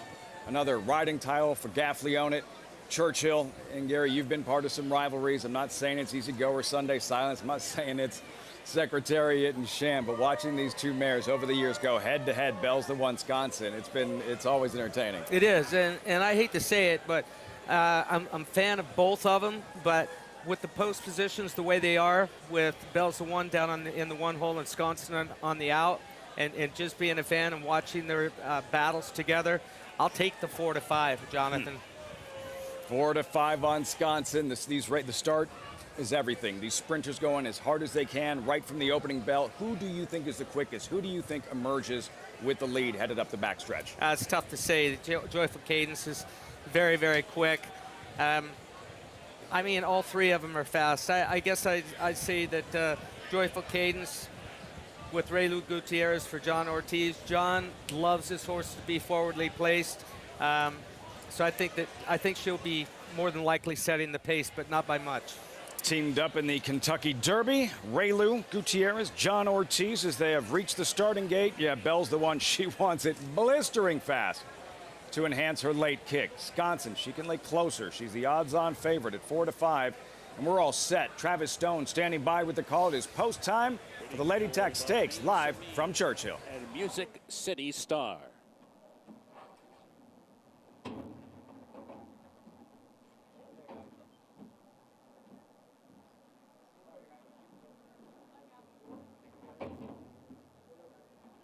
They're in the gate, and they're off. Love Me, Some Me, good beginning. So too Joyful Cadence. Joyful Cadence a little bit quicker. Comes on through to take the lead. Love Me, Some Me tracks the pace from second. Music City Star comes away third. Sconson settles in fourth and toward the rail. Firm hold there. 2 lengths back to Bells the One, the early trailer. Chasing Joyful Cadence down the backstretch run. Leads by a length with 4 furlongs to go. Love Me, Some Me with only mild pressure through an opening quarter in just 22 and 2. 2 lengths back to Music City Star third. Sconson is fourth and bottled up down toward the rail. Bells the One's been angled outside for the final 3 furlongs. Round the far turn, Joyful Cadence continues to roll along up top. Leads by a length with 2 furlongs to go. Love Me, Some Me second. Bells the One revving up outside. Sconson comes through toward the inside. Top of the stretch now, Joyful Cadence still with a short lead. Love Me, Some Me. Bells the One bearing down the center. Sconson's in tight between them. Down to the final 16th. Joyful Cadence and Love Me, Some Me. And Bells the One. And Bells the One has gone from last to first to win it on the wire. Length and a half in the end. Joyful Cadence was second. Love Me, Some Me was third. And Sconson checks in fourth. That's the real Bells the One. That slingshot move rounding the far turn, as Travis Stone mentioned, last to first in the Lady Tack Stakes. And wow. Full credit to Corey Lannery along with Bells the One. Listen, Wisconsin, she came inside of the 5-horse Music City Star around the turn and was bottled up, and he had to sit and wait. Corey saw what was going on. He pushed the button. He got to the outside. He got the jump on her, and he was ahead in front before she could accelerate. Wisconsin, I'm talking about. So great ride by Corey Lannery there. When she found her best stride, Gary, it didn't matter how wide she went. With her momentum and how well she was traveling, she loses 6 lengths on the far turn, and it's not going to matter today. That's her patented move. She was only about 3 wide most of the way around the turn until he saw what was going on down inside of him. He swung to the outside, hit the afterburners, and it was over with in a couple of strides. She's an exciting mare. Corey Lannery, Lothenbach Stables, Bells the One for trainer Neil Pessin in the Lady Tack Stakes. We'll recap and have the reaction and prices. Also here at Saratoga, 2-year-olds in the 7th. It's time for the late pick 5. Bourbon Bash. There he is. He has something the rest don't. Experience. Not to mention, he has Dwayne Lucas in his corner. Sign me up. You're watching Saratoga Live. 1-2 down to the wire. Who's going to win it? It's Malafat.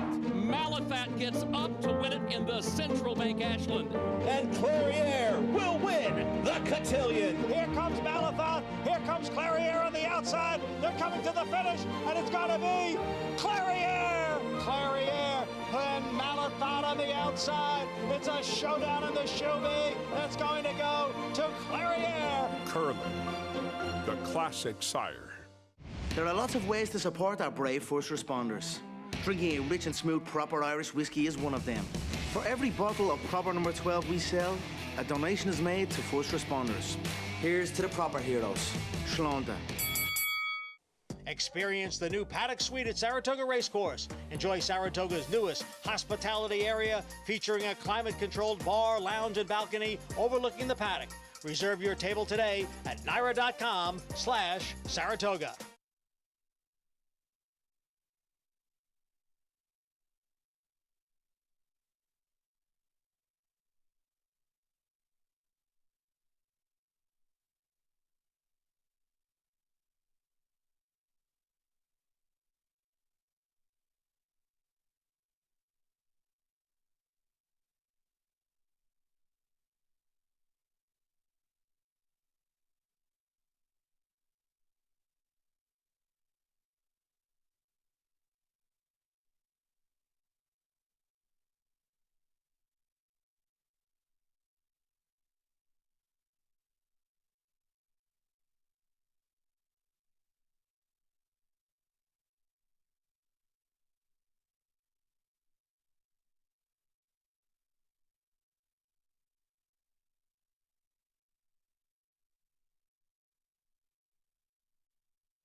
Look at that crowd energy here at Saratoga. Saratoga Live, brought to you in part by Claiborne Farm. 100 years doing the usual, unusually well.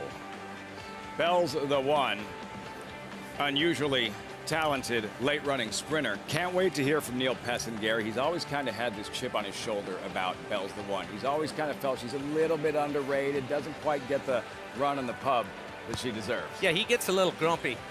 He gets a little grumpy. He'll have a smile on his face today. I love Neil. Great guy, great horse trainer. She was awesome. You'll hear from Neil Pessin first things first. 2-year-olds in the paddock. We check in with Maggie Wolfendale for this much-needed Race 7 Paddock report. Maggie. And Lafitte, it looks like the public has the horse that has been training the best in the mornings, at least pegged as your current favorite. That would be for the John Terranova barn in number 5, Skellig, as he has been looking very proficient in the mornings after he sold for $235,000. Once again, a Gervin looking to take at least 2 of the 3 two-year-old races today, as he worked 20-3. He was urged mostly, though, just with the rider's hands, and really covers a lot of ground. Since being under the tutelage of John, watching his workouts in the morning, I mean, he was working with multiple New York bred stakes winner Bank Sting, and honestly going just as good as her, and she also has several years on him too. He is so professional here in the paddock. He's incredibly fit, though, from the lean perspective. He does strike me too, watching those workouts, though, that 6 furlongs might just be a starting point, but as I always say, if they're talented enough, they can win at distances maybe a little bit shorter than what they ultimately want to do. So all things looking good, though, for a horse who is likely to remain a short price. Moving on to number 2, Read On. Maybe Dale Romans has shipped here this summer at Saratoga with a purpose, as we saw him with a winner 2 days ago. And Read On, a big son of Ghost Sapper. It's actually more of a turf pedigree, though, on the bottom. But on the flip side of that, watching this horse's last gate breeze, outbroke a 3-year-old maiden who has experience, and he was asked most of the way, and I think I know why, because he just strikes me as a big, lumbering, laid-back dude. And maybe, yes, maybe he wants to go further than this, as I said. But I think there's some ability there. The fact that he was able to go the 47-1 out of the gate, I think speaks to the fact that he might be effective at the 6 furlongs. And he's one that caught my eye just because he has that physical maturity. Moving on to number 7, General Jim. Shug McGahee will send out 2 in here as the 11 draws in. But when you have 2 horses for a race, you can prefer one to ensure that that one gets into the body of the field. So he preferred General Jim. He is a son of Into Mischief, standing at Spendthrift. The dam was a good turf sprinter.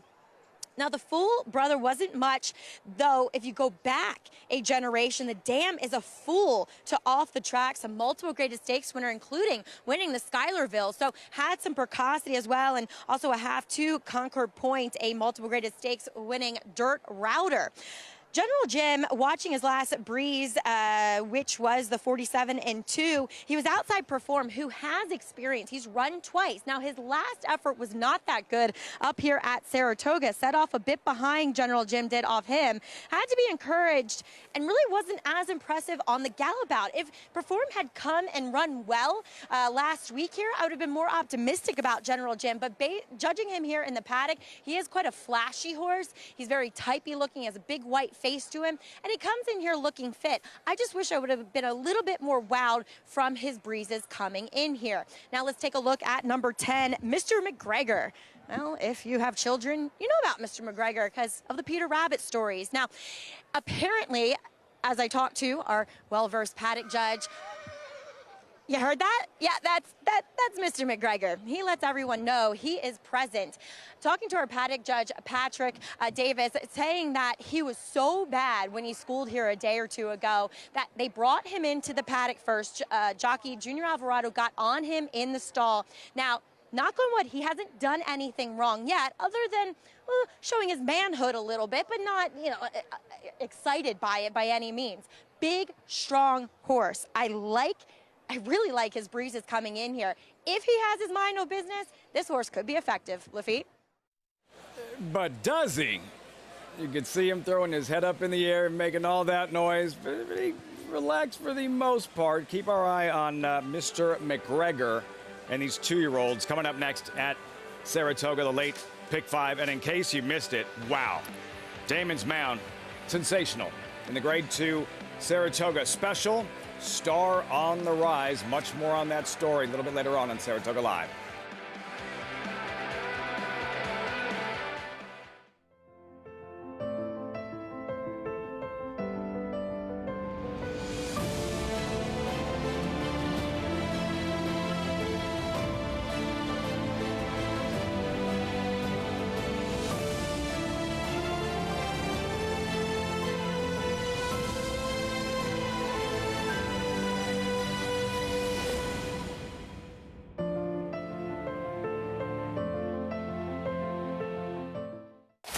Who you betting on? How about an app created specifically for horse racing? Naira Bets. We specialize in thundering hooves, fist pumping, and boosting your bankroll with robust weekly promotions. And offer betting tips from actual horse racing experts. Bet all day and night, nationwide. Get the action and thrill of horse racing with Naira Bets. Eclipse champion Run Happy, the #1 second crop dirt sire of last year, is back and showing a new dimension with winners on turf, dirt, and all weather. A record-breaking sprint champion, Run Happy is also siring winners at all distances, from 7 furlongs to 1.25 miles. A sire whose runners can carry his speed over all distances and all surfaces. Run Happy, price for value, and standing strong at Claiborne Farm. Racetrack Television Network brings you every race, from every track, on every screen, every day. With monthly packages starting as low as $5, RTN gives you great value and access to more live HD streaming and race replays than anyone. Visit RTN.tv today to sign up and watch on almost any device, including Roku and Amazon Fire. RTN has packages that start at $5 per month.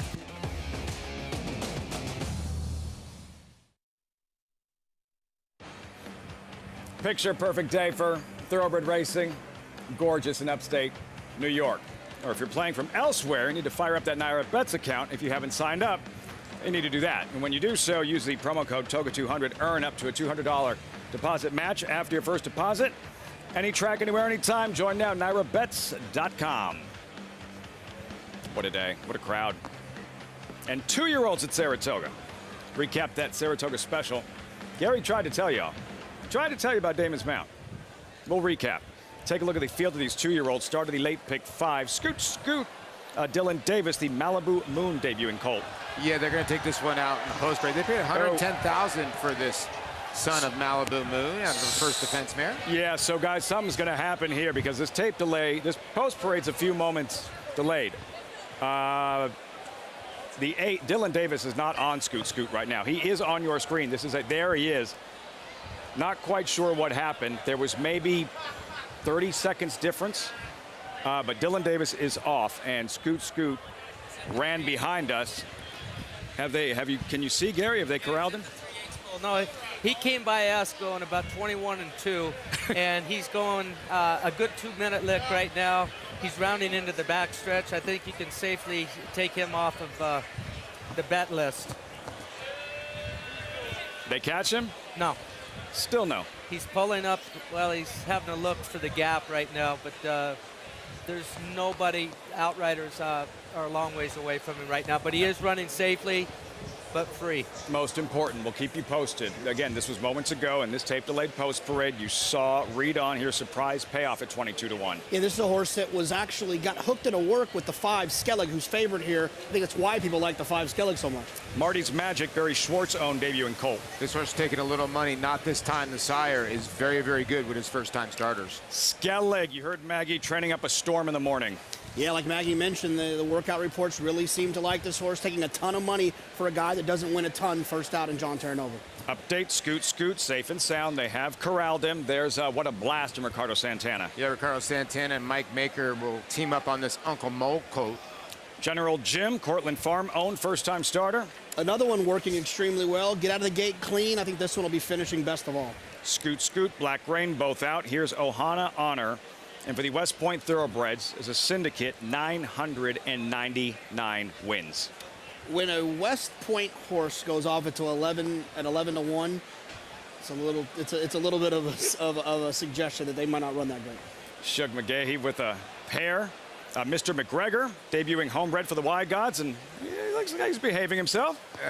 This horse has got a little bit of sneaky, besides needing a little Just for Men on the bottom of his tail, but you look back 3 or 4 works, they don't work that fast for Billy Mott. 47-3 out of the gate, and now slow works. I think Billy knows that he had this horse ready, got fitness into this horse. You can look at Dylan just waiting for his horse to come back, and I'm sure to get his tack off there, Lafitte. He's like, my sister wins on a $51 horse, and I got to deal with this. Scratched. The horse is scratched. The horse has been scratched. I'm looking at the board. Did you happen to record while he was running behind you? No, I didn't. On XBTV. He was long gone by the time I caught. No, I heard the crowd screaming, and I knew something was up. You got to be quicker. I can try. Could have put it on XBTV maybe for the next time when he finally does make his debut. So most of these 2-year-olds have not raced. Inexperience is a factor. For the 2-year-olds in the Saratoga Special, they had a little more experience. And all eyes were on Gulfport coming in. Odds-on favorite, and then rounding the far turn, Gulfport in between horses. Damon's Mound on the outside. What happens here, Gary? The one horse, Super Chow.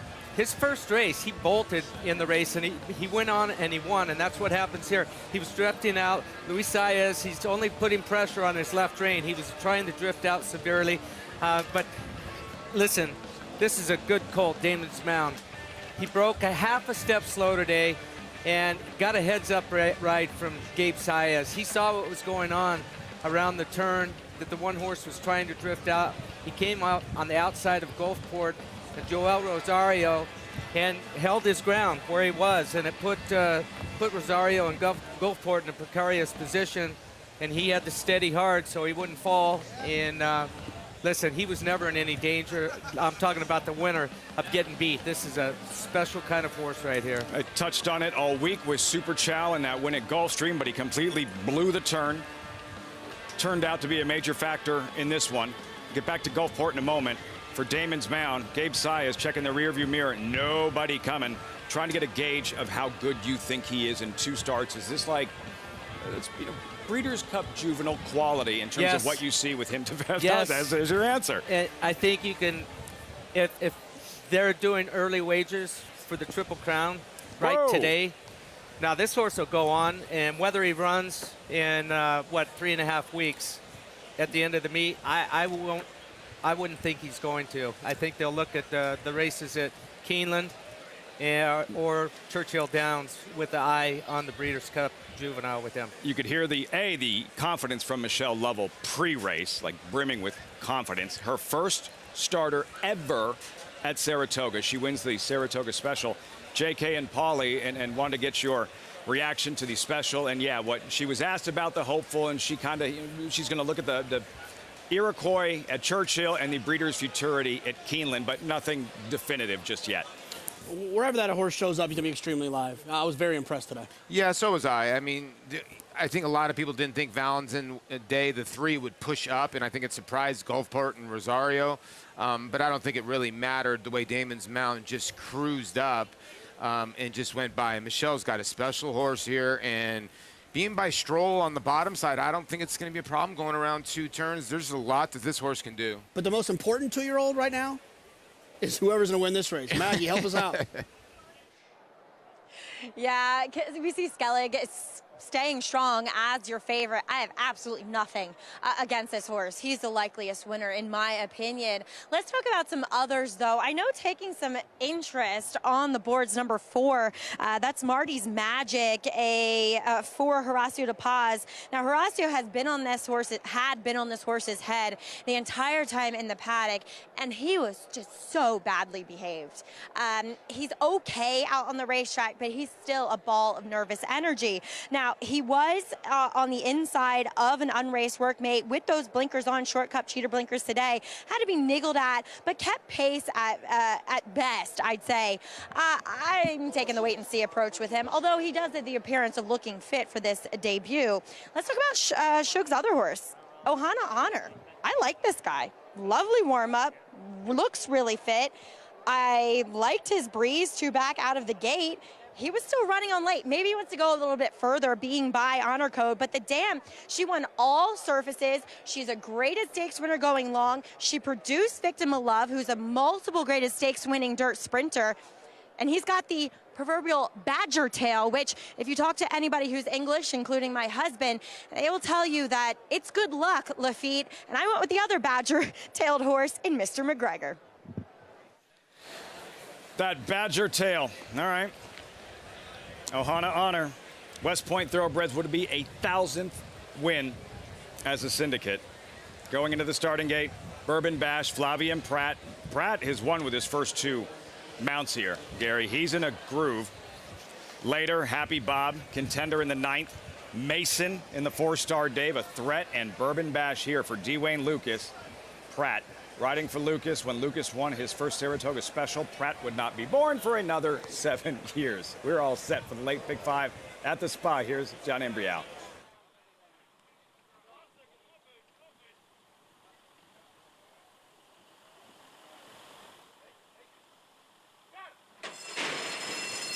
And they're off. Bourbon Bash with a quick start from the inside post and has opened up a length and a half lead. And Reed On is racing in second, and then comes Surprise Payoff right there in third. And Skellig is next in fourth. The favorite is 4 lengths from the lead here in the early going. And then comes General Jim, who's running in fifth. Down on the inside is What a Blast, and alongside is Mr. McGregor. And then comes Ohana Honor. And farther back in the field is Marty's Magic. The quarter went in 22 and 3/5 seconds. So it is Bourbon Bash who has opened up on the field here. Bourbon Bash has built a 6-length lead coming to the top of the stretch. It is Bourbon Bash in front as General Jim now moves up into second. What a Blast is down towards the rail, the half in 46 and 2. It is Bourbon Bash with a 6-length lead. General Jim giving chase. And then farther back it is Ohana Honor with What a Blast. And on the outside, Skellig, but no doubt about the winner. Bourbon Bash dominates this field here. Wins by 8 lengths. Ohana Honor comes on to get second, and General Jim was third. Saratoga came alive with that one. Bourbon Bash, the speed, the talent, and another good 2-year-old in the Hall of Famer stable, the coach, Dwayne Lucas, and Flavien Pratt, 3 for 3 on the afternoon. This is something else. The resurrection of Wayne Lucas. Never, ever count him out. The 2-year-olds he's got, the 3-year-old filly that he has, Secret Oath. I mean, I saw a commercial at home before I came to the racetrack on our show. Todd Pletcher, I didn't look what stallion it was, but it was Nat, and Todd's last words, he said, my old boss, Wayne Lucas, says you can't teach fast, and that was fast right there. Can't teach it. Born with it or you're not, and Bourbon Bash possesses it. He was so sharp leaving the gate. Top of the stretch. At this point, outside the 8th pole, only a question of how far the hand ride for Flavien Pratt shakes the reins, and Bourbon Bash gives him another move in the stretch. Yeah, look, he already had a start here at the meet where he was on the lead that day, and he faded. He ran second, got beat 6.5 lengths. The number that came back wasn't that fast. You knew he was going to improve second time out, but when he drew the 1 hole, I said, you know, can he improve 6.5 lengths with, I mean, these maiden special weights here are so tough, and there were a bunch of first-time starters in here, only a couple horses that had any experience at all. And the experience really paid off today. This horse knew what he was meant to do today. Lucas had him ready to roll. Results, reaction when we return. Also, Fourstardave, one of the most adored thoroughbreds in Saratoga history. Not just popular, he was a rock star. He got the key to the city, street named after him, bar named after him. His legacy honored today with the Grade 1 Fourstardave.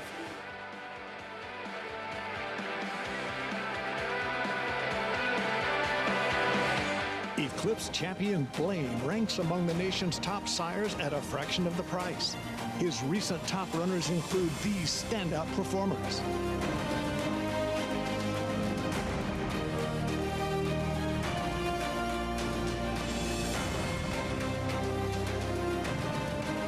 With success on the track and success in the ring, this proven son of Arch annually ranks among America's top value sires. Blaine, standing at Claiborne Farm. It's America's original sport, and no one covers it better than America'sBestRacing.net. From the sport to the lifestyle, the best races, horses, and destination venues, cocktails, gambling, fashion, and more. America'sBestRacing.net is a sport for you. Live it, love it, bet it.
I just happened to be up on the 3rd floor of the grandstand at Saratoga where I normally watch gate works on the main track.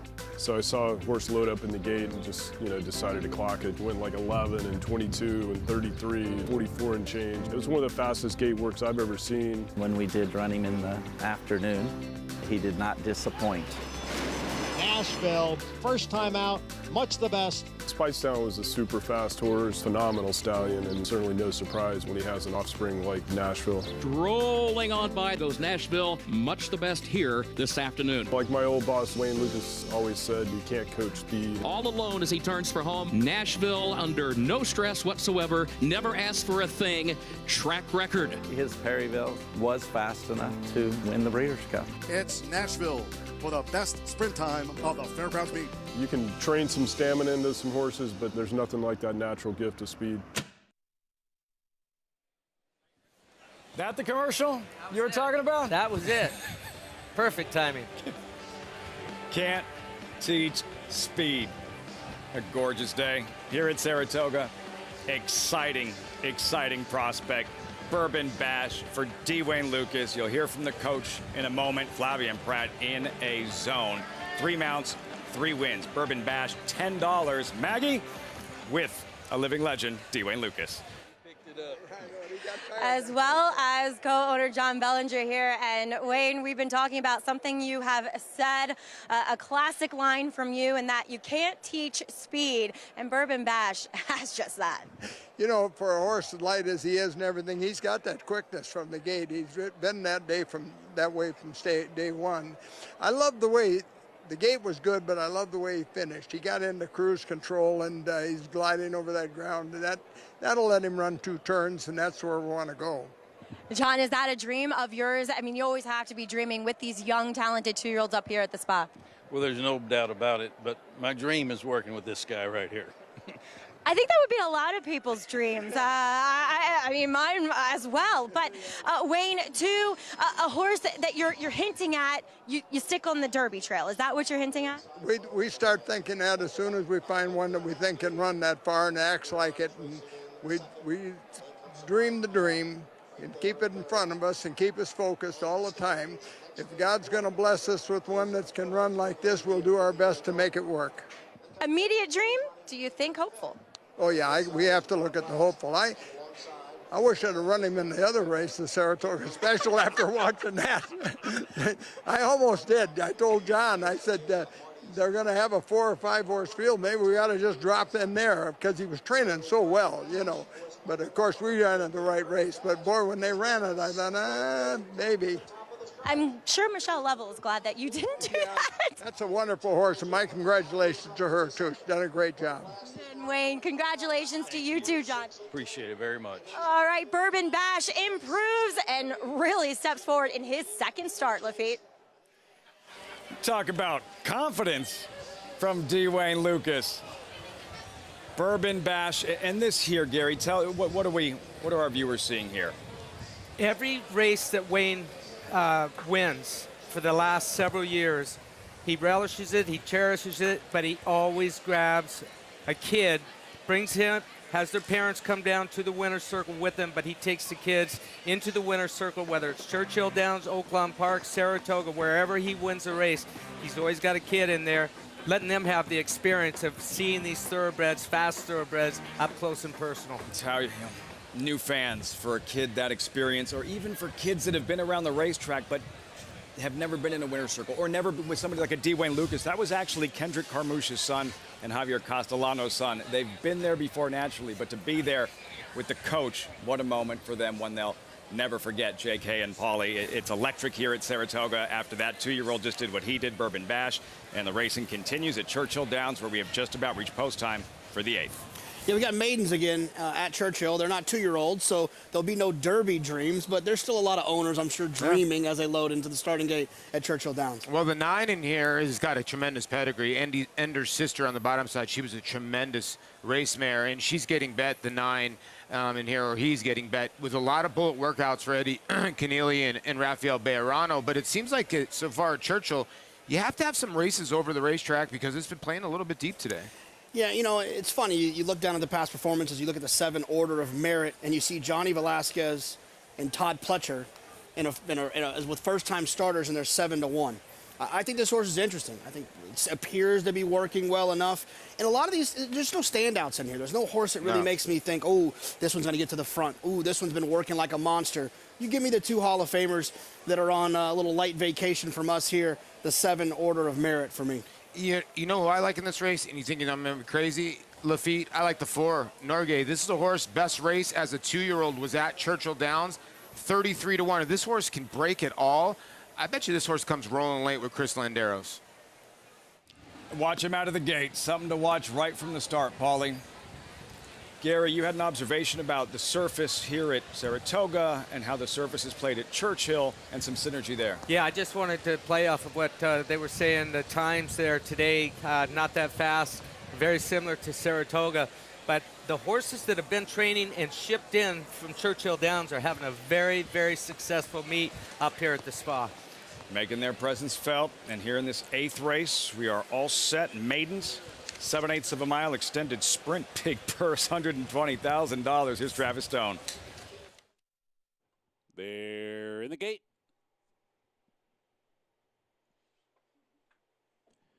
Appeal denied. Fractious in there. And they're off. Pro-Occident, appeal denied. Engrave is there. Scratch off. Bourbon on Fire on the far outside as the field races up the chute and comes for the main track. Engrave on through to take the lead. So it's Engrave in front. Vales up close. Right there. Racing in second. Scratch off third toward the inside. Appeal denied is right there fourth. Bourbon on Fire far outside. Up into fifth. Order of Merit right there in the thick of it. 6. Call Me Fast. 7th and down toward the rail. Pro-Occident is racing in 8th. Vinco's back in 9th. And Norgay's at the back in 10th. And it's 6 or 7 to the trailer. Cha-Cha Loco. The opening quarter goes in 23 seconds flat. It's Engrave and Tyler Gaffleone onto the far turn in front by half a length. Bourbon on Fire is right there second and cranking up the pressure now. Bourbon on Fire coming after Engrave. These two have opened up by 2.5. Order of Merit comes on to grab third outside. Scratch off down toward the rail with appeal denied. Pro-Occident angles to the outside. They're off the turn. They're into the stretch. It's Engrave in front. Bourbon on Fire still right there. Scratch off coming up the rail. Call Me Fast weaving through the pack. Center of the track for Pro-Occident. 1 furlong to go. Engrave still there. Here comes Pro-Occident finishing full of run. Pro-Occident rocketing past Engrave and racing for the wire. Pro-Occident, sharp-looking effort, 6 lengths in the end. Engrave was second, it's tight for third among Call Me Fast, Bourbon on Fire, and Norgay. Doing his best Bell's the One impersonation, the Green Lantern Stable homebred in his debut, Pro-Occident. Wow. This horse has been lighting it up in the mornings. You talk about a deep, slow racetrack. Listen to this, 58-3, a minute and a fifth out of the gate. A minute flat out of the gate, 47 flat blowout coming into this race for Eddie Keneally. This horse was well touted. Bejarano, he'd ridden another horse in the race that looked like it was a contender and was not on it today. Well, I know why. Pro-Occident. The way he turned it on late. Medaglia d'Oro ran 4th in the 2002 Kentucky Derby. His sire, Pro-Occident, didn't run 4th today. Wins going away. Results when we come back. Let's go ahead and set the table for the America's Best Racing's Race of the Week. Fourstardave Breeders' Cup Challenge event. Winning you're in for the Breeders' Cup Mile. Grade 1. It's a small field.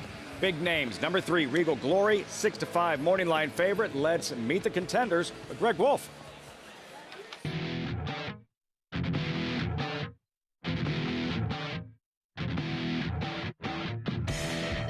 The Sultan of Saratoga may be gone, but Fourstardave is not forgotten. One of only 4 horses to be buried at Clare Court, Fourstardave won at least 1 race at Saratoga for 8 consecutive years. In this year's contest, named in his honor, Regal Glory seeks to accomplish a historic feat, defeating males. The 6-year-old daughter of Animal Kingdom takes on 4 rivals and places her unblemished seasonal record on the line. Regal Glory enters this race after a victory in the Grade 1 Just a Game at Belmont Park on June 11th. The mare is also undefeated at the Spa, including triumphs in the Grade 3 Lake George and the Grade 3 Lake Placid in 2019. She would join Got Stormy as the only female to win this race. Regal Glory will face a stiff challenge from none other than her stablemate. Mason, also conditioned by Chad Brown, collected his first graded stakes score in North America in the Grade 3 Poker at Belmont Park. The 4-year-old son of Kingman also won the Seek Again Stakes in May and is pursuing his first Grade 1 win. The third time may be the charm for dual Grade 1 millionaire Casa Creed. The 6-year-old won the Grade 1 Jaipur at Belmont Park in his last engagement. Casa Creed has finished third twice in the Fourstardave and has not won at the Spa since he took the Grade 2 National Museum of Racing and Hall of Fame in 2019. If Casa Creed crosses the line first, it will be Hall of Famer Bill Mott's 5th Fourstardave win. This quality field guarantees a performance worthy of Fourstardav's legacy at the Spa. 5 horses. Gary, from a tactics perspective, what are you looking for early on in the Fourstardave? To me, it looks pretty cut and dried. Mason gets smoking. The 4 and the 5 horse, they're going to go out, set the pace. They'll be the pacemakers.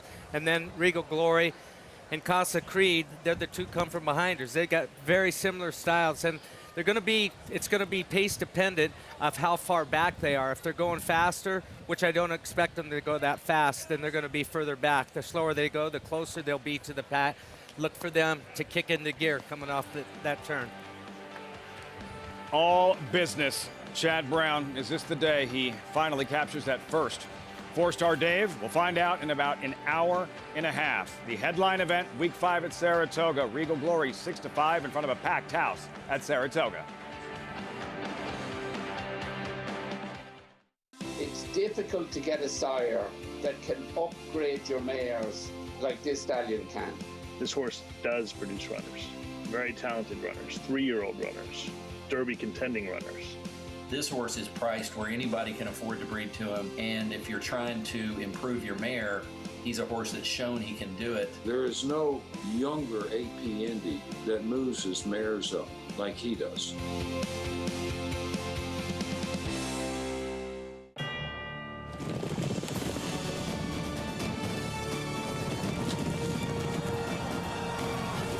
They come together from every corner of the globe.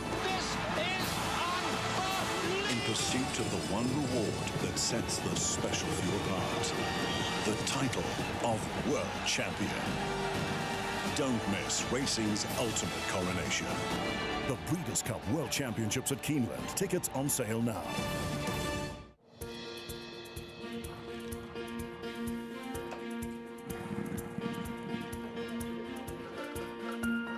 We take pride in what we do. For me, it's more of a passion than actual work. I'm an assistant trainer. Carpenter. I'm a peace officer. I'm a jockey. I'm a gardener. I'm a groom. Clocker. Assistant starter. Trainer. ESL teacher. I love what I do. There's so many jobs that come together every day. It's a collective effort that really makes this ball go round. We are New York Racing! I couldn't imagine working anywhere else. For me, riding horses in the morning is the best thing I can do. New York Racing helps support my small business. It's extremely important to the New York economy. Like my dream come true. This is like a big family. We are New York Horse Racing.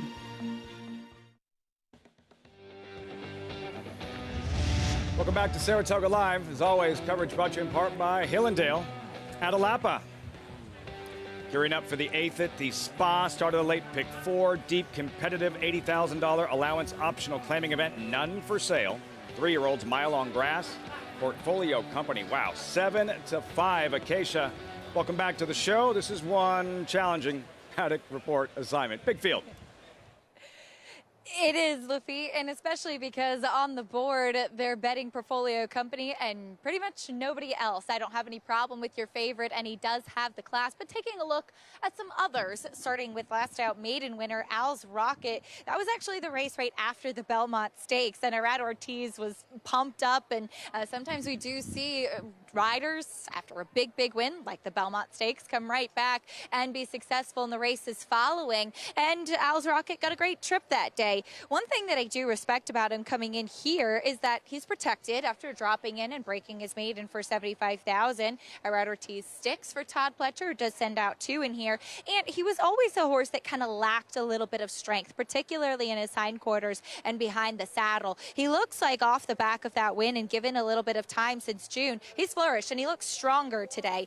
The number 4, Capone, is getting a lot of changes today. He tries the turf for the first time and he does stretch out in distance. He's a big, good-looking son of Classic Empire. I don't know if I'd want much further than a mile, but I really don't mind the mile at all for him. He's incredibly strong, really fit, and mentally he's settled a lot now for Jimmy Jerkins. He also has a flatter hoof to him. He looks like a horse that could take to the turf, and he does have a sibling that won on the grass as well. I also like that Jimmy Jerkins worked him on the turf, and I have the utmost respect for Jimmy as a horseman and must have shown him something the way that he moved over that turf course on the Oklahoma training track. The number 3, Overboard, tries the turf for the first time since a 2-year-old when he sprinted on it, was beaten just a nose behind Artos that day, who went over to Royal Ascot after that effort. This gelding by Speightstown has grown and developed so much. He's also been gelded, and yet they still had a very tough time getting the tack on him. Tried to do it outside. They had to bring him into the saddling stalls, trying to keep him a little bit more contained.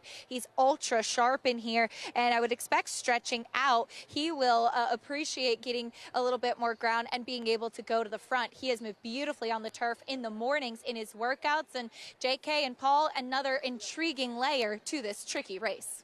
Yeah, I thought this was one of the hardest races in the sequence. You know, we understand that Chad wins a lot of races here, and I understand that Portfolio Company has some back class, but he just doesn't feel like a 6-5 shot. Yeah, I can see where you're going. The reason why I think he's 6-5, okay, he's the best horse on numbers. You can say that. This was his race where he ran 3rd by a length and a quarter. He was favorite that day at Monmouth. His race at Churchill, I just draw a line through. His other races, they can win this race. I think the other part about it, JK, he draws a favorable post and he's tactical. So he's not going to be too far off the lead, and you got Rosario. I think that's why the horse is 6-5. Yeah, it makes sense. The biggest issue I have is it feels like there's a lot of pace in here. It feels like it could set up for some horses coming out of it. One of those horses I thought that was possible was the 10 Constitution Lawyer, drawn towards the outside with Dylan Davis. Horse ran here on July 16th, opening weekend, and another Chad Brown runner, the 6 credit event you'll see in the red and white towards the outside, got the best of him that day. But Constitutional Lawyer feels like, I keep saying Constitutional Lawyer. Constitution Lawyer feels like one that could appreciate a faster pace. I'm kind of with you. I think the 10 and the 11, both, if you look at this race over and over, sort of had similar trips, and they're both horses that put on blinkers. Now, the 10 put on blinkers 2 starts ago, and he has improved.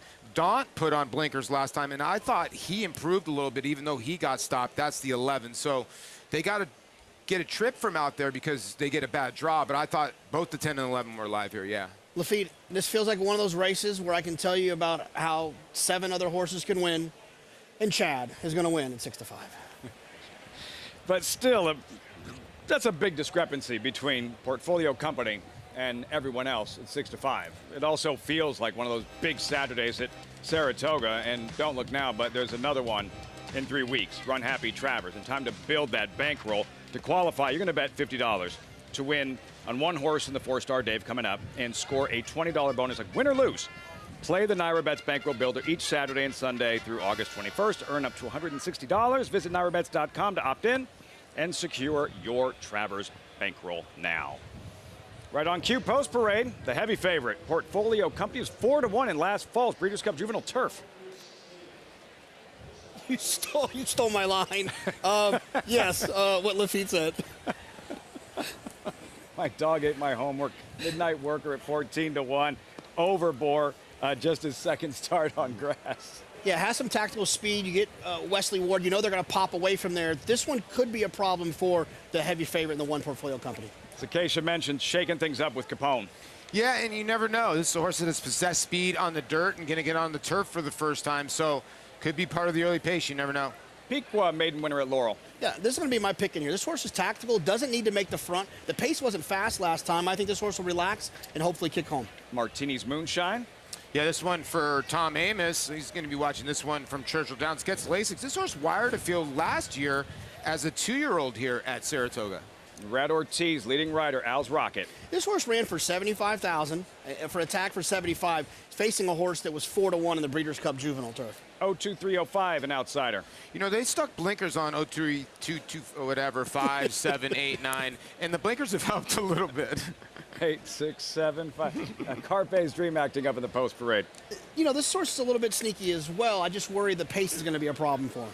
A Constitution Lawyer, who you guys just touched on. Yeah, and here's a horse that they thought maybe let's go on the Derby trail with, and they decided, okay, let's go with turf, and it paid off at 20-1 last time out.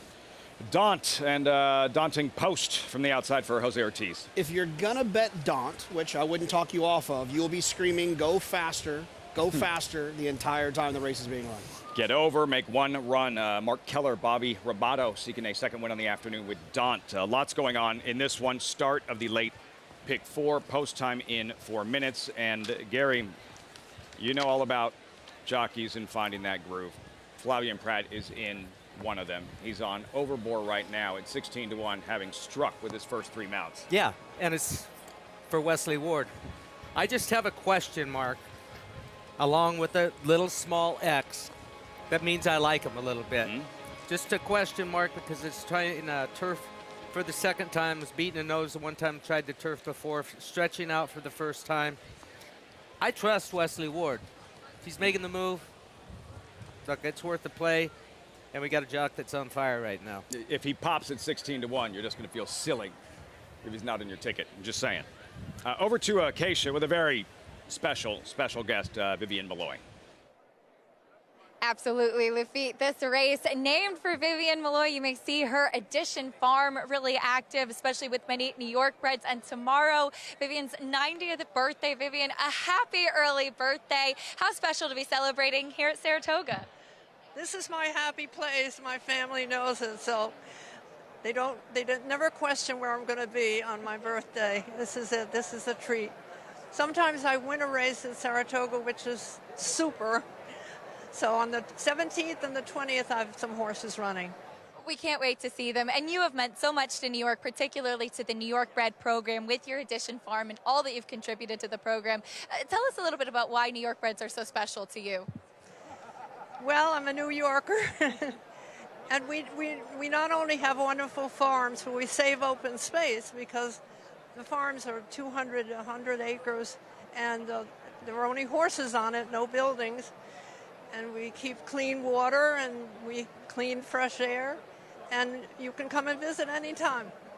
I have not been there myself. It's something I would love to do. And last night we saw the New York breds highlighted at the awards show for the New York Thoroughbred Breeders, some of yours in there as well. Talk a little bit about how you've seen the program grow. It's just amazing. I mean, it just took people with courage to believe in the program. The beginning was difficult, but now we have, great trainers looking at New York breds. They see the quality, and they're winning the big races. So we're very proud of that.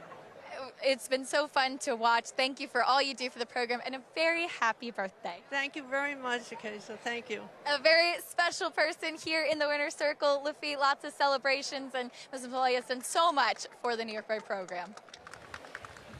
Such an important figure in this industry that can be so stressful, Gary. Vivian Malloy, you talk about maintaining youth and vibrance.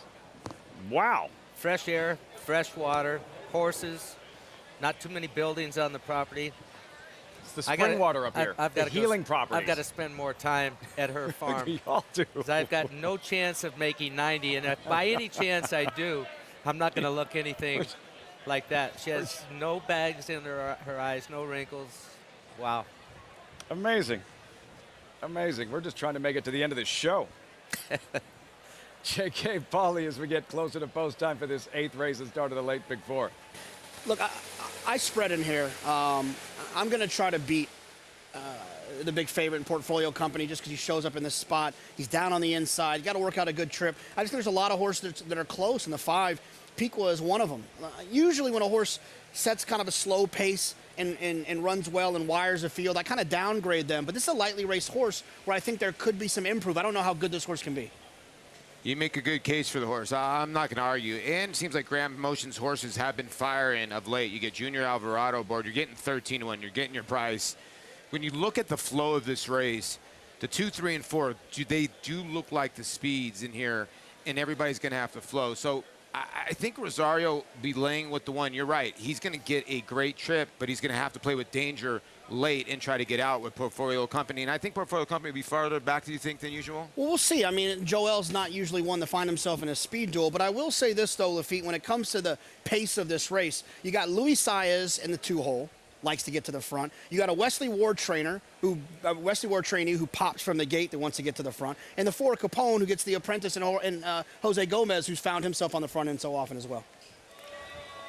The 3 guys that are going to let them roll if they have the horse underneath them with that kind of speed. Midnight Worker Luis Saez, Capone Jose Gomez, and you saw Acacia, she's jumping on the Pratt train overboard.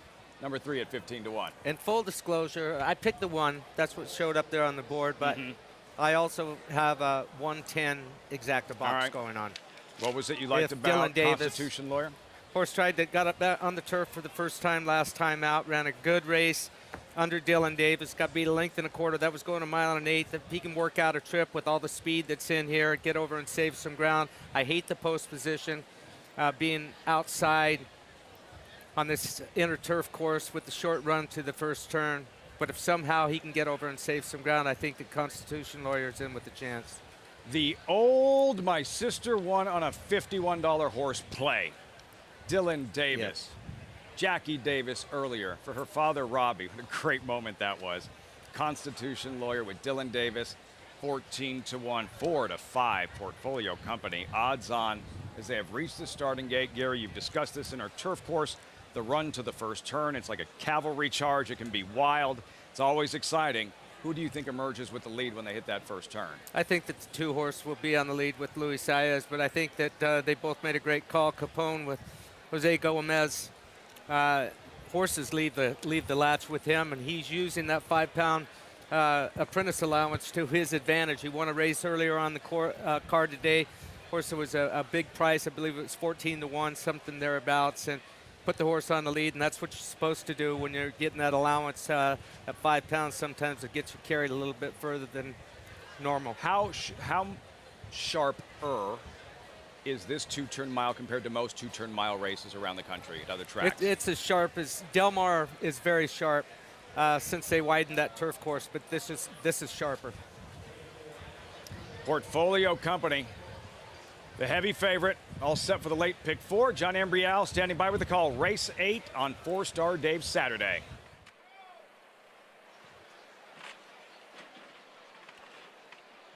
They are in the gate.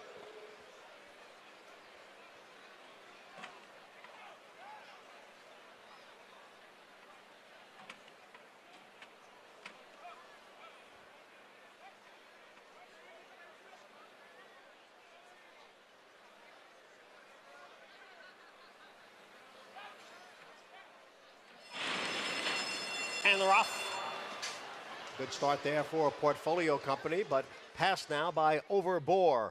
Martini and Moonshine is there. And on the outside, Carpe's Dream moves up. Carpe's Dream, Martini, and Moonshine, they are right together going into the clubhouse turn. Overbore is next and third. Midnight Worker went wide there on the turn. That affected Constitution Lawyer. Up front, it is Carpe's Dream with the lead. Martini and Moonshine in second. 02035 is next and third, with Constitution Lawyer next in fourth.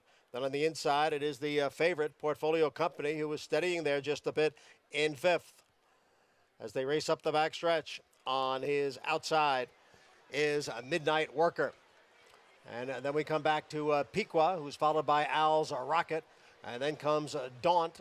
And at the back is Capone. The quarter went in 24-1, the half mile in 49-4. It is Carpe's Dream and 02035. A couple of big long shots are 1-2 here going into the far turn. And then it is Martini and Moonshine who's running in third. Constitution Lawyer on the outside in fourth. Portfolio Company is in fifth, 5 lengths from the lead as the field hits the top of the stretch now. It is Carpe's Dream and 02035. Portfolio Company trying to reel them in, still 3 lengths behind as they come down for the 16th pole. 02035, Carpe's Dream. Portfolio Company on the outside. Here comes Portfolio Company kicking in late to get the job done at 4-5. And it's a 4-way photo for second. Couple of long shots trying to steal this thing up front. And Joel Rosario was having none of it. With Portfolio Company finds another gear late. Favorite delivers in the 8th at Saratoga. I have no idea how this horse won. There was rumbling, bumbling, almost some fumbling all the way around the first turn. Joel had his hands full all the way around the first turn, down the backside. This horse was pulling. He was a victim of an extremely slow pace, and that's the problem with riding on this inner turf course and being back behind. When the leaders are going slow, nobody wants to lose ground. You get shuffled back, and you can't make a move to go put pressure on the lead at the point. Watch Capone, number 4.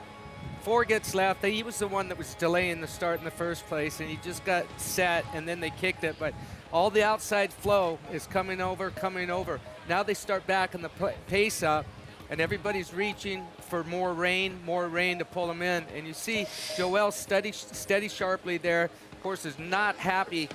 It's not just being down on the inside, but they're going so slow. The horse is wanting to do more. He gets up on heels. He was in tight quarters.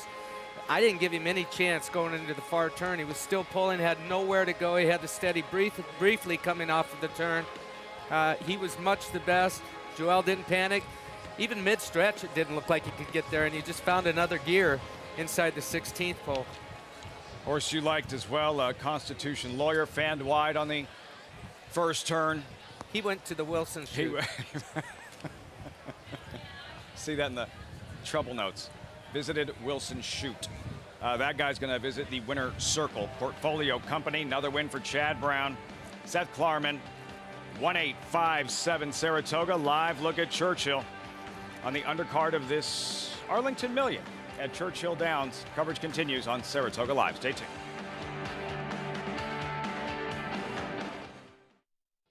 Speightstown. Munning. Echo Town. It's Echo Town for Joe Talamo, and Echo Town raced away. And Echo Town is drawing away in the stretch. Echo Town wins the Allen Jerkin Stakes. A sire line so prolific, it repeats itself. Echo Town.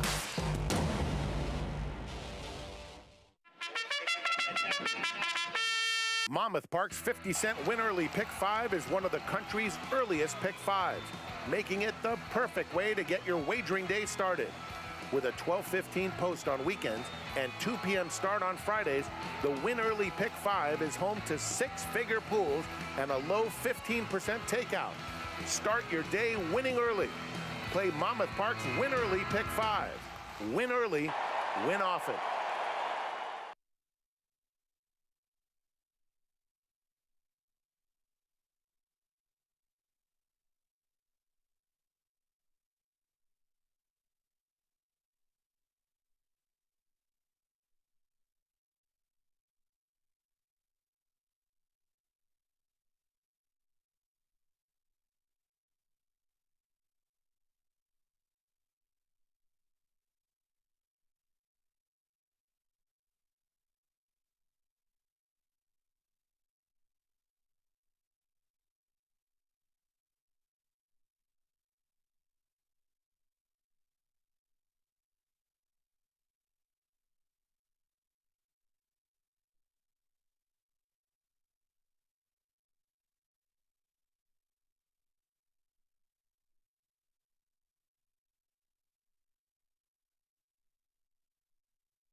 Good to go.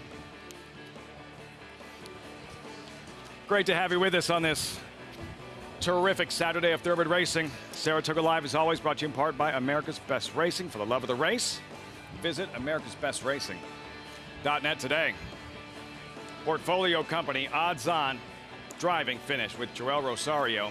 0-2-3-0-5 at 28-1. Jonathan Piqua, solid effort, 14-1, but in the end, just too much Portfolio Company at Saratoga. About an hour, a little bit less than that, till the Fourstardave, the main event at the Spa. Race 11, Churchill, Arlington Million at Churchill Downs. First things first, it's 9th race in a post-parade. Scarlet Fusion, disappointing in his latest, 7th is the favorite at this level. Yeah, just like a complete no-show last time. If this horse can run the race 2 back, find the front end, could be dangerous. I didn't steal your line again, did I? Almost. Check it. 11 Central, 5-1. 5-1 on this horse for Paulo Lobo. Looks tremendous on the racetrack. 2nd of July, number 3. Quick Gelding, expect him to be involved early.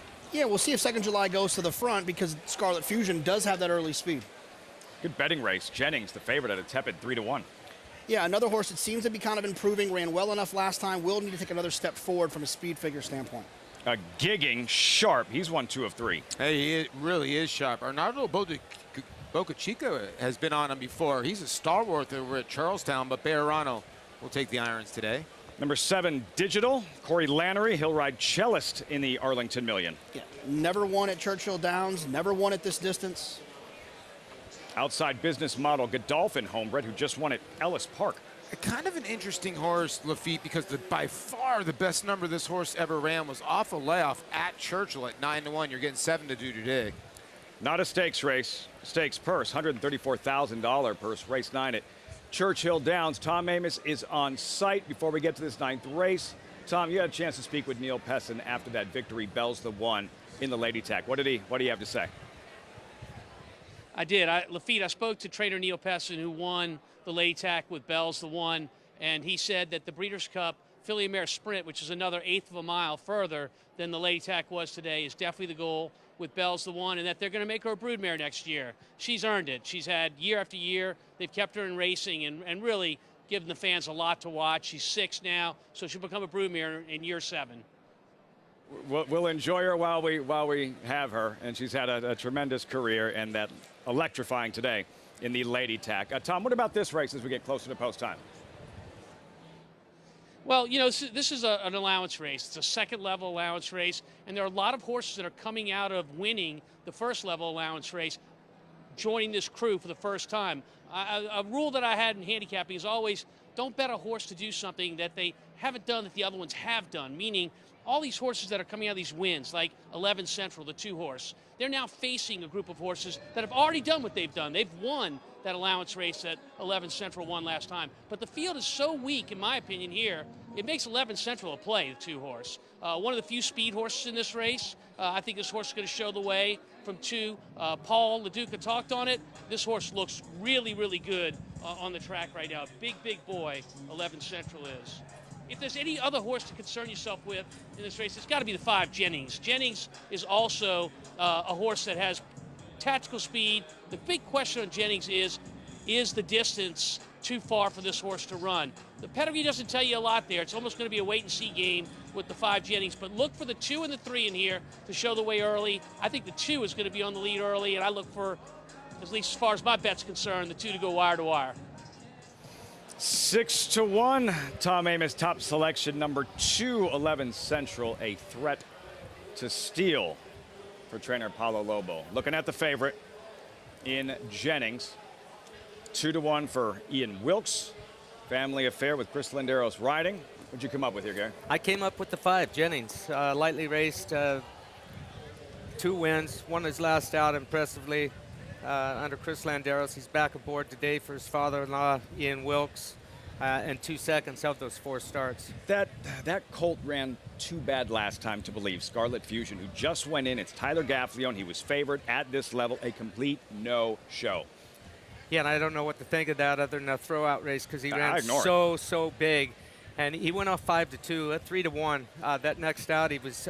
They liked him a lot, but he was a lot further off the pace that day. Anytime he's been a long ways off the pace, he doesn't show up. Tyler Gaffalione in the saddle, riding in the Arlington Million. A little bit later on, Santine 3-1 for Godolphin. Post time for the 9th.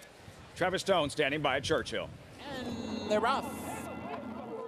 2nd of July bounces out on top. Digital with some speed. 11 Central comes off the rail. Jennings was in tight there to take up briefly.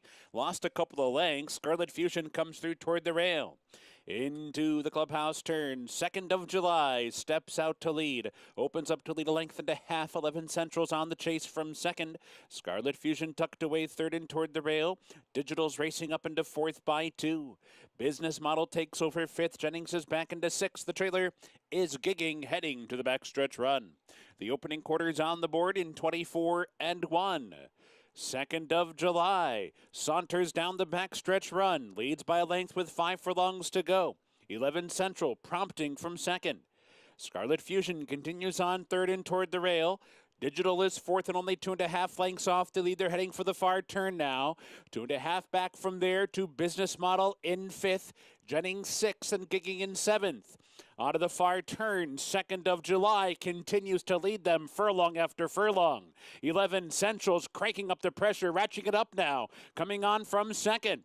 Digital is not far behind 3rd, and Scarlet Fusion is right there in behind 4th. And Business Model comes on the scene with a wide run from 5th. At the top of the stretch, 11 Central comes away with the lead. Digital pops outside. 2nd of July gives way. Scarlet Fusion, Business Model, 1 furlong to go. Digital, with a big effort, has rallied to take the lead right at the 8th pole. 11 Central, Scarlet Fusion, Business Model, everybody else. It's Digital taking over, and Digital will do it. Digital wins it by a length in the end. 11 Central, Scarlet Fusion, and Business Model. Corey Lannery and Digital. First after the claim, Rick Hiles scampers home in this 9th race at Churchill Downs, the winner's share of this $134,000 purse. Thank you very much. Yeah, and the second win on the card for Corey Lannery. And I want to tell you a little something about Rick Hiles. I got to be buddies with him this winter at Hot Springs, Arkansas. He's got a small stable, 5 or 6 horses is all he carries. He claims one. If one gets claimed, he reclaims another one. Doesn't need a lot of horses in his barn, but man, he takes good care of them, and they move up off of the claim with him. See it time and time again. Zeroed in on the right one here. 11 Central, Tom's top pick, in 2nd to complete the exacta. We have a price on Digital as we're going to break. 20-1. If you need him. I hope you bet, Rick. Man, didn't tell you about that one? No, I didn't get that 02, 03, 05 call. When we come back, as for Tyler Gaffney, yeah, he dominated at Churchill this spring. Another riding title, and while it will be very different today, rides in a first Arlington Million aboard Santine, Grade 1 Turf Classic winner, Kentucky Derby Saturday.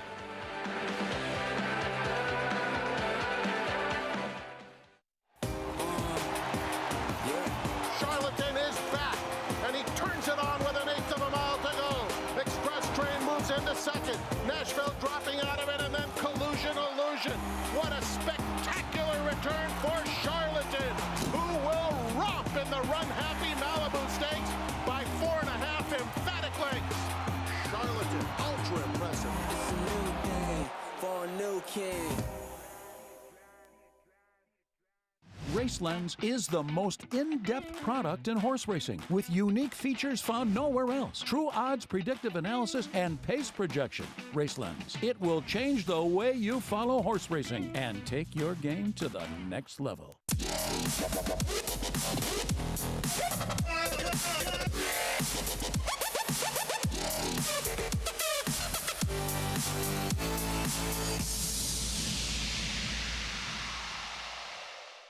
The momentum continues for War Dancer as Dancing Buck scores a decisive victory on the Saratoga turf. And it is the New York-bred Dancing Buck who wins it. And Elegant Dancer scores at Monmouth. It's War Dancer's Elegant Dancer, winning by 6 lengths. Interesting note on War Dancer I just got. He is the leading third crop sire for winners and earnings on turf. So he is certainly off to a blazing start at stud. Now with 34 wins in 2022 and over $4 million in progeny earnings, War Dancer is a sire on fire. Now more than ever, it's time to get with the program. When shopping for your next race prospect, consider that New York breds start with an advantage. Our New York breds run for serious green. At Saratoga Race Meet, New York bred maidens run for up to $88,000. New York bred allowance horses run for up to $100,000. And New York bred owners can collect awards of up to $20,000 per horse per race. So get back with the program. Seriously.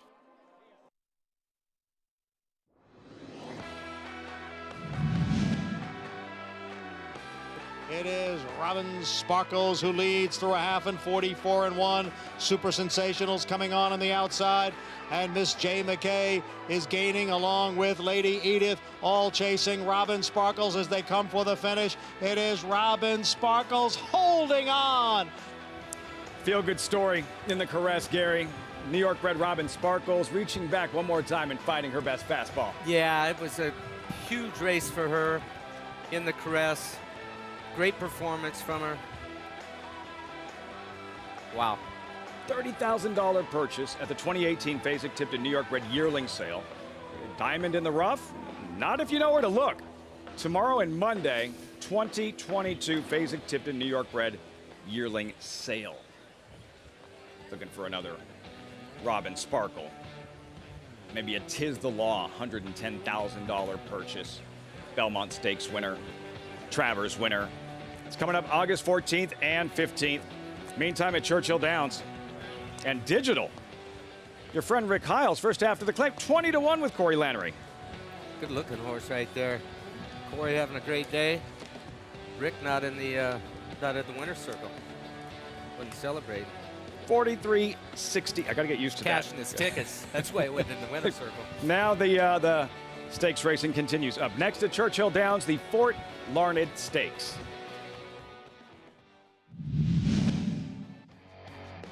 Fort Larned comes into the stretch in front. Mucho Macho Man runs at him with 1 furlong to run.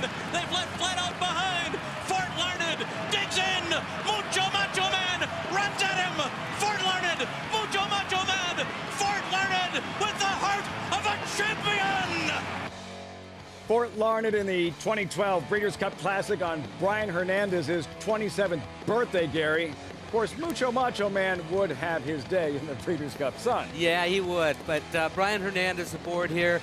And people, I always say he is one of the most underestimated talents in our game. Very good. He can ride with anybody. He's got his own farm in Kentucky that he lays horses up. He works his butt off in the mornings. How he makes it out to work horses, then go home and do farm work, he does. And he's a hike. He's about halfway in between Churchill Downs and Keeneland. Today's Fort Larned, Brian Hernandez is riding number 5 Twilight Blue, 3-year-olds and older, mile and 3/16 distance is key, $200,000 purse. So Twilight Blue has never raced this far. King Fury has not raced since April. What do you think the biggest obstacle is for both of them? Well, Twilight, I think, is the biggest obstacle for him, just for the fact that he's stretching out and he's a speed-type horse. He doesn't need the lead, but he engages early on. He's going to have some pressure up front. So that extra 1/8 of a mile for him is going to be the most difficult thing. Joe Sharp knows him. He trains hard over at the Spectrum across the street from Churchill Downs. His horses come in fit and ready. And I'd say the biggest thing for King Fury with his layoff is not a problem, because Kenny McPeak, he can get him fit off of these long layoffs. He's got a lot of horses to train him with. He's got several different facilities, his training farm and the racetrack to get these horses ready. He's got grass courses. He's got different things, uphill, downhill. So I think the biggest obstacle is going to be for Twilight Fury. Yeah, and King Fury, a history of running well. Fresh, that's coming up with the Fort Larned and then the Arlington Million at Churchill Downs. Meantime, here at Saratoga, horses in the paddock for the 9th. Current odds, maiden special weight, 3-year-olds and older, 7/8 of a mile, $105,000 purse. We check in with Acacia in this race 9 paddock report. Acacia. And I felt like I was surrounded by 2-year-olds in this race instead of older horses. We have some bad actors in here, Lafitte, and we'll get to that momentarily, as you may hear some of them chatting behind me. But taking a look at Todd Pletcher's entry, starting with Unlimited Potential down to the inside. This was a horse that sold for a high price at the OBS April sale last year. Sale, and one thing I did notice about it was that a little bit leads in there, but had a big power on him. The Dam is the sister to multiple Grade 1 winner Champagne d'Oro, who won the Test, the Acorn, and also the sister to Belmont Stakes winner Ruler on Ice. So pedigree is there for more distance, but I do like the 7 furlongs for him. Incredibly fit. One thing that does concern me is that he broke slowly in company in his last gate work. That was in company with the 1A Expressman, who broke sharp that day. However, he has not stopped screaming since he came here into the paddock. I don't think I've ever seen a Todd Fletcher first-time starter acting like this. Once he came in, they brought him over to the saddling stall, made him stand there, trying to keep him a little bit more settled. He caused the number 6, Give Me Love, to start chatting as well. So I like what I see physically from Expressman, and I liked how sharp he broke. Mentally, I'm just really concerned because it seems his mind is on everything else except for what his job is ahead of him. Taking a look at a couple of horses with experience, the 7 Happy Bob faced a creative first time out who came back to finish second in the Amsterdam with a 101 Beyer speed figure in a huge effort. Happy Bob didn't look 100% fit that day. He was a little bit green out on track. He's so much more tucked up today. He looked tremendous in his coat. I loved everything that I saw from Happy Bob, and he comes out of a very live race, as they did saddle him outside the stall, as Dom Scatino tends to do, but he's been so much more professional today. The number 4, For Good, one of 2 for Chad Brown. He's the full brother to multiple Grade 1 winner Good Magic, and the blinkers do go on today. Shortcut blinkers, as it did seem last time out, he was a little bit high-headed, not the fastest out, just maybe a horse that wasn't completely clued in. He has been working in company with leading contender, the first-time starter for Chad in here, and For Good has been outworking him in the morning. A very interesting race, and some horses still trying to find their feet underneath them. Lafitte? Making all kinds of noise, Acacia. The inexperience. See how it all unfolds in front of this big crowd. Here at Saratoga on this Fourstardave Saturday, 38,000 plus. 38,629. Huge crowd. Great energy. And the marquee event still ahead. The Grade 1 Fourstardave. You're watching Saratoga Live.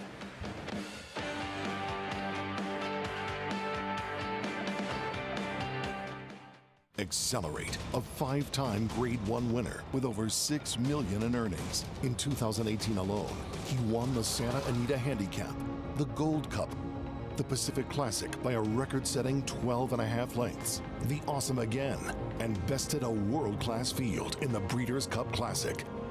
A grandson of legendary Lanes End stallion Smart Strike, Accelerate stands to continue his grandsire's legacy at Lanes End. Who you betting on? How about an app created specifically for horse racing? Naira Bets. We specialize in thundering hooves, fist pumping, and boosting your bankroll with robust weekly promotions.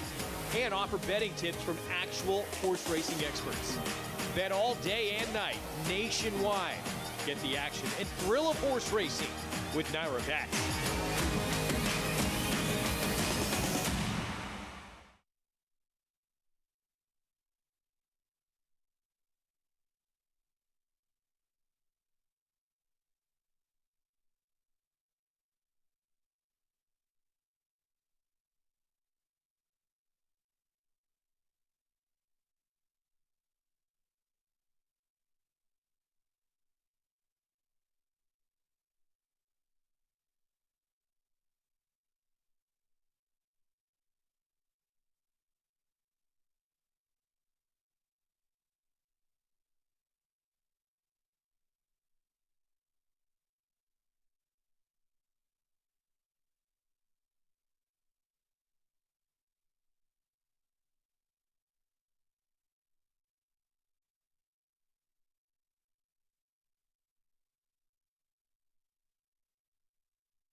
Welcome back to Saratoga Live. As always, brought to you in part by Run Happy. Eclipse champion sprinter with record-breaking speed. Now the sire of winners on all surfaces. Dirt, turf, and all weather. Post Bar and Paddock Suite. Gary, have you had a chance to check it out? I have not. Awesome. I'm afraid. Might not. And not of heights. Make it to the set. To the afternoon shift. Great spot to spend an afternoon at Saratoga. Gorgeous view of the paddock. And here on the front side, we have a post parade for the 9th and unlimited potential at 2-1, part of the entry. This $750,000 son of Union Rags has been working with the 1A, we'll see in a second, Expressman. Unlimited potential has been outworking this one. And making a lot of noise in the paddock, there is Expressman. This one was $325,000, so got over $1 million in horse flesh in this 1A entry. 2 for 1, getting 2-1. Leading contender, Joel Rosario, Seth Klarman, own debuting colt. Yeah, Gunrunner colt too, out of a Bodemeister mare, so should be some precocity there. Surprised at 8-1. $950,000 colt, Citizen Mac. Yeah, 13-1 seems like a very, very fair price on this horse. He's run well. He's got some experience, got a nice speed figure last time. Number 5 for Good, blinkers on, high-profile connections. Yeah, and you would think the last couple works have been with blinkers. Another expensive purchase, $800,000 son of Curlin. Away from home, Jake, like I'm calling for a Dale Romans Car Talk Encore. If he wins, Dale, come find me and we can celebrate together. It's got to be Car Talk. The cigar thing. It's good stuff with Dale Romans. Give me love, 22-1. Taking a little bit of money for our buddies Nicky Zito. He gets Jose Gomez aboard. Happy Bob, Run Happy Colt, second in his career debut. Experience, outside draw, speed, and you mentioned second in his debut to Accretive, who came back and ran extremely fast, running second to Gun Night and Stake. Final approach, you see Willis Horton colors, Wayne Lucas, shades of the 2013 Travers will take charge. Maybe they won't learn. This horse has got bullet after bullet at Churchill and at Saratoga. The 8 might be fast. About Southern Flag and Jose Lascano with 3 wins yesterday. I thought the sneaky horse in here, Lafitte. This horse has been bet each time, had some good races as a 3-year-old. His 4-year-old debut was not that good, but he has a right to improve. J.K. Pauly going to tell you how to handicap this thing in a moment. We're going to remind you the offer still stands with the incentive at Naira Bets using that promo code TOGA200. Earn up to a $200 deposit match after your first deposit. Bet any track, anywhere, anytime. Join now at NairaBets.com. All right, J.K. Pauly, what'd you come up with?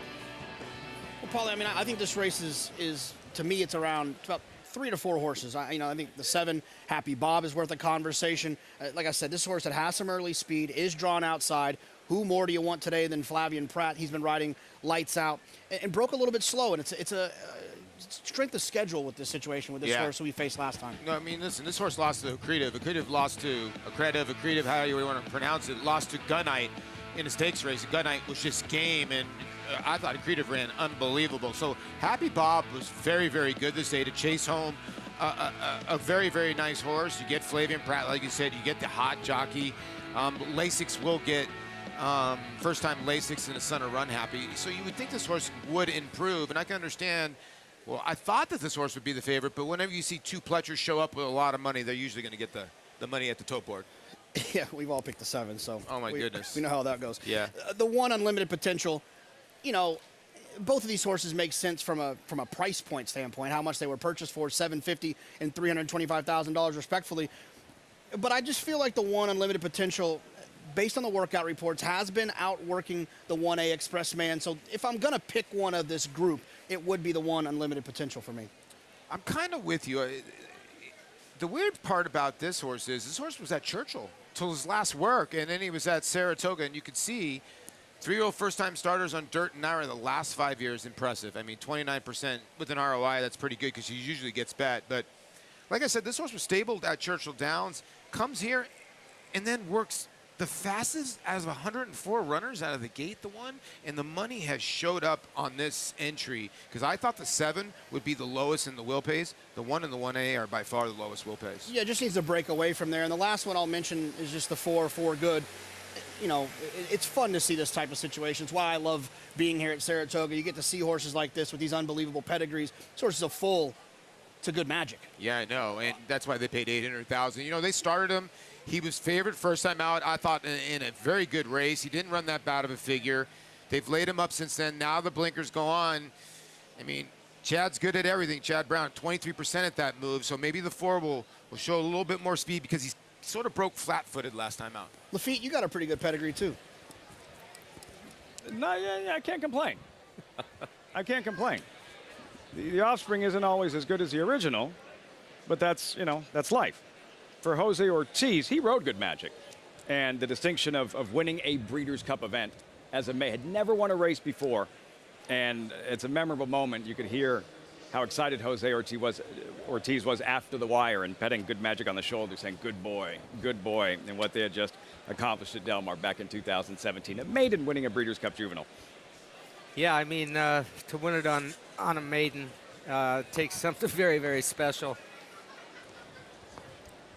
Acacia, you mentioned a lot of bad actors in the paddock, so who has settled down and who is still, who are we still seeing the antics from? Expressman hasn't really settled down much, but Unlimited Potential has been professional throughout. And just to wrap up what JK and Paul were saying about the workouts, yes, he did work better than his stablemate, but he broke slower. And he has the inside post today. So we saw Irad Ortiz give him a big warm-up. That's why XBTV and watching the workouts is so effective, because you can see how the horse actually moves versus just looking at the clocker report. So I expect to see Irad Ortiz try to get him out of the gate, and that warm-up spoke to it, especially with the inside post. Quickly on the 8 final approach, this horse has been training so strongly up here at the spa too, moving effortlessly, solo workouts, just going so easily. He looks fit for a debut. He looks like he wants to go a little bit longer, but he's done nothing wrong. He's been very professional in a sea of bad actors, and once again, the coach will try to strike, this time at a big price, Lafitte. Impressive 2-year-old earlier. There goes final approach, and you're all on the 7, Gary. Happy Bob. 7 and the 1. And the 1. The entry, Unlimited Potential, Expressman. 4 good. Good Magic's brother steps forward. Time for the 9th. Main event is race 10, grade 1, Fourstardave. John Ambrial with the loading call. 9th race, live Saratoga. There in the gate.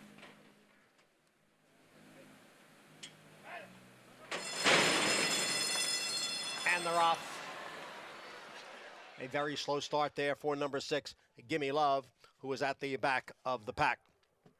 Up front, it is Expressman, who has the early lead, and Unlimited Potential is racing in 2nd. For Good is next in 3rd, and then on the outside is a Southern Flag next in 4th. Citizen Mac runs in 5th.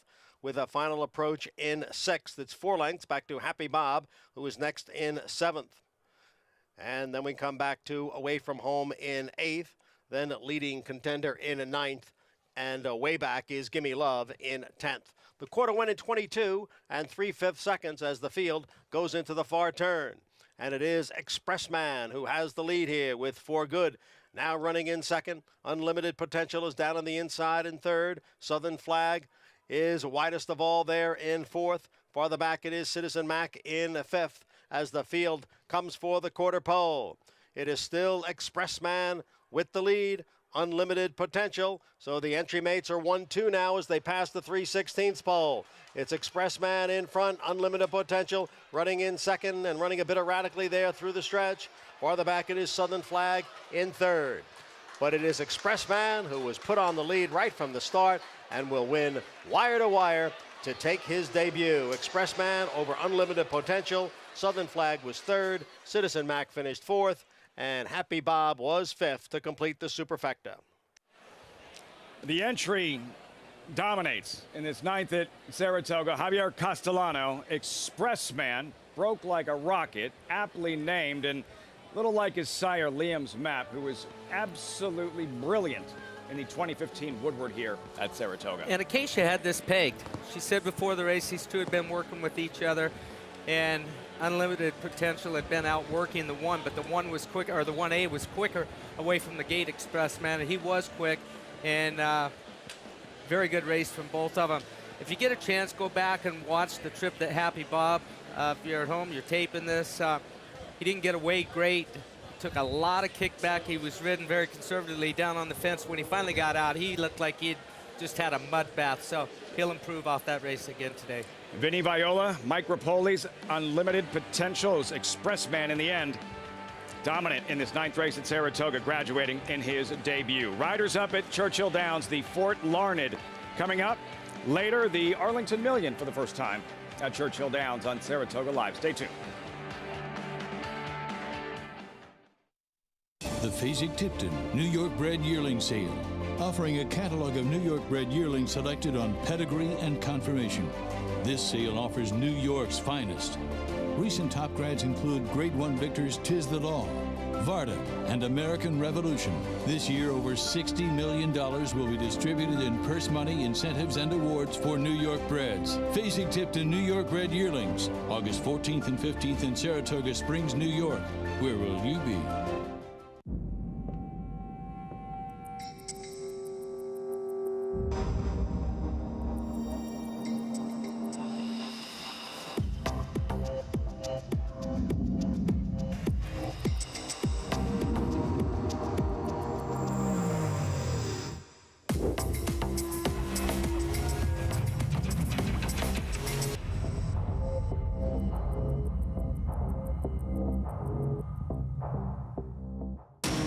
Every hair, every muscle, every contour, every pulse. In the juvenile, Essential quality has won. in the Belmont, Essential quality has won the Belmont Stakes.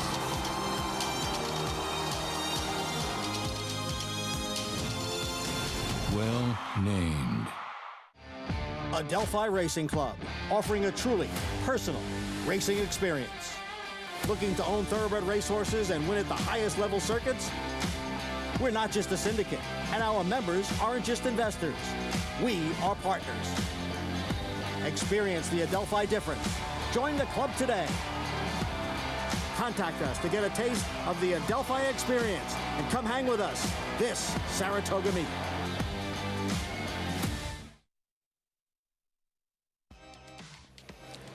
Beneath the twin spire of Churchill Downs. Great to have you with us on Saratoga Live, just in time for the Fort Larned Stakes Post Parade. $200,000 purse, 3-year-olds and older, mile and 3/16. Scratch Keystone Field, Twilight Blue, current favorite number 5 at 2-1. We start with Artemis Eagle, last win December of 2020, 16 races ago. Yeah, Artemis Eagle is a turf horse, and unfortunately his best turf race doesn't win this one. King Fury, 3-time winner at Churchill Downs, and that history of running well fresh.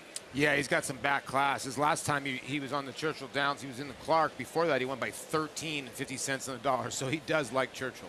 Mr. Wireless, last summer's Indiana and West Virginia Derby winner. Yeah, he ran well enough last time. Seems to kind of be finding his own form again. Just a little bit short of a price for me versus group. 4-1 currently, then Treasure Trove, first or second in 15 of 38 lifetime. Yeah, you know, when you look at his record, he's 0 for 5. I get it at Churchill Downs, but it seems like 2022 has been a way better year than 2021.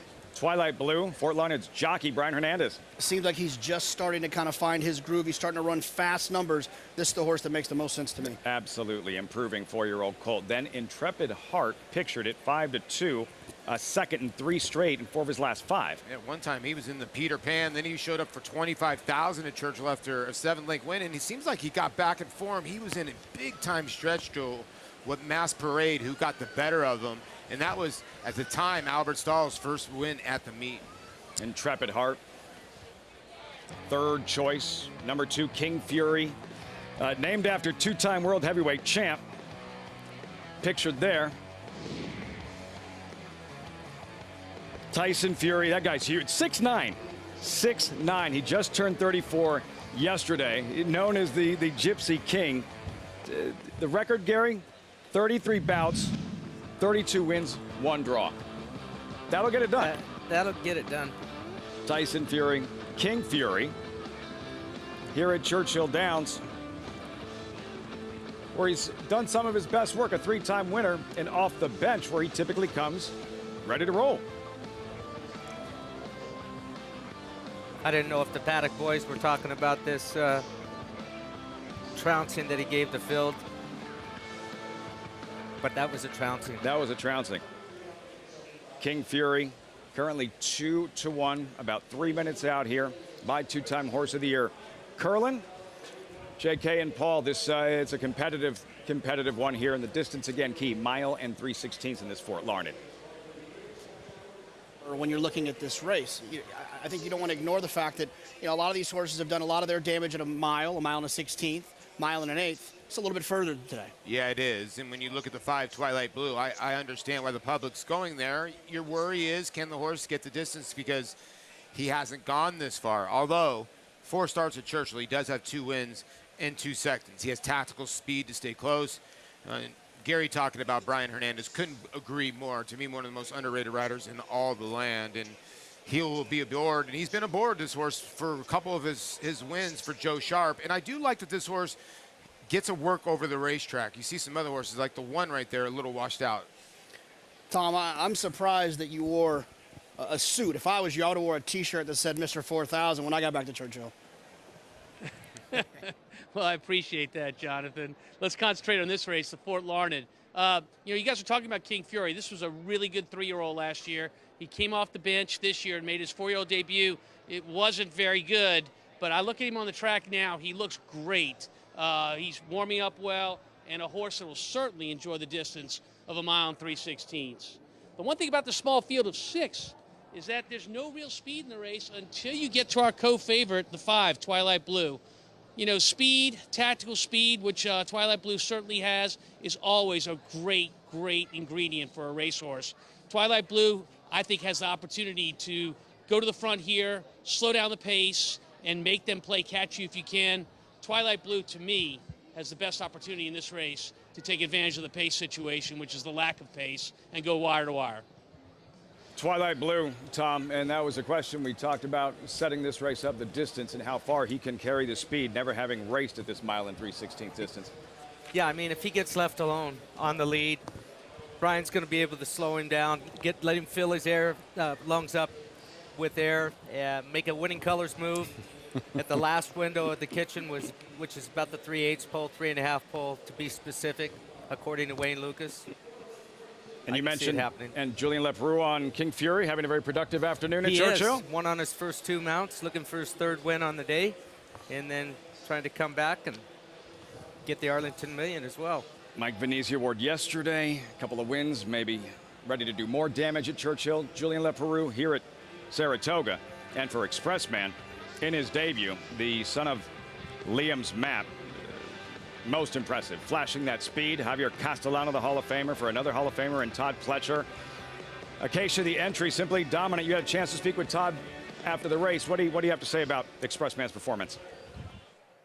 I did get a chance to catch up with Todd Lafitte and said he was pretty naughty back in the paddock, but very professional out on the racetrack. Expressman was, and Todd just kind of rolled his eyes and laughed and said he's been like that since the day he arrived. It's just been a bit of a challenge to get him to focus, to get him to train, but he said he'd been training really well and was really pleased with the effort. He did say, as far as his runner-up Unlimited Potential did go, he felt that being drawn inside, going 7 furlongs for a first start, really was what inhibited him from a better effort. Got a little bit green down the lane and breaking a touch slow. So a horse to watch next time out, but Expressman, all business out on the racetrack, Lafitte. He was spectacular. A name to remember moving forward.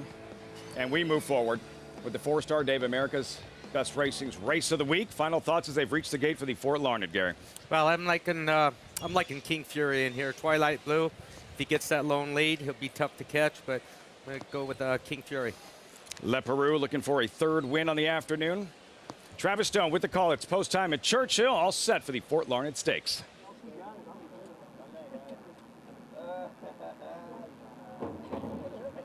They're in the gate, and they're off. Slow beginning for Treasure Trove, good beginning for Twilight Blue. Intrepid Heart is there. Artemis Eagle down toward the inside. King Fury, Mr. Wireless in behind the front early leaders. Treasure Trove settles in at the back as they race for the clubhouse turn. Twilight Blue comes on to take the lead. Artemis Eagle holding that spot down toward the rail. Punches through now. Punches through to take the lead. So Artemis Eagle's now in front, and Twilight Blue's going to back off to track the pace from second. Length and a half from there, back to Intrepid Heart in third. King Fury coasting along while fourth. Mr. Wireless is fifth, and alongside of that one, the trailer is Treasure Trove as they head for the backstretch run. Artemis Eagle at a big price shows the way, but once again, Twilight Blue comes on with more pressure, and now Twilight Blue shares the lead with Artemis Eagle down the backstretch run. That opening quarter in 24 to an opening half in 49-1, 5 furlongs to go. Intrepid Heart continues on in the clear, third within striking range. So too King Fury. King Fury's right there in the thick of it, fourth and only 2 lengths behind. Mr. Wireless is wide. Treasure Trove is saving ground. Tight pack, far turn run. Twilight Blue comes away with the lead, but Intrepid Heart moves with that one. Artemis Eagle can't keep up. King Fury comes on through between horses. Mr. Wireless has been wide. Treasure Trove is at the back. Rounding the far turn. Twilight Blue still the leader. Intrepid Heart comes alongside, and these two are shoulder to shoulder now. King Fury's in behind under pressure with Mr. Wireless. Off the turn. Twilight Blue and Intrepid Heart. Intrepid Heart short lead. Twilight Blue battles on toward the rail. These two shoulder to shoulder, 1 furlong to go. Twilight Blue short lead. Intrepid Heart won't back down. These two nip tuck down to the wire. Twilight Blue and Intrepid Heart's going to be close. Photo. Nose is up and down. Twilight Blue, Intrepid Heart, either one. King Fury third. A driving finish in this Fort Larned. Twilight Blue on the inside. Brian Hernandez, Intrepid Heart on the outside. Twilight Blue, tough as nails late, Gary. Yeah, I think that Twilight Blue got up, but listen, if Travis Stone's not calling it, I don't want to call it, because I've been wrong with this angle at Churchill more times than not over the summer. It looks like Twilight Blue, but again, the angle, a little bit funky, can be deceiving. We wondered about the distance with Twilight Blue. Tom thought he would go wire to wire. That's where he's been. Brian Hernandez asks him for his best, and Intrepid Heart on the outside. Tyler Gaffleon doing everything he can. Twilight Blue just keeps digging and digging and digging. As a trainer, I think Joe Sharp doesn't really care which way this photo went. He's got to be a happy man right now walking down towards the winner's circle. Of the effort from both. Both dead game, giving everything they had, laying it down. We're not going to say it's Serena's Song Flanders, 94 Breeders' Cup Juvenile Fillies, proud moment, D. Wayne Lucas. But for Joe Sharp, 1-2, Twilight Blue. We're still waiting for the photo. From all angles, it does look like Twilight Blue. Intrepid Heart, as soon as we have the result of the photo of that exciting Fort Larned, we'll pass that along. Again, it looks like Twilight Blue. It is Twilight Blue. Fort Larned's Jockey. Brian Hernandez, Twilight Blue in the Fort Larned. Here at Saratoga, gearing up for the Grade 1 Fourstardave as we take you inside the numbers, by the numbers of the Grade 1 Fourstardave. Who was fastest? Naturally, Fourstardave, when it was the Daryl's Joy. Got Stormy, 2019 blistering the mile in 132 flat. Most wins, 3 of them went twice. Fourstardave, of course, Wise Dan, and Got Stormy just last year. Only female to win this event. Maybe that changes today. Most wins by a trainer. Hall of Famer Bill Mott with 4, seeking a 5th with Casa Creed. John Velasquez, that's just unreal. 9-time Fourstardave winning rider, twice with Wise Dan. Leading owners, 7 have won it twice. Duluth, 1 of 2 for Francis Genter. Seek again, 1 of 2 for Juddmonte. For a turf miler, it doesn't get any better than a Fourstardave Breeders' Cup Mile sweep. Nobody could touch Lure in 92. Accomplished 7 times world approval, most recent 2017, and Fourstardave winners, crowned champion, 4 of them. Wise Dan, not only a 2-time male turf champion, but also 2-time Horse of the Year. The Fourstardave, by the numbers, Gary, so much history, so much tradition. And for this filly here, Regal Glory trying to join Got Stormy as the only females to have won the Fourstardave, and what would be a first for that trainer right there, Chad Brown, hoping for a repeat of this Belmont Stakes Day, Gary, on the undercard, the Just a Game and Regal Glory, who's taken her game to the next level. Yeah, and what's amazing is she's 6 years old, and she's just improved with every single year. This being the best year that she's had, she's risen to the top of her division, the Fillies division. She's trying to rise to the top of the whole division of milers. If she does to this field what she did in the Fourstardave, or excuse me, in the Justa game, the boys are going to have their hands full today. The acceleration she has at the end of a race, and she doesn't need a pace in front of her. If there's no pace, she lays a little bit closer. When there is pace, she's a little further back, but she never lets you down with her final kick. Peter Brandt, Acacia, looking at Regal Glory. They're classy horses. They're supposed to look good. What are you seeing in the paddock? Well, when you have a mare taking on the boys, especially for the first time as Regal Glory is, the first question you ask is, do they stack up with their races physically? Do they match up to the male counterparts? Regal Glory absolutely does. She has such a classy air about her. And I also think that it is incredible, and I applaud the connections for keeping her in training longer, because as she's gotten older, and Chad Brown even said this, she has become a much better horse than he ever even anticipated she would be. As she's gotten older, she's also carried her weight a lot better from race to race. And it used to be when she had good weight and she looked strong, that was when she ran well. She always looks really strong in here today. Watching her recent workouts on XBTV, she has been absolutely full of run with her regular rider, Jose Ortiz, aboard. She is by and far away the one to beat in here. The number 1, Casa Creed, though, coming off of a Grade 1 victory, sprinting in the Jaipur last time out. He's another one that has improved as he's gotten older now, also at the age of 6. He ran a mile for the last time in the Breeders' Cup Mile. He was totally washed out that day. When he tried this Fourstardave trip last time out, he was hot but not doing too much. That's what I see from him in here today. He looks terrific, perhaps the best that he has.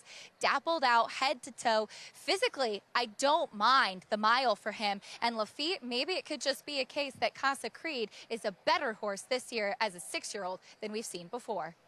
Not just a climax runner, Acacia, showing more tactical speed in that second win in the Grade 1 Jaipur.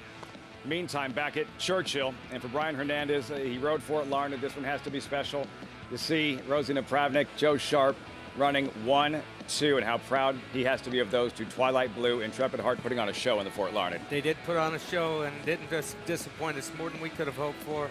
Twilight Blue, what a ride, what a run. For our viewers, reach for that remote, because we are switching over to Fox Sports 1 for the remainder of our program. That's the Arlington Million at Churchill Downs, and horses in that packed paddock for the Fourstardave. We'll see you in a few moments on Fox Sports 1.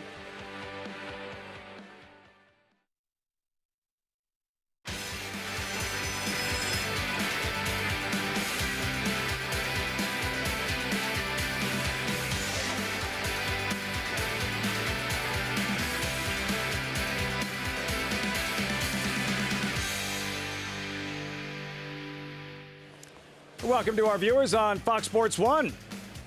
This is Saratoga Live, as always, brought to you in part by America's Best Racing. For the love of the race, visit americasbestracing.net today. You're just in time. Alongside the Hall of Famer Gary Stevens, I'm Lafitte Pinkai. The biggest races of the day are just around the corner. Arlington Million for the first time at Churchill Downs. Right here, there's a buzz. There's more than 38,000 people here at Saratoga, Gary. We're getting ready for the Grade 1 Fourstardave as we look at today's schedule. Brought to you by Claiborne Farm. Just 3 races, but 2 of the Grade 1 variety. Fourstardave, Arlington Million, fast and firm, both at Churchill Downs and here at Saratoga. And this is the story, Gary. The filly trying to beat the boys, trying to become just the second ever Regal Glory, the 1-2 favorite, trying to become the second ever to win this Fourstardave. She's been breathing different air all year long. She's leading the pack, the female division, going a mile. Chad plans to keep her at a mile. If she handles the boys today and carries on as she has so far this year, look forward to watching her compete against the boys again in the Breeders' Cup Mile. Chad Brown, the trainer, Regal Glory, also trains Mason. A huge part of today's story. There he is, Chad Brown, for everything he's accomplished in this sport, among the very best in the game. This race has eluded him, Gary. Chad Brown has run 13 horses in the Fourstardave, 4 second-place finishes, a third, 3 defeated favorites. What do you think a Fourstardave win would mean to the 4-time Saratoga champion trainer? It would mean everything. I mean, a Grade 1 and one of the most sought-after races here at Saratoga, the Fourstardave. has eluded him, running in at 13 times with 4 seconds. You know he's got to want it. Jonathan Kinshin, Paul LaDuca, our handicappers are with us. They're in the paddock. Is this the day? Is this the day Chad Brown finally gets that first Fourstardave? I believe so. I really do. He's got a strong hand in this race. And when you got a mare that's just on a roll like Regal Glory, and then you got a backup plan with a horse like Mason that's very, very talented, you got a pretty good 1-2 punch here, JK. Yeah, you know, if you're Chad Brown, I'm sure he's come over here feeling pretty confident before for the Fourstardave. You got to like the fact that you have a horse like Mason as your backup plan for a horse like Regal Glory. What I will say about Mason is if you watch Mason's last start, this horse was pretty rank around there the first time. It was Flavian Pratt was on board that day, Chad Brown, a future Hall of Famer. What my thought is why I picked Mason, is if they can somehow get Mason to relax early, Mason can run better than he ran here. I think he's a formidable foe for Regal Glory. You know, it's kind of crazy because when you watch some of his other replays, he wasn't that high-headed. And deep in the stretch, he got a little high-headed there, and I don't know why. Maybe he was getting a little lost. Maybe Gary can expand on that. What about the one in here before we get to the poster parade? Casa Creed, we're all rooting for Lee as well. Miles, usually this horse is probably scope, can run well at a mile, but this was him last time in the Jaipur. A great ride here by Luis Saez. This is a one-turn race going 6 furlongs, and he's brilliant in this race. And that's what Casa Creed is. When he's sprinting, going around one turn, he's brilliant. He's still pretty darn good when he's going 2 turns. He ran well in the Breeders' Cup Turf last year, the Turf Mile last year, and also ran well in this race last year. Things kind of have to fall into his lap to beat these top 2, but he can absolutely win going a mile. Maybe a small field could help him out, Lafitte. Small field, big names. There he is again. Lee Einsiedler and Mike Francesa's Grade 1 Jaipur winner, Casa Creed. Always rooting for Lee. Will need things to fall his way. He's good, but is he good enough to win against these 2 horses? 2-time Jaipur winner. Front run the Fed Stakes winner at Colonial Downs. Used to be with Chad Brown. Yeah, used to be in the Chad Brown barn. And, you know, won a nice little race at Colonial, sprinting, now going to stretch out. Regal Glory, Peter Brandt's highly decorated 6-year-old mare. Yeah, she's very impressive. She's undefeated at Saratoga. She's never raced in a race here and not gotten her picture taken after it. Number 4, Mason, Flavian Pratt in the famed Juddmonte colors. There he is, also trained by Chad Brown. Dangerous duo. Yeah, dangerous. And the way Flavian's riding, he's on a hot streak today. And this is a horse that maybe Chad's going to say, go to the front, and we'll let the mare, use the mare as maybe, or this horse be the mare's target. Excuse me. Get smoking. How far can he take this field, JK? On paper, the one to catch. Oh, absolutely. This is the type of horse that you wake up tomorrow morning and you say, how did I not see Get Smoking, Get Loose? This is the type of horse that can upset 2 impressive horses like the 3 and the 4. Grade 1, Fourstardave. And just 3 weeks from today, Run Happy Travers on Fox. You got to build that bankroll, right? Qualify, you're going to bet $50 on one horse in the Fourstardave next and score a $20 bonus, win or lose. Play the Naira Bets Bankroll Builder each Saturday and Sunday through August 21st to earn up to $160. Visit NairaBets.com to opt in and secure your Travers Bankroll Builder now. When we return, in case you're wondering about the name Fourstardave, one of the most beloved thoroughbreds in the history of Saratoga. He would show up every summer. He would win every summer. Absolute rock star. Fourstardave, the people's horse at Saratoga.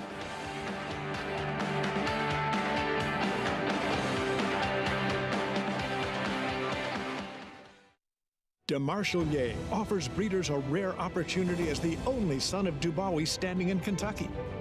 Dubawi, one of the world's most celebrated stallions, is now a sire of sires.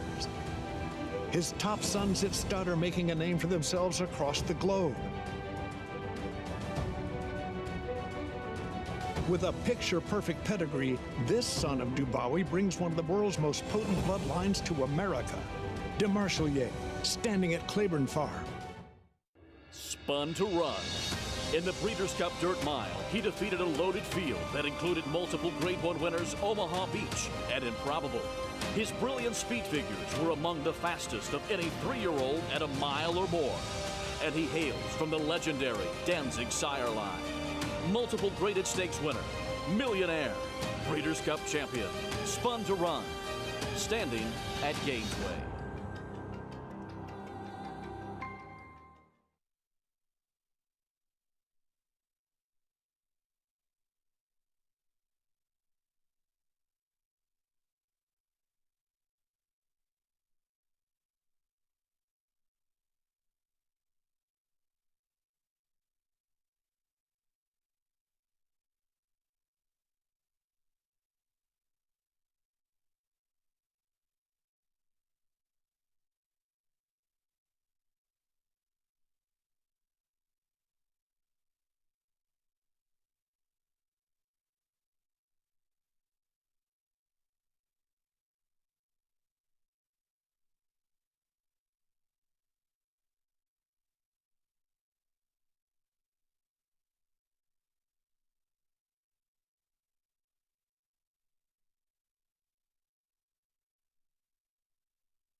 4 minutes out, Grade 1 Fourstardave, welcome back. So what's at stake aside from the prestige of winning this Grade 1 event? $500,000 purse.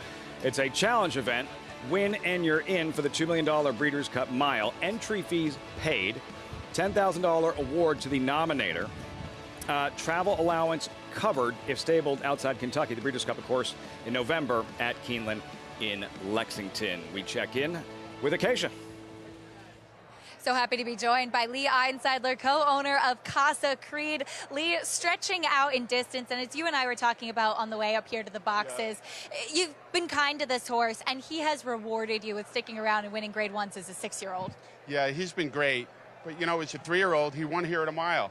He won the Hall of Fame, and he can get a mile. He could definitely get a mile. So we're excited, and obviously he's had an amazing career. To go to Saudi Arabia, Dubai, come back and win a Grade 1. He's only the second horse in history to win back-to-back Jipers, quite an accomplishment. But at 6 years of age, Acacia, he's as good or better than he's ever been. I'm sure he'll run a big race today.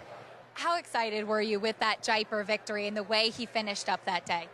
I was thrilled. Now, I was a little bit nervous because normally he doesn't like it inside. But Luis Saez rode an amazing race. He saved all the ground. And when he got him out, I was pretty confident we would get there, and we did. Now, he's got to get around Regal Glory in here today, but it seems that he's a little bit more tactical now than he used to be. I think you can pretty much put him wherever you want. I think in a 5-horse race, anything is possible. I see Regal Glory, and she's amazing. She's 2 to 5. It wouldn't surprise me if any horse won this race. In a 5-horse race, it really becomes a rider's race. Well, we can't wait to watch him, but thanks for keeping him on the track, Lee. Best of luck. Thanks for having me, Acacia. Lee Einseidler, you can be sure Lafitte, as Casa Creed comes running, we'll hear him cheering. And Casa Amigos all around, Acacia. Lee Einseidler referenced this as a jockey's race, just 5 horses. What's that all about, Gary? Well, I think it is a bit of a jockey's race, but listen, we're dealing with the filly, or the mare, that's the top of her game, and she's towered above the rest of the horses in here as far as speed figures go. Casa Creed ran huge. That was going 6 furlongs last time. Can he do that going a mile? He touched on the race that he's more tactical now. He probably is more tactical. He's drawn down inside. Regal Glory, the thing about her is she adapts to any situation. She's push button. When Jose Ortiz calls on her, it's instant. She ignites. He lights the fire, and it ignites. And when he calls on her. So I think that tactically, like, this is less tactical, I think, than most 5-horse fields are, because there are 2 legit speed horses in here. In in Mason and Get Smokin' on the outside. Get Smokin', he's got good speed. Mason's got good speed to ensure that it's at least an honest pace. And Jose has so much confidence in Regal Glory. We've seen him be more patient of late, and I think a lot of it is because of riding Regal Glory. She just gives him a different sense of what it takes to win these turf races, and especially here at Saratoga this summer, it's been horses that are coming off the pace mostly that have been dominating. Star jockey Jose Ortiz, all business. Regal Glory, 1-4 of 5, 3 of those Grade 1 victories. I can't find a weakness, Gary. 3 for 3 at Saratoga, and this is what she does. A terrific miler, 7-time winner at this mile distance. Yeah, and Chad has said that he's going to keep her at the mile distance. He's not going to go off pattern and try something else. He knows what his end goal is, and that is the Breeders' Cup Mile, but he's got to get through today's hump first. And what a moment for Chad Brown. All the horses he started in the Fourstardave, for everything he's accomplished. This is one of the most prestigious grass races every summer at Saratoga. Not many Grade 1 grass races anywhere he hasn't won. This is one of them. Will that change today? He trains Regal Glory. He trains that gelding. Mason, Arlington Million from Churchill in about 15 minutes. First, the 2022 edition of the Grade 1 Fourstardave. John Embrial standing by.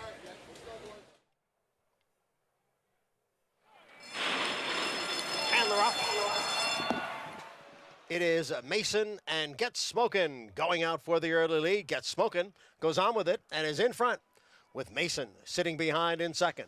And then it's 2.5 lengths to Regal Glory on the outside. And Front Run the Fed is down at the hedge. The early trailer is Casa Creed in 5th. They go around the turn and head for the backstretch with Get Smokin' the leader here. Get Smokin' in front by 2. Mason runs in second in the opening quarter mile in 24 seconds as they head up the backstretch. Get Smokin' leads here by 2. Mason is second by 1.5 lengths. Regal Glory, the favorite on the outside, in third. Then it's a neck to Front Run the Fed. And the trailer is Casa Creed. It is Get Smokin', who ran the half in 47.4. Mason sits in second. And the mare, Regal Glory, on the outside in third, followed by Front Run the Fed and Casa Creed. And now they're going around the far turn. It is still Get Smokin' with Mason in pursuit in second. And now Regal Glory is asked to move on the outside, and she's in gear as the field comes to the top of the stretch. Casa Creed follows the move of Regal Glory as they head for home now. It is Get Smokin', Mason on the outside, Regal Glory, and they're moving now for the 16th pole. It's Get Smokin', it's Mason, it's Casa Creed on the outside, and then Regal Glory. Here is Casa Creed, who makes the last move, the winning move in the Grade 1 Fourstardave Handicap. Casa Creed ran the mile in 1 minute, 34 1/5 seconds. Like a blur in the stretch, Casa Creed, Grade 1 Fourstardave victory, and a fired-up owner, Lee Einseidler. Trainer Bill Mott, his 5th win in the Fourstardave. Lee was right. It turned into a complete jockey's race from the word go. I mean, tactical, Get Smokin', go straight to lead. Mason, not too far away, but Flavien Pratt opting not to go up and join Get Smokin'. The fractions were tepid, and you saw Jose Ortiz laying closer than normal, sensing that the pace was slow, and back behind him, just tracking, was Casa Creed. Casa Creed and Luis Saez, he was very, very confident coming around the final turn, and everybody pulled the trigger. Casa Creed had the same kick that he had in the Jaipur going 6 furlongs. Stretched that speed out. Huge run from Casa Creed. He was deserving of this win. Casa Amigos all around indeed. Lee Einseidler, Mike Francesa's Casa Creed, J.K. Pauly. Right when we're expecting Regal Glory to turn it on, it's Casa Creed who found his best ride late. Well, you got to give Luis Saez so much credit because he sat there and just let everything happen in front of him. If you watch, going towards the far turn, Jose Ortiz was overconfident, and he should be with a horse like Regal Glory. And he kept on looking. Who's behind me? Well, there's only one horse behind me. And when you're caught out 4 or 5 wide making that move on the grind, Louis got the slingshot and just went right on by. And look, Casa Creed is struggled at these longer distances is the easiest way to say it. He has done well, but he has struggled to get his picture taken. What I will say about this race is that if you look at the pace and you look at the fractions, this really didn't turn into a stamina test for him. They didn't go that fast for this quality of horse early, and so it became a sprint for home. And who's Casa Creed? He's a sprinter. So how are you going to outkick a sprinter if your advantage is stamina? Casa Creed was brilliant today, and so was Luis Saez. No, you make a great point. It just turned in who had the best kick in the final 8th, and Casa Creed is a sprinter because they were just loping along a little bit, and Regal Glory was just kind of just grinding away, but Lee Einstein pulled it off. He told everybody at age 6 he's doing better than ever. Lee Einseidler, big smile, every reason to celebrate, and the pride of Casa Creed. 3rd Grade 1 victory. Whoa. Still full of something spooked him. He's still full of it. He says, man, I only had to run a 1/4 mile. Casa Creed, last year's Saratoga leading rider, Luis Saez. Last year's Travers winning jockey, Luis Saez. Casa Creed in the Grade 1 Fourstardave. Results, reaction when we return, and more Grade 1 racing on grass. The Arlington Million for the first time at Churchill Downs, and there's Smooth Like Straight.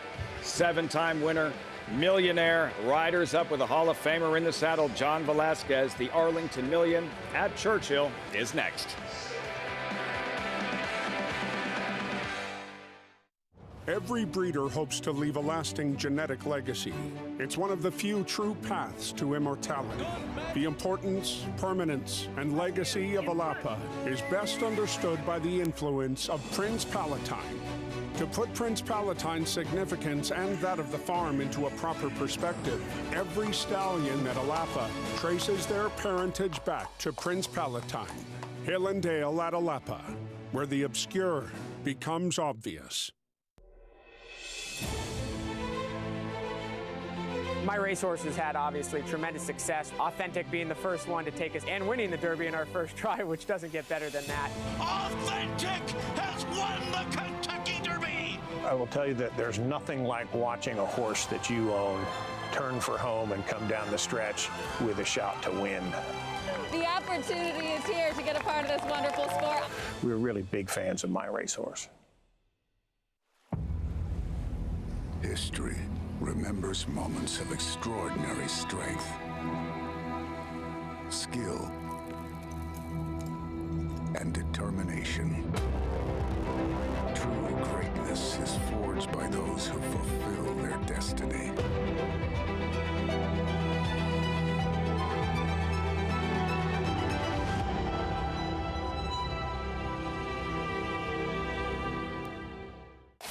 Who you betting on?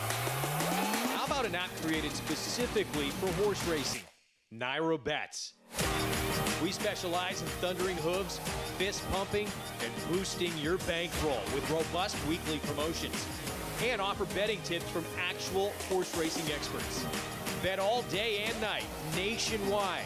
Get the action and thrill of horse racing with Naira Bets.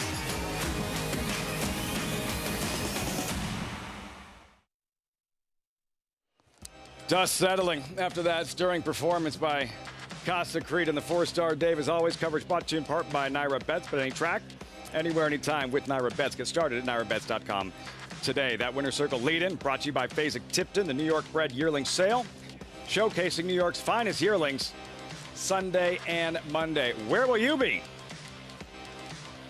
Fired up following that performance. Casa Creed, co-owned by Mike Francesa, Lee Einsiedler. The results: 10-40 Casa Creed and more Fourstardave. Frustration for Chad Brown, running second and third. A fourth second-place finish and second third-place finish for Brown. Too much Casa Creed and a fifth for Hall of Famer Bill Mott. More on the Fourstardave. Back to Churchill, and for the first time, the Arlington Million at Churchill Downs. $1 million purse, traditionally a mile and a quarter, mile and an eighth.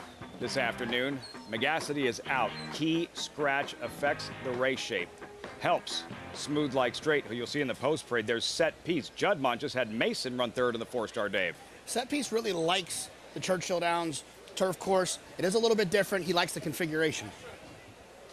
Currently 2-1. There's Sacred Life. Monmouth winner for Chad Brown. Yeah, they put the blinkers on this Ridgeling 2 starts ago, and it's made a little bit of a difference.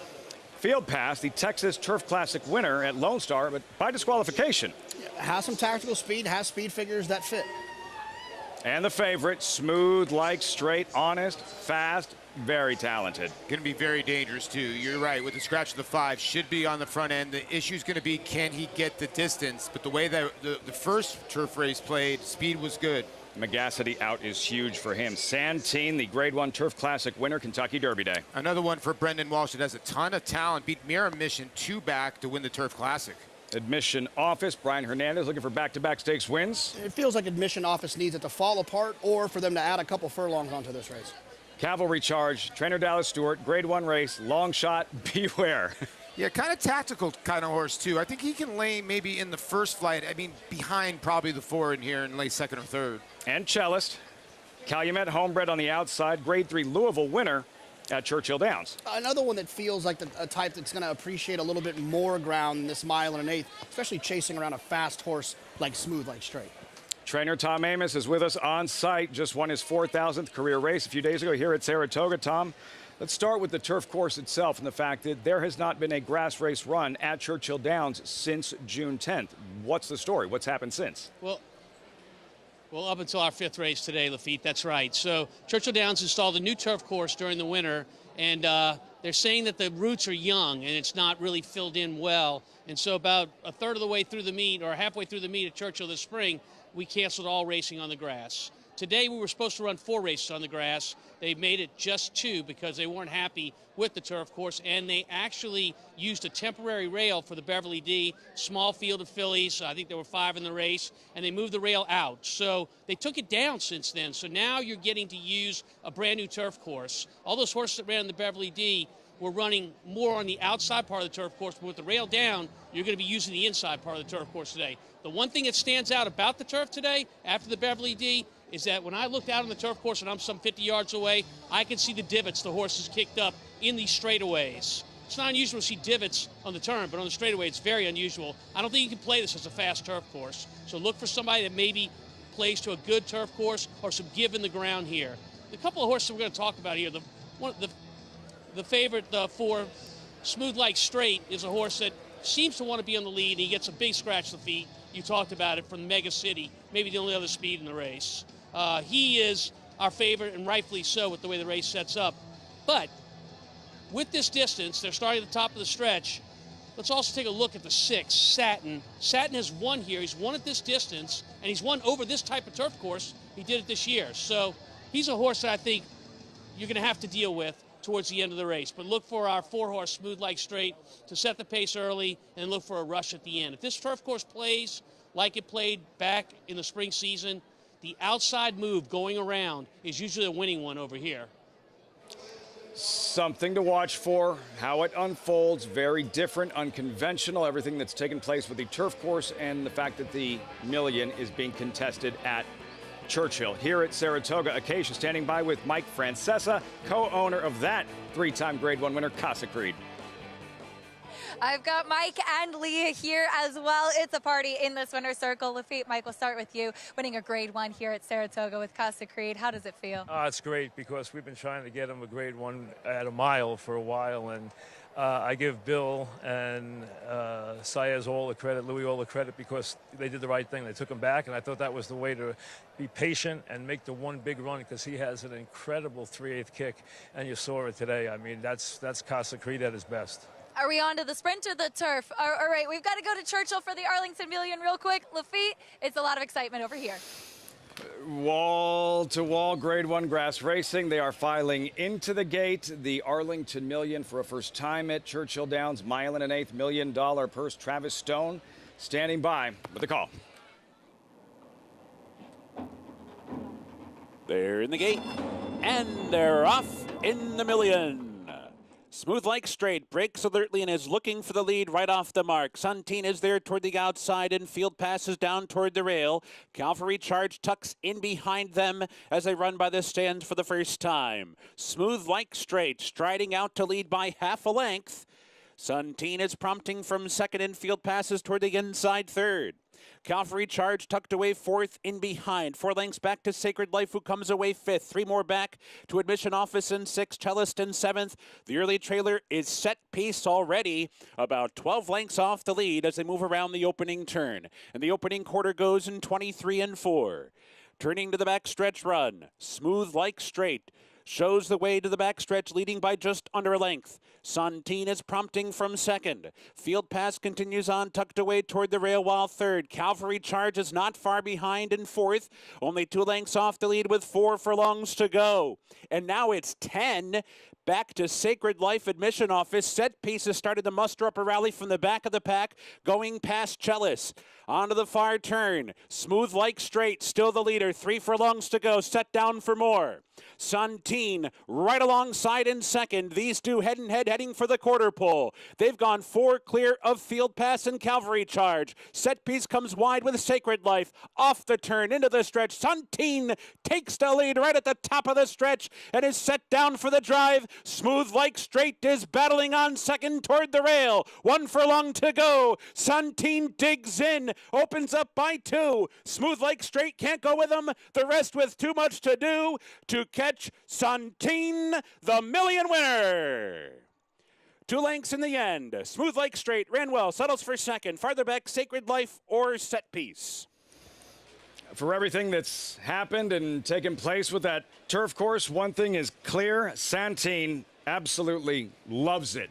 Turf Classic winner, Kentucky Derby Day, and winning this $1 million at Churchill. Santine for Godolphin and star jockey Tyler Gaffalione. Yeah, he for sure does not mind it. I don't know if he loves it or not. He gets over it. He handles it better than others. He handles it fine. You saw Johnny Velasquez consciously trying to keep Smooth Like Straight out off the fence, and Tyler Gaffalione just fine with that. Lap 2 is outside on his hip throughout the trip, and he was able to accelerate coming off the turn. Smooth Like Straight, he was brave.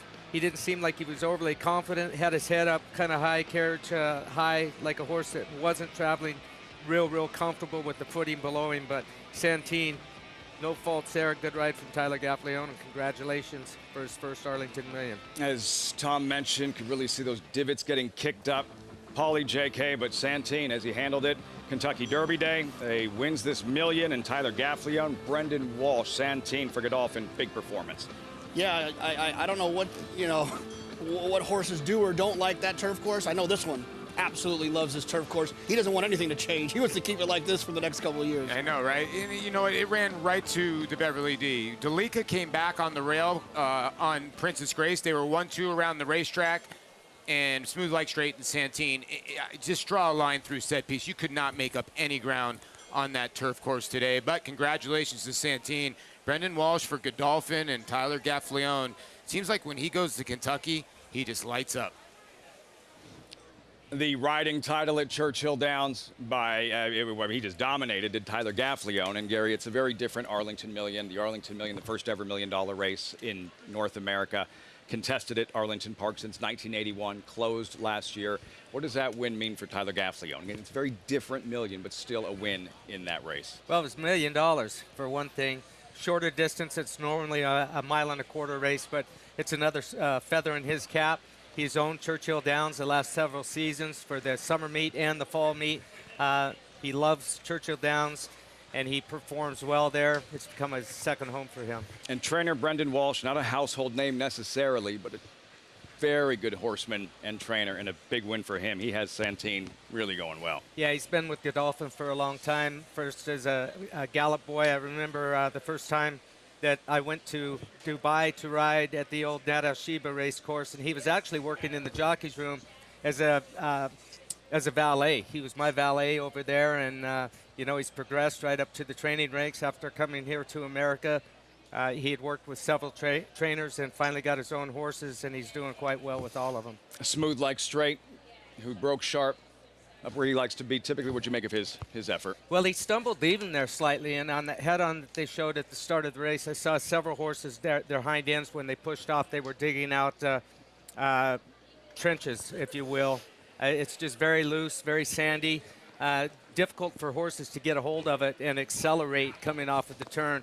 Once these horses that, have speed and are able to carry that speed as Santine, they're the ones that are the beneficiaries of it. He handles it beautifully. Big smile, Tyler Gaffalione. He won last year's Fourstardave, got stormy in Kentucky today. Takes down this Arlington Million at Churchill. High fives all around. Big embrace there with Brendan Walsh, Tyler Gaffalione, and Godolphin. Another Grade 1 victory. One left at Saratoga. Horses in the paddock. Good Soldier pictured. Currently 5-1. Post time in 15 minutes.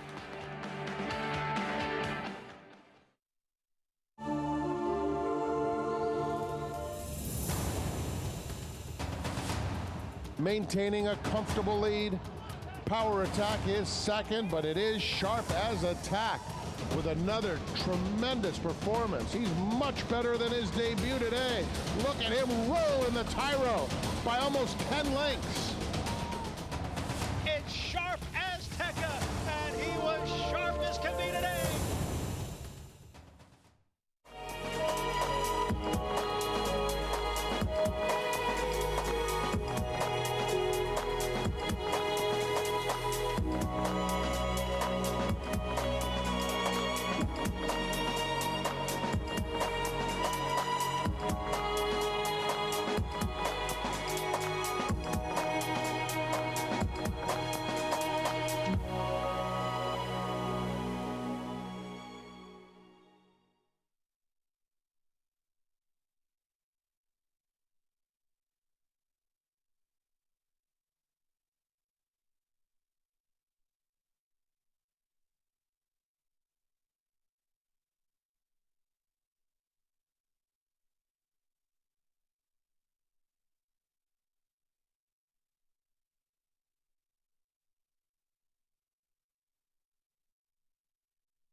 Welcome back to Saratoga Live.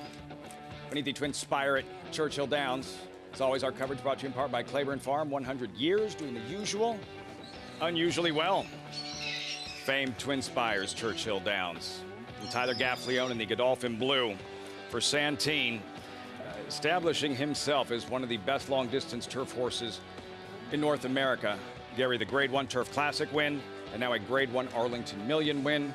At Churchill, Santine over Smooth Like Straight, Sacred Life, 6-4-2. Santine, trained by Brendan Walsh, standing by with Tyler Gaffleone, winning pilot with Tom Amis at Churchill. Tyler, I want to ask you about the race and how it's set up and what made you decide to be right on the heels of our pace setter and Smooth Like Straight. You know, after riding the race earlier on the grass at Beverly D, it just seemed like speed really wasn't coming back. It was holding pretty firmly. I just had a good trip that race, just going to make up any ground, so we wanted to be fourthly placed here. And then turning for home, you actually were more to the outside. Did the other horse take you out there, or is that where you wanted to be? Johnny kind of stayed out most of the way, just kind of how it played out. So what's from here with this horse? Do you have any idea what's next for your boy? I'll leave that up to the boss, Brennan. He's done a great job with him, so he's very capable. Congratulations on the Grade 1 win today in the Arlington Million, and also giving me my 4,000th on Wednesday. My man. Thanks, guys. Team 4000. So much fun to watch. Tyler Gaffleone and Tom Amis in that moment here at Saratoga a few days ago.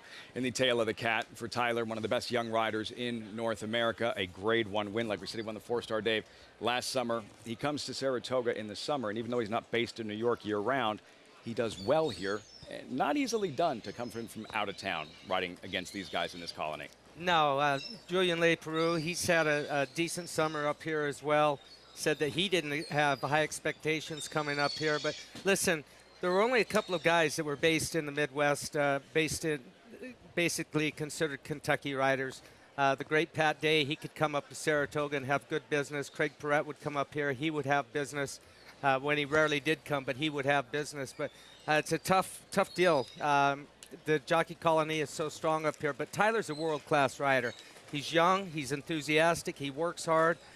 He's improving every week that he rides. He's a student of the game. He watches other riders. He learns from his mistakes. He learns from other riders' mistakes. He doesn't just watch good rides, and he's hard on himself. He knows when he's made a mistake, and he lives, for myself, it was okay to make mistakes. Just don't make the same mistake twice, and that's what I see in Tyler Gaffleone. Got married just before the start of the Saratoga meet. Grade 1 win today. He'll be back at Saratoga, and we're back at Saratoga for the 11th and final 38,000 plus, by the way, 38,000 plus crowd here at Saratoga.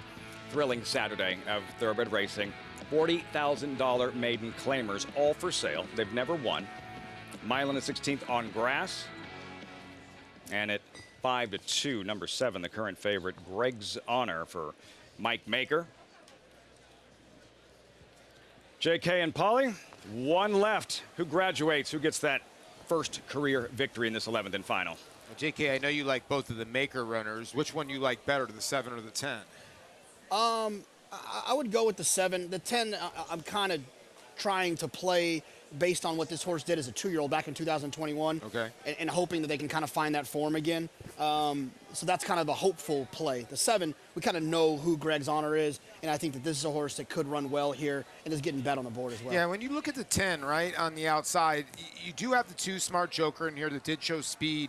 I would think the 10 would be more forward. The 1's going to get money in here just because Jorge Abreu's horses are running out of their skin, but this is a horse that did not run well for Chad Brown first time out. I'm interested in the 10 too as well. I think the horse got a shot. I'm also just in the 9 a little bit, getting the blinkers on for Eric Cancel. And, you know, the horse had blinkers on before. They tried one time. The horse was so far back, maybe the blinkers will sharpen him back up. And hopefully Acacia has good things to say of who the horses that me and JK like.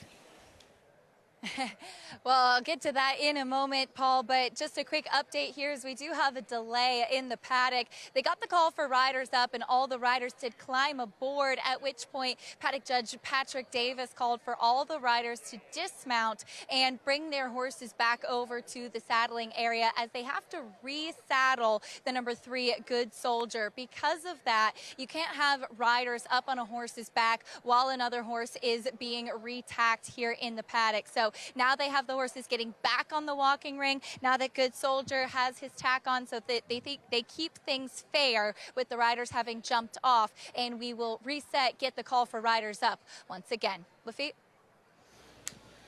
All right, Acacia, so we'll sit tight. How common or uncommon is that, Gary? It's a prehistoric rule, as far as I'm concerned. You see it all the time in Europe. Jockeys look thrilled about it.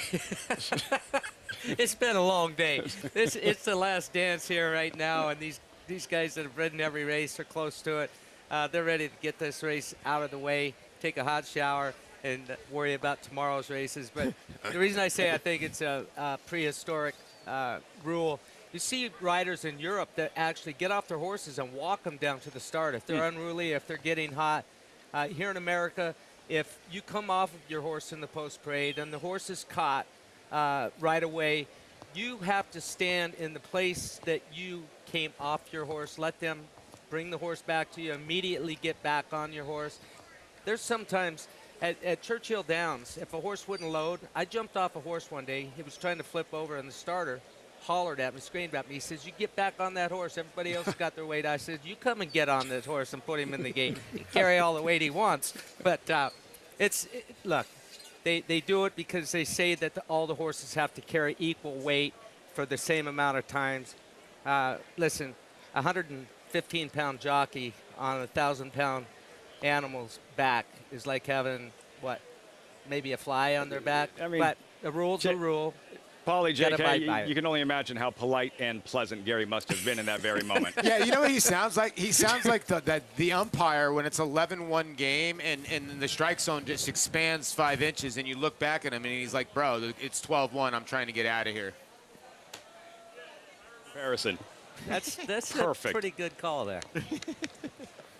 So Ryder's back up. Was that a strike or a ball that I just threw? No, right. Definitely a strike. You know what? You used to have umpires that used to say that, and I used to go back to the dugout and go, "Hey, boys, you better start swinging because it's getting hot out and he has a plane to catch." So riders are back up. Post-parade momentarily. 11th and final on this terrific Fourstardave Saturday. Again, $40,000 maiden claimers, mile and a 16th. And towards Greg's Honor, number 7 at 5-2. Did either of you feel Regal Glory or Mason for Chad Brown, that frustration in the Fourstardave continues? Any excuses one way or the other in the grade 1 about 20 minutes ago? I thought they both ran well. You know, Regal Glory was kind of wide around there, but talking to Chad Brown, I don't think Regal Glory wants to be inside.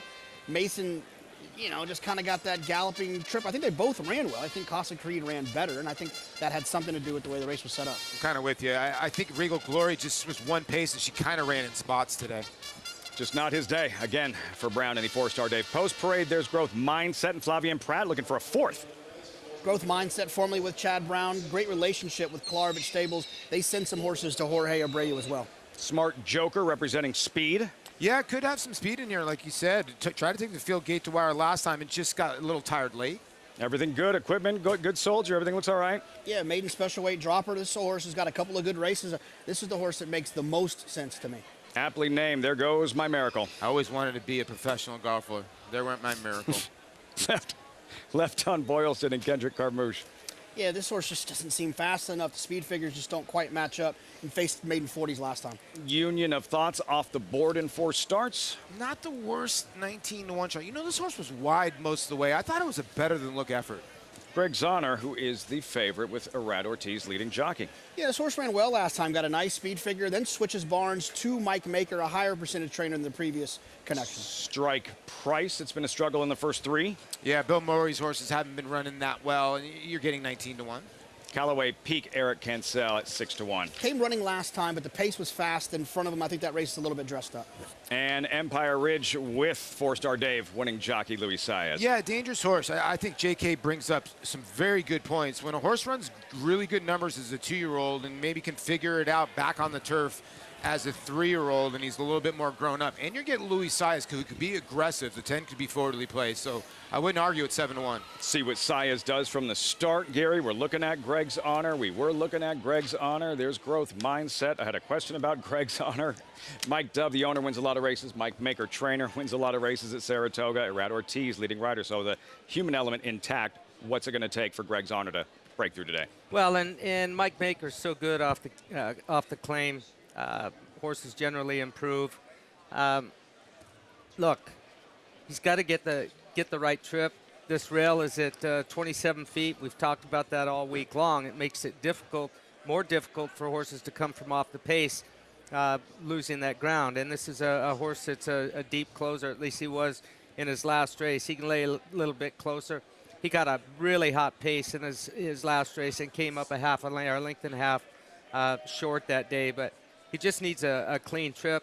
I like the 3-horse in here a little bit. Good Soldier for Safi Joseph, shortening up in distance. He ran 1 3/8 last time out. Didn't run a great race. And I don't know what to think about his race at Churchill Downs because of that turf course there. And the day he ran, it was labeled as good. He ran a decent race there, came back with a decent speed figure. I like the inside post for him. Not the extreme inside, but at least he can get a ground-saving trip under Javier Castellano. Good Soldier, you went with him as well, Acacia?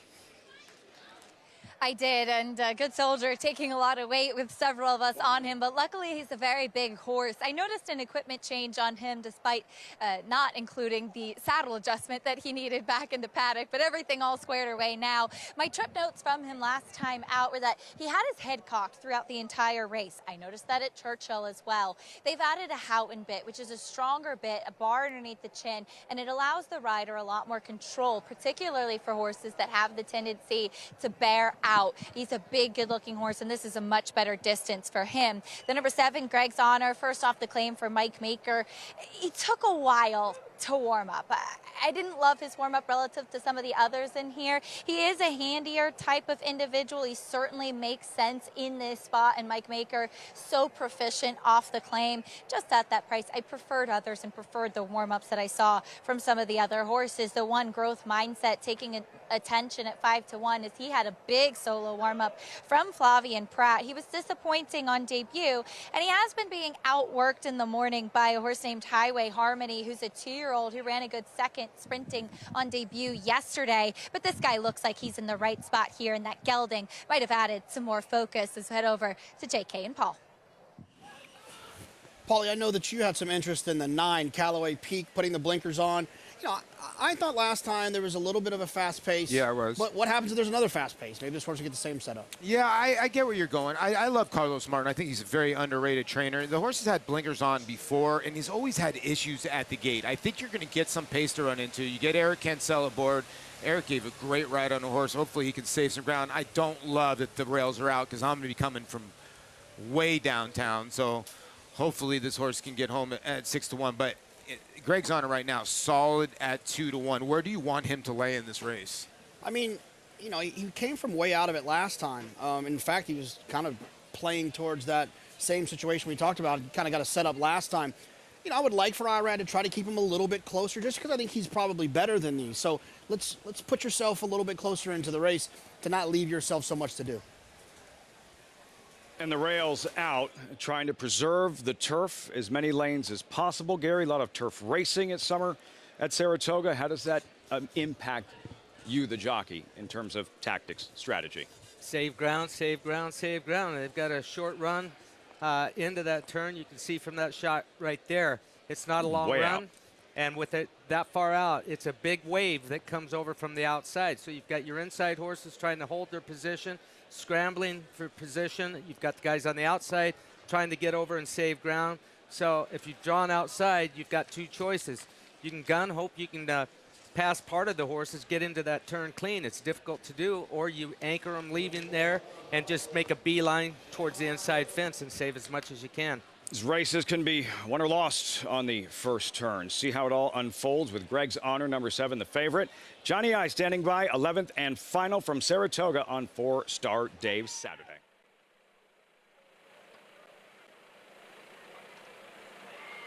Set for the start of race 11. And they're off. There goes My Miracle and Smart Joker. Those two go out for the lead. Left on Boylston is next in third as they go into the clubhouse turn. And it is Smart Joker who has the lead here. There goes My Miracle. And second, Good Soldier down on the inside has now moved up into third. And then it is Empire Ridge next in fourth, followed by Left on Boylston in fifth. Callaway Peak races in sixth. Union of Thoughts is next in seventh. On the outside is Strike Price in eighth. And at the back of the pack are Greg's Honor and Growth Mindset. The quarter went in 25 seconds. Smart Joker leads here by 2.5 lengths. And it is There Goes My Miracle chasing in second. Good Soldier is next in third. And then on the outside is Empire Ridge, who's racing in fourth. It's another 2 lengths. Back to Left on Boylston and Callaway Peak. The half mile in 48 and 3/5 seconds as they approach the far turn. Smart Joker holding on to the lead here. Over There Goes My Miracle. Now moving up on the outside is Empire Ridge. Right alongside is Good Soldier. Their heads apart, third and fourth. Then comes Left on Boylston and Callaway Peak. Greg's Honor has made a move now, but will be forced wide as they come into the stretch. 3/4 went in 1, 13 and 1. There Goes My Miracle has now come away with the lead. On the outside is Good Soldier moving into second. There Goes My Miracle and Good Soldier and Callaway Peak as the field moves through the stretch. There Goes My Miracle. Here's Callaway Peak driving up on the outside. Callaway Peak to win it. Callaway Peak by a neck. There Goes My Miracle. Finished second to wrap up the Saturday card. His sire, the late great Arrowgate, fastest mile and a quarter ever in the history of Saratoga in the Travers. Callaway Peak at 6-1 in the 11th and final. Yeah, and came with the steady run coming off of that turn under Eric Cancel. Good run from him. Lost a little bit of ground coming off the turn. There were a bunch of horses that lost ground around the first turn. No excuses for the 3-horse Good Soldier. Ground saving trip all the way. Had the right split at the head of the lane, but not enough acceleration. Tiring late. Good run from There Goes My Miracle. Greg, go ahead. No, I wanted to talk. Gary hit the nail on the head. If we go back to the start, watch Eric Cancel right out of the gate. Gary, you talked about this. You got to get position. And this horse has had gate issues, but watch Eric ask the 9 right out of the gate. He's hustling, and he got that position instead of being dead last. He actually laid about 5th or 6th in this race and was able to get the finish. And if you look, he only gets hung out maybe about 2 or 3 wide, Gary. Then he gets to about 2 wide down the backstretch. But this was this was made the race right here because he was able to get out of the gate and get forward. Yeah, he winds up about 4 wide there. Actually, but it still was better off than getting shot clear out to the middle of the racetrack. The 8-horse or the 7-horse, he was relegated all the way to the back of the pack, down the backstretch, and a lot of ground for him to make up. But strong ride from Eric there. The long shot running huge. There Goes My Miracle at 37-1. You mentioned the favorite, Errata Ortiz, Greg's Honor. Yeah, he chose to, again, he was trying to save ground as well. He went further back, got to the race. He did save ground. Yes. But he couldn't save ground on the far turn. He was swept about 6, 7 wide on the far turn and came running late. Just another example where turf racing is trip. Yeah, and the first quarter was walking. And I talked about that earlier. Once you've got your position going into that first turn when it's that short run, then with the first quarter in 25, everybody was bottled up back behind, and then they opened things up down the backstretch and stretched things out a little bit. Matt Callaway Peak for trainer Carlos Martin. Eric Cancel, 9-4-7-3 in the 11th and final at Saratoga. Will wrap it all up. And a look back at some of the Saturday highlights. Saratoga Special and a very special prospect, Damon's Mound. What a performance in the Special. Star on the rise in front of a packed house at the Spa.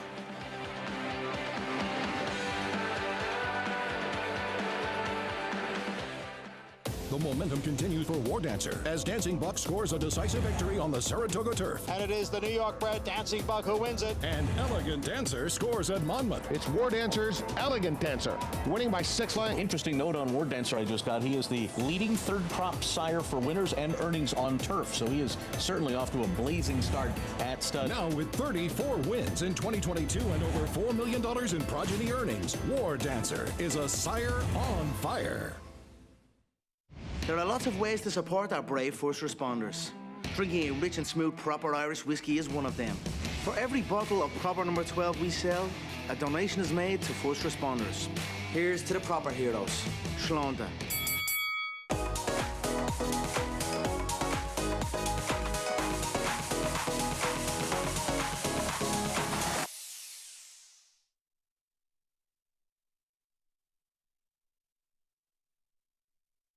Eclipse champion Run Happy, the #1 second crop dirt sire of last year, is back and showing a new dimension with winners on turf, dirt, and all weather. A record-breaking sprint champion, Run Happy is also siring winners at all distances, from 7 furlongs to 1.25 miles.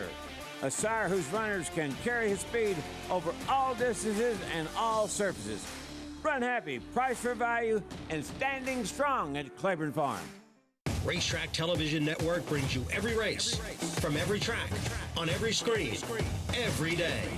With monthly packages starting as low as $5, RTN gives you great value and access to more live HD streaming and race replays than anyone. Visit RTN.tv today to sign up and watch on almost any device, including Roku and Amazon Fire. RTN has packages that start at $5 per month.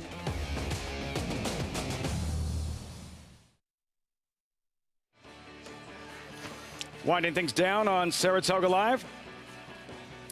It's always brought to you in part by Naira Bets, but any track, anywhere, anytime with Naira Bets. Callaway Peak, 14:20. Breaks through. Had yet to hit the board, Gary, in 5 previous. The blinkers go on today. Eric Cancel rides for a second time, and that's the result. Tell you Posing what, for pictures. he liked playing in front of the big crowd. Absolutely. Rose to a different occasion. That's what a crowd will do when you're in sports. 38,000 plus. That'll be the play. Next time there's 38,000, look out for Callaway Peak. How about the pick 5? Callaway Peak, 14:20, 1862 plus. Bourbon Bash, so impressive for D. Wayne Lucas. Yeah, the maiden races never disappoint us in Saratoga, that's for sure. Bourbon Bash, one to watch moving forward. Casa Creed, mild upset in the Fourstardave, 1862 for the late pick 5. And in the showdown, Philly Man, 22. He was second yesterday. Well done, Philly Man. No, he won yesterday, actually. As well? That's trying to short Philly Man? 2 days Don't streak. mess with Philly Man. 2 days streak for Philly Man, 22. You don't mess with Philadelphia sports fan. Philly Man, well done. Wonder if he had Damon's mount. What happens here in the Saratoga Special, Gary? Well, it was a beautiful ride by Gabe Saez. Unlucky Gulfport there. Listen, the one horse, he had bolted. Super Chow. He had bolted in his debut at Gulfstream Park. Tried to do it again. Louis did the best job he could, hold him in. But it was a stack up for Gulfport. In the meantime, it wasn't going to matter for your winner in here. Damon's Mound. We saw a colt that I think is very, very special. It's the best performance I've seen up here by a 2-year-old. Gulfport, he put on a show earlier in the meet. But this colt, he broke his maiden by 12 3/4 lengths at Churchill Downs under no pressure at all.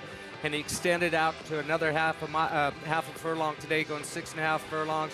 A good time on this deep racetrack. Bigger and better things to come for Damon's Mound. Not Gulfport's day, some bad racing luck. Damon's Mound, the story that after he won, as impressive as he did at Church, the offers were pouring in. Yes. The offers were, and for trainer Michelle Lovell, so we're not interested, we're keeping him. For trainer Michelle Lovell, the opportunity for her, this was the first horse she ever started at Saratoga, and to win a Saratoga Special like that, what does it mean? Well, it's special for her, and I think the cool thing about this is she took the horse up to Canterbury Downs to prepare him for his race over here. Had one fast workout there, and the other ones, they slowed it down. She just kept him fresh for this race here today for the Saratoga Special. So she showed a lot of confidence in this horse, showed a lot of confidence in not changing riders to Gabe Saez, because you could bet that every top jocks agent here at Saratoga was in contact with her, and she said, no, we're going to keep everything the same. Gabe Saez gave this horse a super ride today. Gary Stevens would have tried to get on him. Why not? That kind of potential. Does he have, is that like Breeders' Cup year-end championship, 2-year-old type of potential? Absolutely. Absolutely. Wow. He would be my, I won't say odds-on favorite, because they're unleashing him out here. They're unleashing him at Del Mar right now. But it was fun to watch today. But I've got big thoughts for this goal. Easy to get excited with the 2-year-olds. And how about Santine in the Million at Churchill Downs? A first for Tyler Gaffleon, Casa Creed, Louis Saez. The acceleration in the stretch back-to-back Grade 1 wins. Casa Creed in front of a massive crowd, 38,000 plus on hand on a stellar day of thoroughbred racing at Saratoga. Have a great night, everyone.